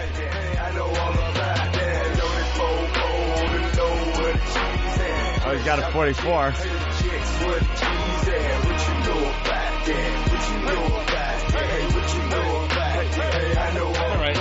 I would say that this one we have no idea what it's about because we understand none of it. What you know about that? Nothing. Nothing. All right, I'm gonna. Oh man, some good freaking thing. We gotta clear some lines. You guys gotta help us out. What the hell is that song about? All right, the next one is Young Jock featuring Brandy's Miss B. Hambrick. A song called I Know You See It. I know you see it. Hold on a minute. Dan agrees. Dan in Rhode Island, what's up? Hey, what's up, buddy? Hey. Hey, Dan. I just wanted to make a quick point. I think music is influencing our kids. Think of the 60s. Was Ella Fitzgerald dancing around on stage gyrating like a jig? What do you mean, dude? I don't even know what you mean. What do you... You just wanted to say that. So you wrapped it around some kind of ridiculous logic, right? No, absolutely not. Look at the 60s, the kids in the 60s to now. Yeah. There's a massive difference. Dude, they were fucking like crazy in the 60s. Maybe the music is a reflection of the fucking times, stupid, not the vice versa. Right. The music doesn't dictate the times. People were fucking like animals in the 60s. Yeah. Yeah, but it wasn't so publicly known. It wasn't out there for the kids to see. And publicly known? What are you talking about? That's what we're getting at. Like, this has always gone on. Yeah, but not it's our in the animalistic public eye. instincts to fuck. Just admit it, sir. Just admit it, sir. You're a fool. We're just more of an open society where we talk about it more. You just wanted to call Ella Fitzgerald a jig. Absolutely. And we wanted to agree. I don't think 12-year-old girls were getting pregnant back then, boys. Oh, I'm my sure you God. don't. Oh, they weren't. They were getting married by the time they were 14. They absolutely were getting pregnant, and then, know what? We hid them in little villages and towns. Hide them, send them off to but a now convent. we openly talk about it. So now you guys have brought this into a conspiracy theory level. No, back in the day when you got pregnant, I mean, the women could call up and then back us up. They sent you away because you were an embarrassment to the family in the town. And it was always going on. That's what we're trying to say. Or Dad would give you a little shove down the stairs. Whoops-a-daisy. It was always going on. We're just more open about it and talk about it now. All right, shit dicks. All right. Let's go to Justin in Cleveland. Justin? Hey, what's going on? Hey, man. Hey, that T.I. crap, man. It's about him, like, trying to sell crack or something, dude. How do you know? Because I listen to rap and, you know, like, rock and classic rock and all that stuff, and, like, that's what it's all about, man. That's what pretty much all rap, well, not, I can't say all rap, but, you know, a lot of that crap is about anymore. Who sells the most crack, dude? All right, thanks, Justin. We got a rap expert in the studio, believe it or not. This is how lame our show is. Wait, you're the rap expert? You're the rap expert. Indeed. Juicy Lips is the rap. How did you become a rap expert? I'm just a fan of all music in general, and I also like rap, so. You also like the rap? I do. Do you like white boy music? Yeah, I like everything. Like Radiohead's probably my favorite band. And rap, what do you like as far as rap goes? Kanye, Jay-Z, Ludacris. Gotcha. So what is T.I., what you know about? It's a diss track on Ludacris, because apparently Ludacris doesn't know anything. Ludacris. Oh, I thought you were just commenting that it's ludicrous that you're into that. You mean the rapper. The rapper, Ludacris. The rap artist. Right. The MC. Yeah. T.I. is saying that Ludacris doesn't know anything about, like, living on the streets. I like how I say this in my voice. Yeah. How would you normally say if you were talking to your friends? Just like that. Okay, good. Attaboy. Just like that. It's a diss track? It's a diss track on Ludacris, stating how he knows nothing about living on the streets, while T.I., on the other hand, does. So when is Ludacris going to respond to this? He has an album dropping, as they say, in the upcoming month. I heard his big hit's going to be I Most Certainly Do. Okay. All right. Well, that's wonderful. No, stay there. Say, we have more music coming up. All right. Could you deliver it with a little less pizzazz, though? I'll try. Let's go to Chris in Charlotte. Chris? Hey, damn, I'm laughing my ass off. I like Opie's buttery beats, and now he's getting into the niggery beats. All right. Oh.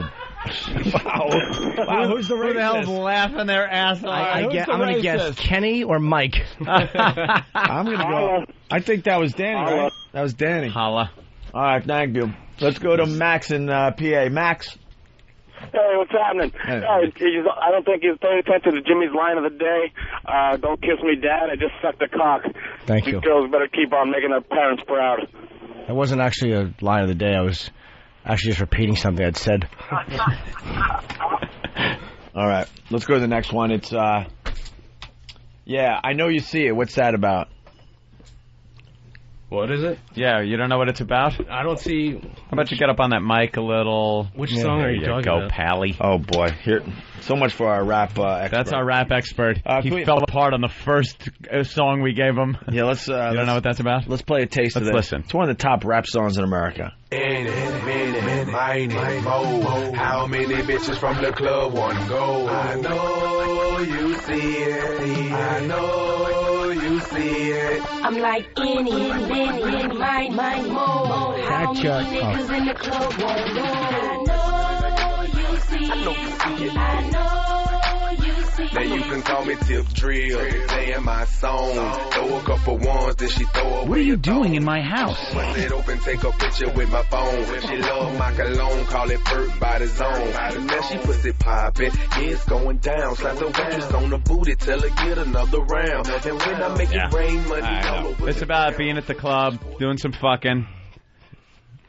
Yeah, that's pretty much it. Yep. Okay. I didn't hear anything weapon. I didn't hear about any weaponry in that one. No, let's Although they slip that by pretty quickly sometimes. Let's go to Lon in Florida. Lon? Right. Guys, what's happening? Hey.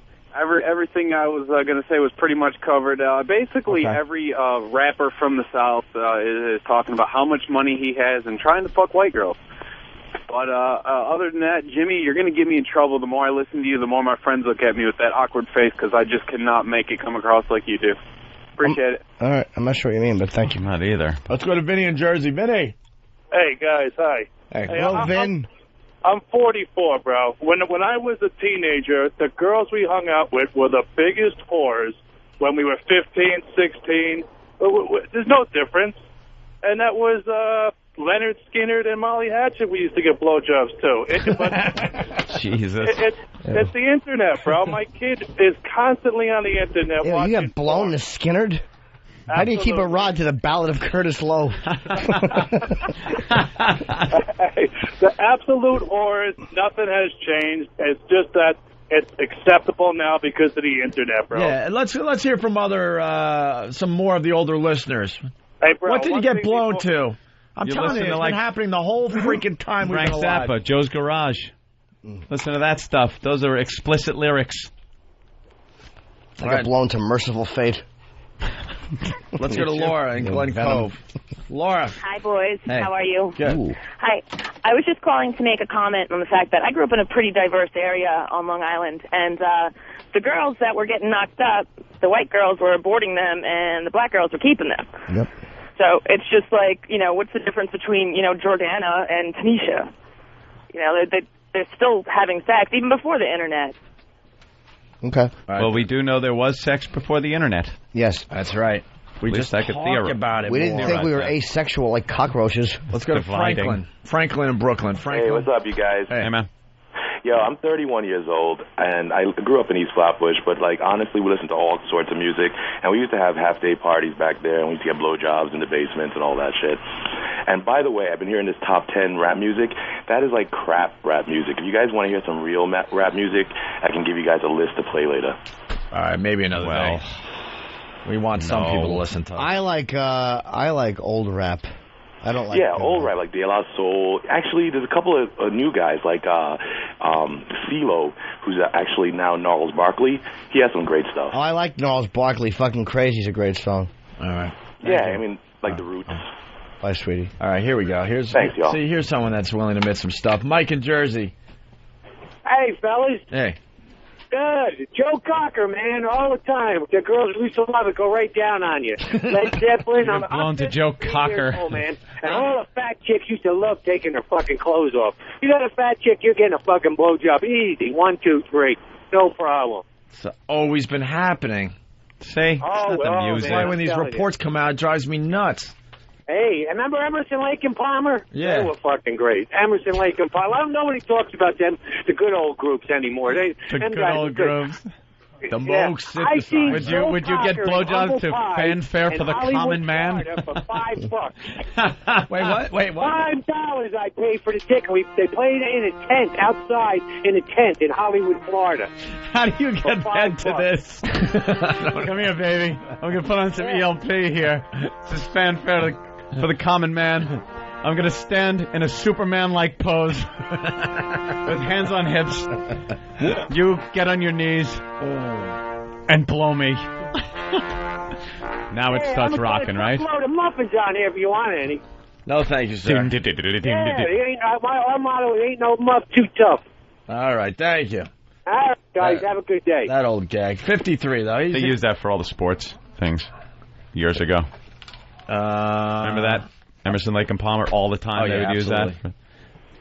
Let's go to Kevin in Illinois. Kevin? Hey there, Kevin.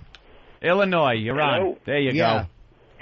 Yeah, I'm 46 years old. I was going to school, high school, in the front of a 72 Capri, being blown to Uncle Elijah. What the hell's that? Uncle Elijah? You don't know the song Uncle Elijah by Black Oak, Arkansas? Black Oak, Arkansas? No. They did that chicken song, didn't they? That chicken song. Who did the chicken song?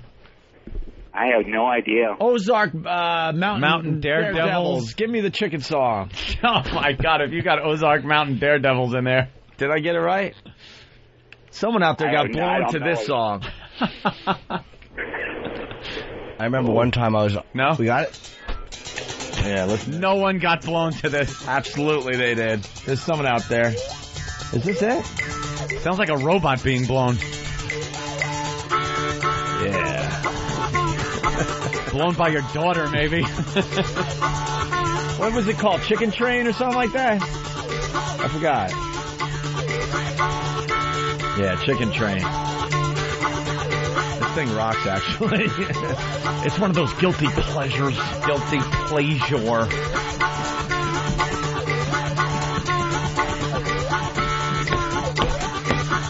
Chicken Train. Running old days. Oh. Chicken Train. Running old days. Chicken Train. Running all day. I can't get on. I can't get off. Chicken Train. Taking chickens away. You ever suck a guy's cock?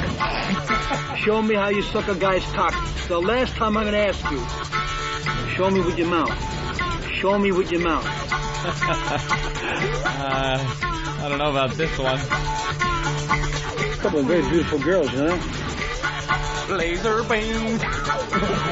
This is a giant cock. Laser beam. Hello, exactly. Laser beam in my dream. I can't get on. I can't get off. Laser beam.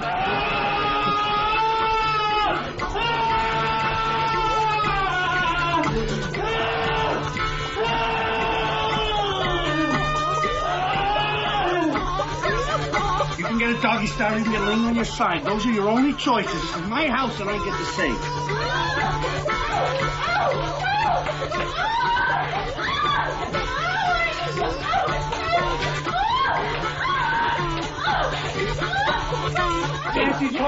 Fancy top for a whore. Train. You're a kid toucher.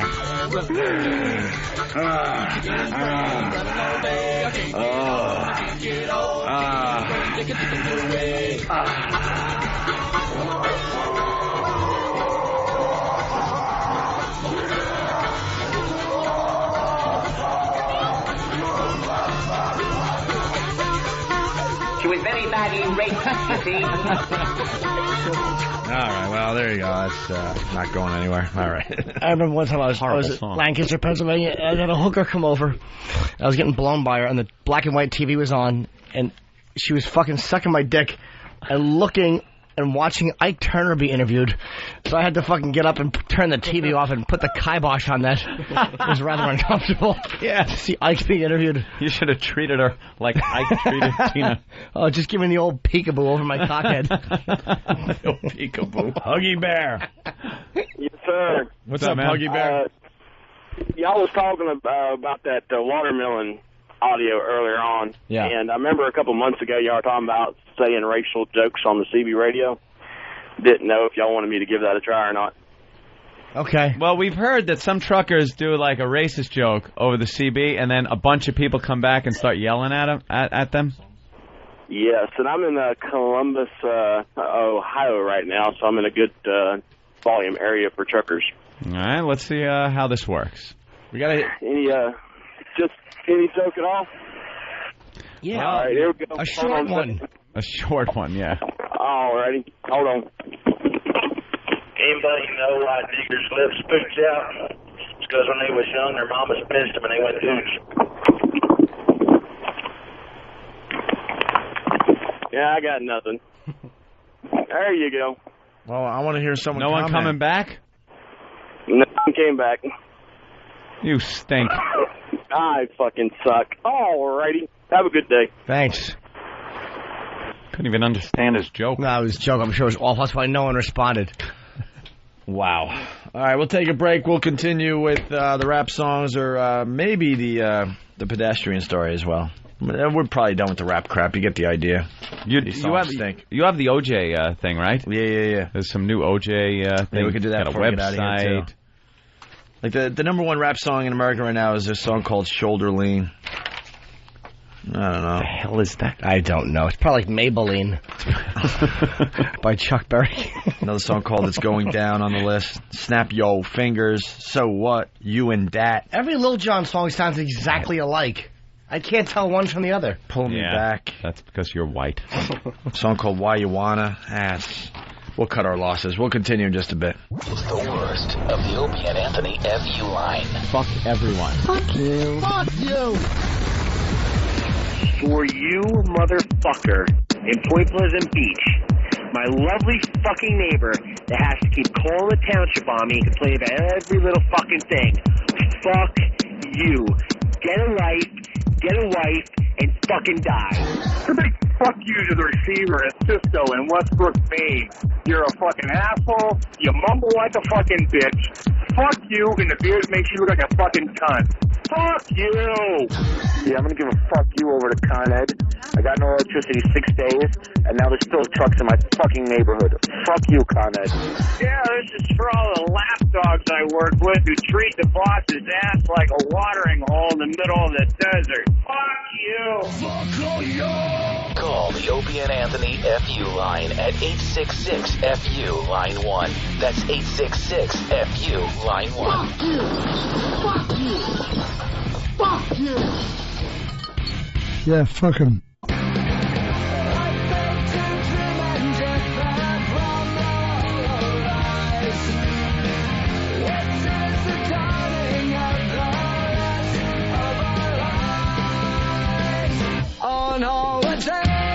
Let's say hi to Scott in Connecticut. Scott, what's up? Hey, what's going on, guys? Hey, Scott. I want to call and say I don't think it matters what type of music's playing. I used to get blowjobs with Paul Abdul going on in the background. Oh. That's not the music, see? Yeah, I know. Of course. Thank you, E-Rock. All right, let's move on. Moving on segment of the show. We tried to move on. We're moving on. This is a pretty interesting story. Jesus. Yesterday we had the guy that had his finger chopped off. Bitten off, yeah. Yeah, what am I saying? Bitten off.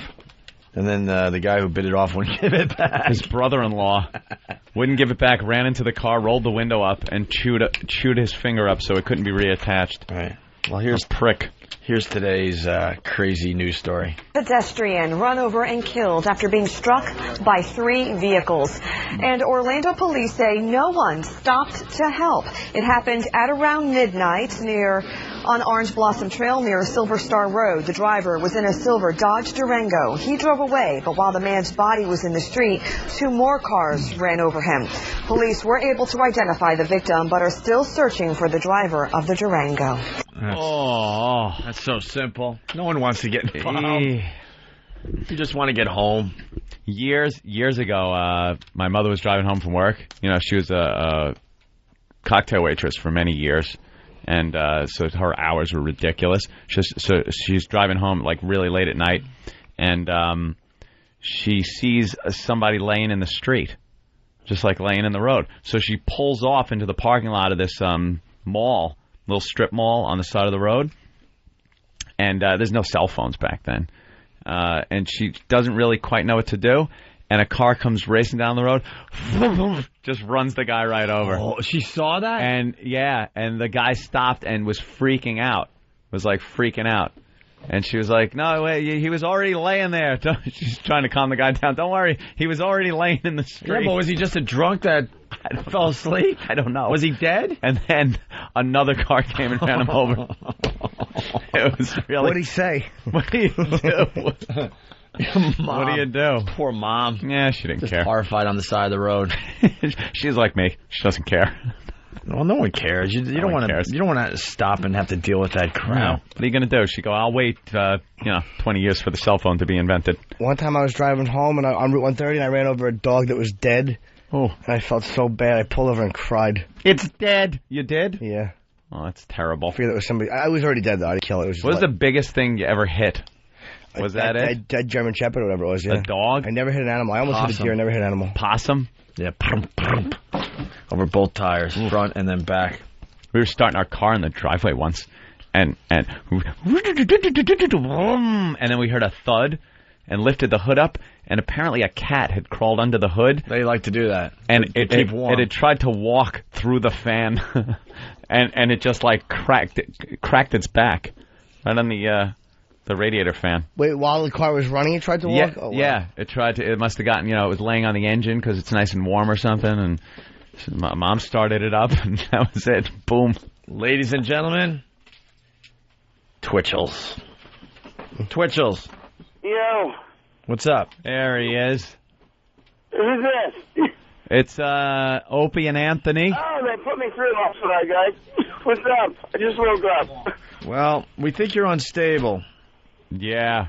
More unstable than most of us. You and me both, man. Like you were crying at the O&A Traveling Virus? What is going on with you? God, man. I woke up the next morning feeling like a complete ass. And I think it was pretty fair to say that. What was the main issue? Well, first of all, just to set the scene, I've been going through a lot of shit. A lot of people want me to go back on medicine, and I don't want to do it. And the one thing is, I've always been nervous about being around like a lot of people like in those times. I didn't know what the petting zoo thing was going to be like, and I worked in a show before where I was in a thing like that where the people were passing by. It was like audience interactive, and I'd been punched before. And I know I was acting like a baby, but I just get really overprotective. And I really politely brought it up to Kenny, and who would want to punch you? He was just so busy. He was so busy and so stressed, and he had so much stuff going on. You know, Twitchels, you don't stand still long enough for anyone to be able to punch you. Yeah, really, that'd have to be good. Worry about. I know that, absolutely, and I definitely didn't understand the whole concept, and I took it, the wrong way. Twitchels. I definitely didn't complain or anything. Twitchels, when were you at an event where you got punched? I was at a show called Nightmares Extreme Screen Park at the Wachovia Spectrum. It was a show that ran for 2 years. It's actually coming back to the Spectrum in Philadelphia. But what happened? Like what? And I was supposed to. I'm on stage doing my thing. I was the host of the show, and I jump off stage and I go around the people and basically kind of try to scare the people. And I scared this one guy, and he punched me for scaring him. And he got escorted out. Now, isn't that different? Yeah, it's so much different. Isn't that different than just the petting zoo thing? Where it's like you really need to be concerned about your safety. What we're hearing is you're more concerned about maybe getting a laminate instead of the wristband, and that you weren't being treated you felt. Absolutely not. That's not the case at all whatsoever. Nah. I'm definitely, first of all, I'm definitely content at what I'm doing. That's not the problem at all. A lot of people were asking me about why wasn't I on the stage. And to be honest, as a comedian, I didn't think I'm ready to be even, on a show with the caliber of comics that are up there. It had nothing to do with that at all. I just get nervous when, it was my first time doing something where, where it would I didn't know what that was going to be like, and I just got nervous. So, and I wasn't complaining at all. I didn't make it seem, I didn't even try to come off like that way at all. It was very nice. Was Kenny nice to you? I never complain. Was Kenny nice to you? Person. All right, Twitchels, you got to listen a little bit. You're just babbling. Was Kenny nice to you? Was Kenny nice to you? Absolutely not. No, not at all. I don't think he knows that word. What happened? Now, because we're hearing stories like I heard from you, actually, that he said, who the fuck do you think you are? Absolutely. I wrote down exactly what he said so I wouldn't forget. Oh, okay. What is it? Give us the Kenny quote. Wait. He said, Twitchels, I need to talk to you. This is in front of Pat from Moonachie. It was in front of a couple other people from the All right, get Pat on the phone. All right, Twitchels, hold on. This was after you told Kenny your concerns about being in front of a lot of people and you were worried about your safety, right? The way I worded it was, I didn't know security was going to be in that area at all because I didn't see anyone, so I politely asked. That's all I did. All right. And I want to hear what Kenny, what did Kenny say? What did Kenny say to you? All right, guys, I'm looking at it right now. He said to me exactly, who the fuck do you think you are? First he said, Twitchels, I need to talk to you. He says, who do you think you are? He says, who the fuck do you think you are? And she says, we do not need you. We do not need you. That's why you're not on the big stage. And that's why you're in the petting zoo. You're a nobody. And whether or not all of that is true, I mean, I'm man enough to admit that, all the shit I go through in my life, I'm an emotional person. And I just took it, maybe he was fucking with me, but I took it the wrong way. And I figured, if I'm going to break down, I'd rather do it at the hotel than there. I've gone through a lot of stuff in my life, and that's just, I'm honest. I'm man enough to admit that. All right, Kenny. I took that to heart. Yes, sir. Twitchels, shut up for a second. Club Soda Kenny. Yeah. Is that what you said to Twitchels? Absolutely not. And I believe Pat from Moonachie already backed me up by saying I didn't say who the hell do you think you are. No, it was who the fuck do you think you are? Yeah. No, I didn't speak to him that way. Twitchels has his demented perception. I'm not going to debate the issue with him. I already said my piece. Pat backed me up. All right? And the thing is that I think it's reasonable to conclude he said he got nervous, that he had anxiety and had a panic attack and freaked out. And like I also said, this isn't the first encounter I had with Twitchels and his big inflated ego, all right? At Bill's Bar in Boston, he was bringing people into the VIP area, and I asked him not to do it, and he continued to do it, so I threw him out of there. And it was one other incident in the CBS studio. It's another example of why you are such a fucking liar, and you know it, you douchebag. You fucking piece of shit ass wipe. That is such a lie. I never got thrown out of Bill's Bar. You never even talked to me about I never brought anyone to the VIP room. What an ass. No, you didn't get thrown out of Bill's Bar. I removed you from behind the velvet ropes next to the stage. No, you did not. I don't know why you keep making these things up in your head. Wait, is this for the show? Are you trying you know what, Twitchels, you're right, I'm wrong. You're everything, I'm nobody.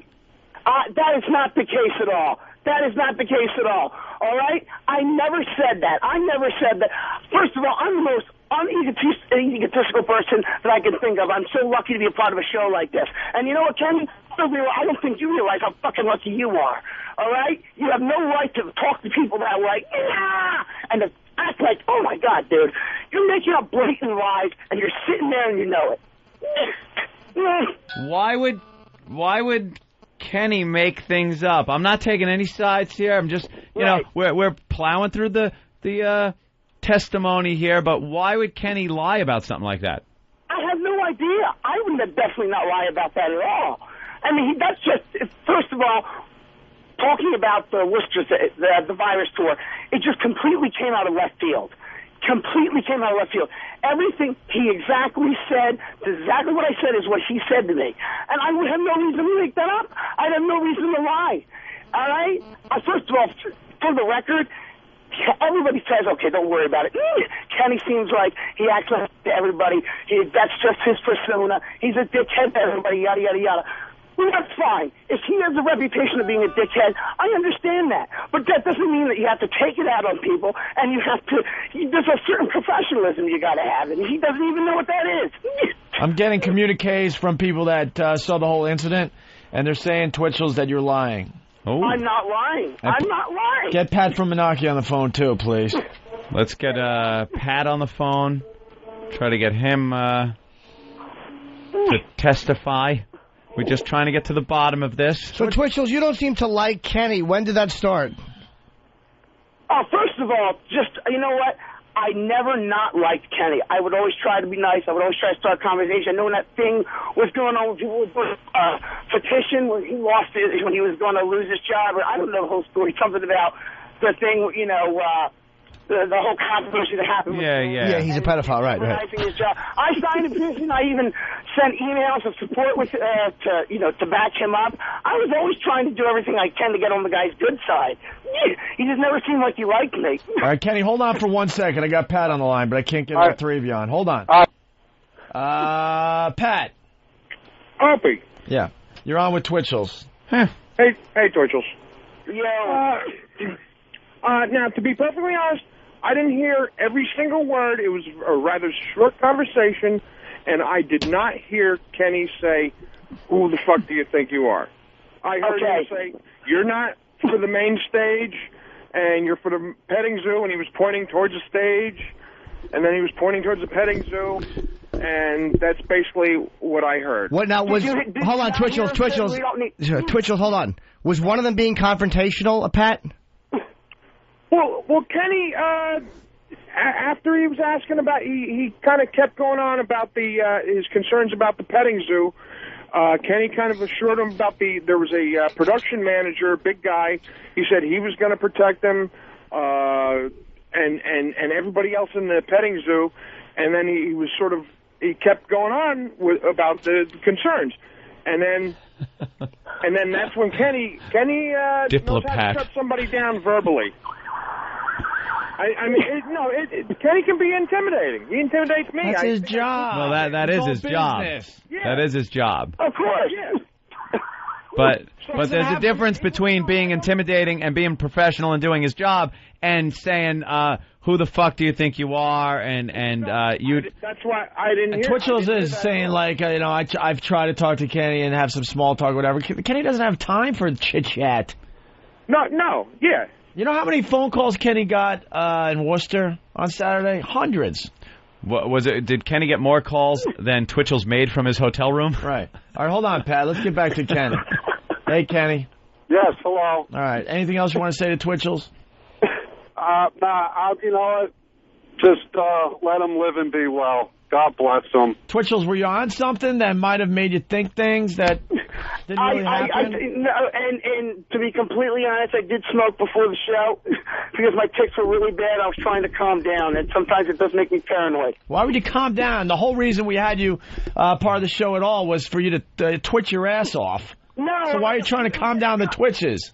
No, it was like way before the show started, just to initially calm down, because I would have wore off by that. No, instead of pot, you need coffee and Red Bull. That's the deal we've made with you. Instant feedback's coming in. Kenny should have punched him in the face, then he would have been Lewis bleeding from the nostril Santani.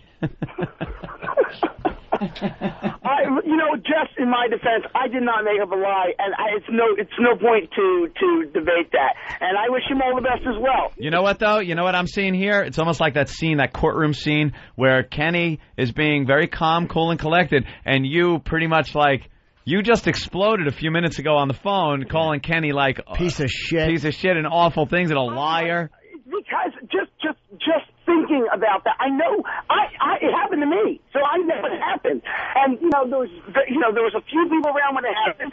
Everybody's story is going to be different, but I know it happened to me. Just thinking of that is definitely making me enraged right now, because I don't know how he has the nerve to just lie. I don't think he would need to lie. Why can't he just be honest and tell you? That's exactly what he said. I'm not making that up. Did you tell Pat from Moonachie that you might be naked in the hotel room? No. Wow. Pat? There's a lot of lying going on here. Pat? Yes. Did he tell you he might be naked in the hotel room? He said he's open. and that was we were discussing the potential nakedness. If you say one more wishy-washy thing, Oh, my I'm gonna God. chop off 2 more toes. Can you handle the twitch. fucking commit to anything, Well, Pat? you know, he said he meant white underwear. Holy shit. You ought to work for this show. You're perfect. Hired. Ooh. So he didn't say anything about being naked? Yeah. No. Yes, he did. What did he say? He said that he's used to rooming with comedians. Right. And that he's very open. And what did he say? He might be naked. And he might be naked. So Twitchels, why did you just say that you didn't talk to Pat about being naked in the hotel room? I didn't talk to him about being. No. What happened was I was taking off my shirt, and he looked at me like I needed to go in the restroom to do it. And I'm like, it's no big deal. It's like I'm used to being around. I'm used to growing up in theater. I'm used to traveling. I've roomed with other guys. It's no big deal. You take off your shirt in front of. Were you hitting on Pat? Were you hitting on Pat? I am cute. Hey, Twitchels, did you say something about when Kenny does Jay Leno, then he can talk? No, I did not. No, I did not say that. Somebody said that. It was not me. No. Wait. Kenny said, Pat told me when he got back that Kenny told Pat to tell me, and Pat can vouch for this because he told me that's what he told him, say that when the short bus tour can sell out or sell as many tickets as you guys did at the DCU Center, then I can have a backstage pass. And for the record, swear on my life, I never even asked anyone. I never asked about getting a backstage pass. I asked Paul at first because I saw people walking around with it. I never asked Kenny. I didn't give a crap about that. Once they gave us our little bracelets, I was fine. I never asked anyone about that. Everybody has a different story. I got the whole thing here. You do? Yeah, I mean, Twitch is paranoid to begin with. He smoked a little herb before the show, and he was out of his fucking mind. He took everything seriously. He thought he was hearing things to a point. And then you ran into Anthony crying your eyes out, and then you spent the night in the hotel room that we paid for instead of being at the show. The drugs got the best of you. The drugs. Got to get off the drugs, son. Kenny did say those things to me, and Pat can tell you right now. Pat can't say anything. He's not brave enough. Pat's a hostile witness. Yeah. You call him up to testify, and he turns on you. No, Pat's he's a noodle witness. He just fucking folds and mushes. I think you're gonna fall under questioning. He didn't. Pasta from Moonachie. Pat, let's simplify this. Paper or plastic? Pat, well, they both have their good points and bad points. Pat, who's being more truthful about the incident? I believe Kenny's being accurate. Hey, Kenny can be. He was being intimidating. Oh my God, you wishy-washy. Who's being more truthful about the incident? Kenny, I believe, has a more accurate recollection of what happened. You wordy jizz bucket. Because Because I don't remember. Yes. Kenny, I believe, instead of saying Kenny or depends on the definition of what accurate is. I'll give you the definition. Today. You're a wishy-washy douche. That's accurate. Good turn there, sir. Good turn. You can't get mad at Pat. I love Pat. No, you just want to give him some fucking spine. Kenny? Yes, hello. I believe you, my friend. Pat called you a faggot and a liar. It's all right. It's tough to be the disciplinarian, but I got big, broad shoulders. I can handle it. And Twitchels, I'll say this to you. I'm sorry that I upset you, but I'm not sorry for putting you in your place. You know what, Kenny? I'm just upset that you're not 100% truth. If I'm not upset at putting you in my place, then why don't you just tell them what you said to me? You got nothing to lose. I did tell the truth, Twitchels, and if you listen to what you said, you basically admitted to everything. All right, you're doing double talk. Yeah, I tend to believe the stone sober guy, not the guy that was smoking herb before everything went down. I think Kenny Kenny probably talks like Kenny does. Just how Kenny is. We got things to do. I mean, Kenny can make you feel stupid if you don't know him. And Twitchell's being paranoid and high probably took it 50 degrees beyond where it should have been. Right. All right. He said, "We don't need you." Did you not say that, Kenny? I'll go over this. Did you not say that? Twitchels, I did say that. I said, if you don't feel comfortable here, we're not going to make you do anything you don't feel comfortable doing, so you can leave.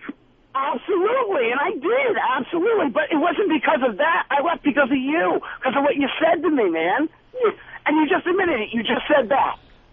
Right, exactly. That's what I said. You were worried about having a bodyguard, and I told you nothing was going to happen. There was a production manager in the village that was going to take care of you, and I told you if you weren't comfortable, we weren't going to force you to do anything you didn't want to do, and if you wanted to leave, it would be fine. And you know what? You told me that. You told me it was going to be fine, and I dropped it. You came up to me 5 minutes later, out of the blue, and said, "Twitchels, let me tell you something. Let me talk to you." Where's Barbara Walters when you need her? 5 minutes later, after you already told me that. No, Twitchels, I didn't come up to you 5 minutes later. That was in your dreams. I had one encounter with you that was in front of Pat Moonachie and Trey, the production guy from the village. Listen, I first brought up my concerns about that when you gave us the bracelets in the hallway. And then when we had the confrontation was right in front of the petting zoo, and that's when you said, "You're a nobody, we don't need you," yada, yada, yada. And you just admitted to that. Yeah, you're right. So what's your point? Thank you. You just said I'm right. Jump. I don't think there's anything else to say if you just said I'm right. No, Kenny, did you call him a nobody? Kenny? What happened? Kenny? Kenny, you still there? Just admit it, dude. You're not going to lose your job. Just admit it. Did you call him a nobody? I don't think Kenny's there. No, I didn't call him a nobody. No, I didn't call him a nobody. Took you long enough to answer that. You should have. Was Letterman brought up or Leno or something? Leno? To me? Did I bring it up? No, did Twitchels? Did Twitchels? I heard they got back to me that Twitchels, his retort to when the Short Bus Comedy Tour can sell out the arena, then I'll be his road manager. His retort to that was, well, did Kenny, Kenny wasn't on Letterman. Leno, whatever. And Twitchels, you said that? I heard somebody say that. I did not say that. First of all, I went on Leno and I shook my loose slab. That's nothing. I would never use that as a retort. Give me a break. Somebody said that, though. I don't know who. I didn't say that. So, Lewis, when did you start crying? Is this Jimmy? Yes. What happened was, after he said that to me, and he said, if you don't feel comfortable, you can leave. This is after he just said, I'm a nobody, and you don't need yada, yada, yada. And like I said, regardless of all that's true, I know he was stressed and busy. As soon as he said that to me, and as soon as he said that, I'm such an emotional person, and all the shit I grew up with, it just felt like high school again. To be completely honest with you, just felt like high school again. And I started to get really emotional, and I didn't want to ruin an experience for anybody else. So I decided that I would just leave and go back, and that was right. I would say not a few minutes after it happened. Then I left and I walked back to the hotel. I'm in the hotel walking through the hallway, and that's when I run into Anthony and Melinda. And then I was holding it up to at that point. When I ran into Anthony and Melinda, and they saw that I was upset, and they took notice of it, it just poured out. I broke in front of them. So I wasn't crying until I ran into them. It just broke right in front of them. But they could tell I was teary-eyed and upset. What did they say that set you off into tears? Nothing. I just running into them did. I didn't want anyone to see me that way. I tried to go right to the hotel, but I'm walking right in front of them. And they're looking at me. I don't know if it was Anthony or Melinda that said, what's wrong, but just initiating a conversation and I was to the point where if I opened my mouth to anyone, I was just going to break down. I was trying to just stay stern and just walk to the hotel. I'm a crybaby, I admit that. But if something hurts me, I can't help how I feel.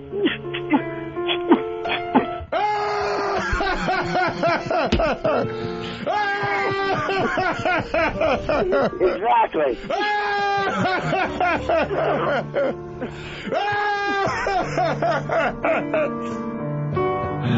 Twitchels, who did you call for $35 in the hotel room? Huh? Who did you call for $35 in the hotel room? I made one call home. What? I made one call home. You made 3 phone calls. I made one phone call home. Made one phone call home to my mom. I called my mommy. The other 2 were from Pat trying to find his daddy. Yeah, Pat. Did Pat make calls? Let's find out. Pat? Yes? Did you make any phone calls from the hotel room? No, I had my cell phone. All right, let's go back to Kenny and Twitchels. All right.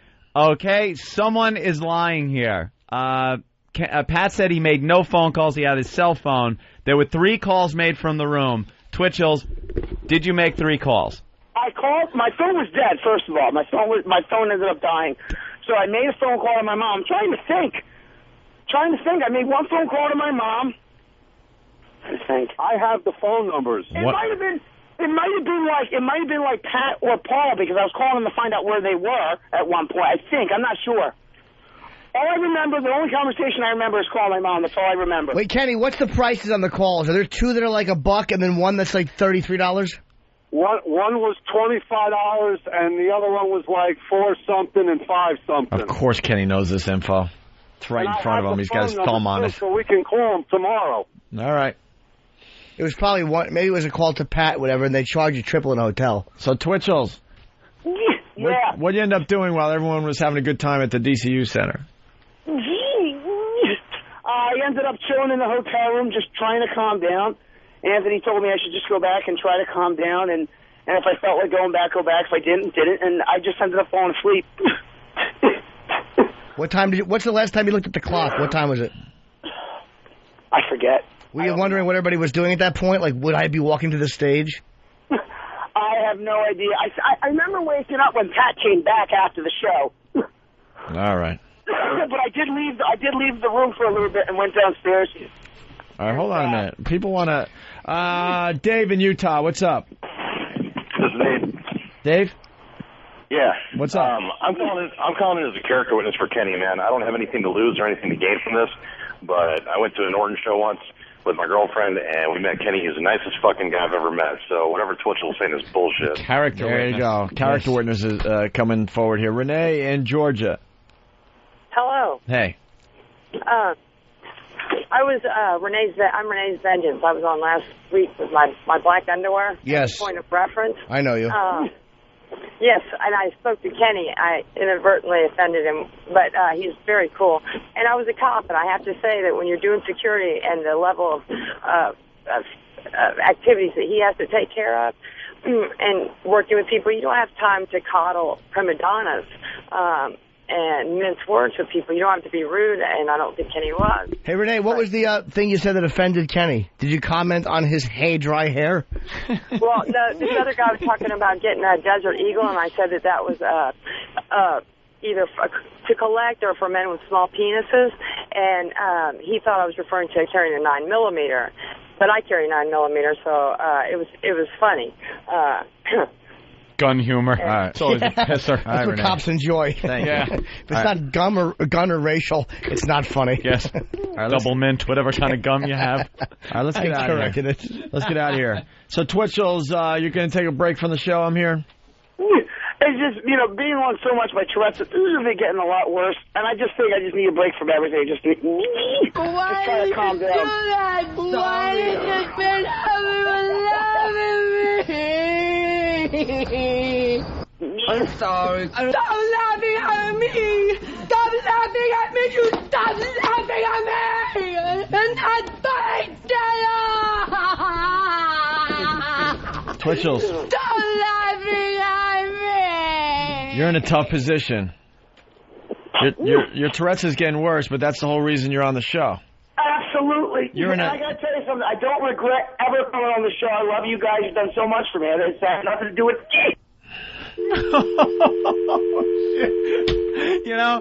I felt it coming, and I started turning around, and it was already over. I knew you were hanging up. Bring on the next freak. Kenny.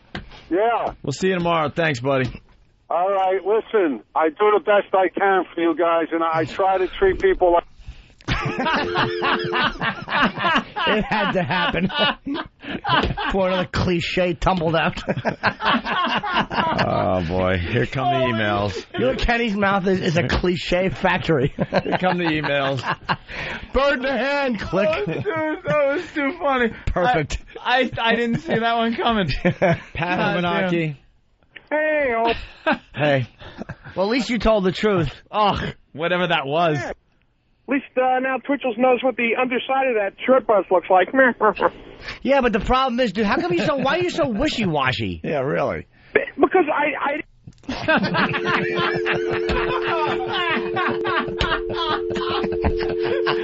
Exactly. Beat it, fat body. Click. He'll probably call back and that wasn't my phone. What happened? Operator, we've been disconnected. Best old ex-friend Ray.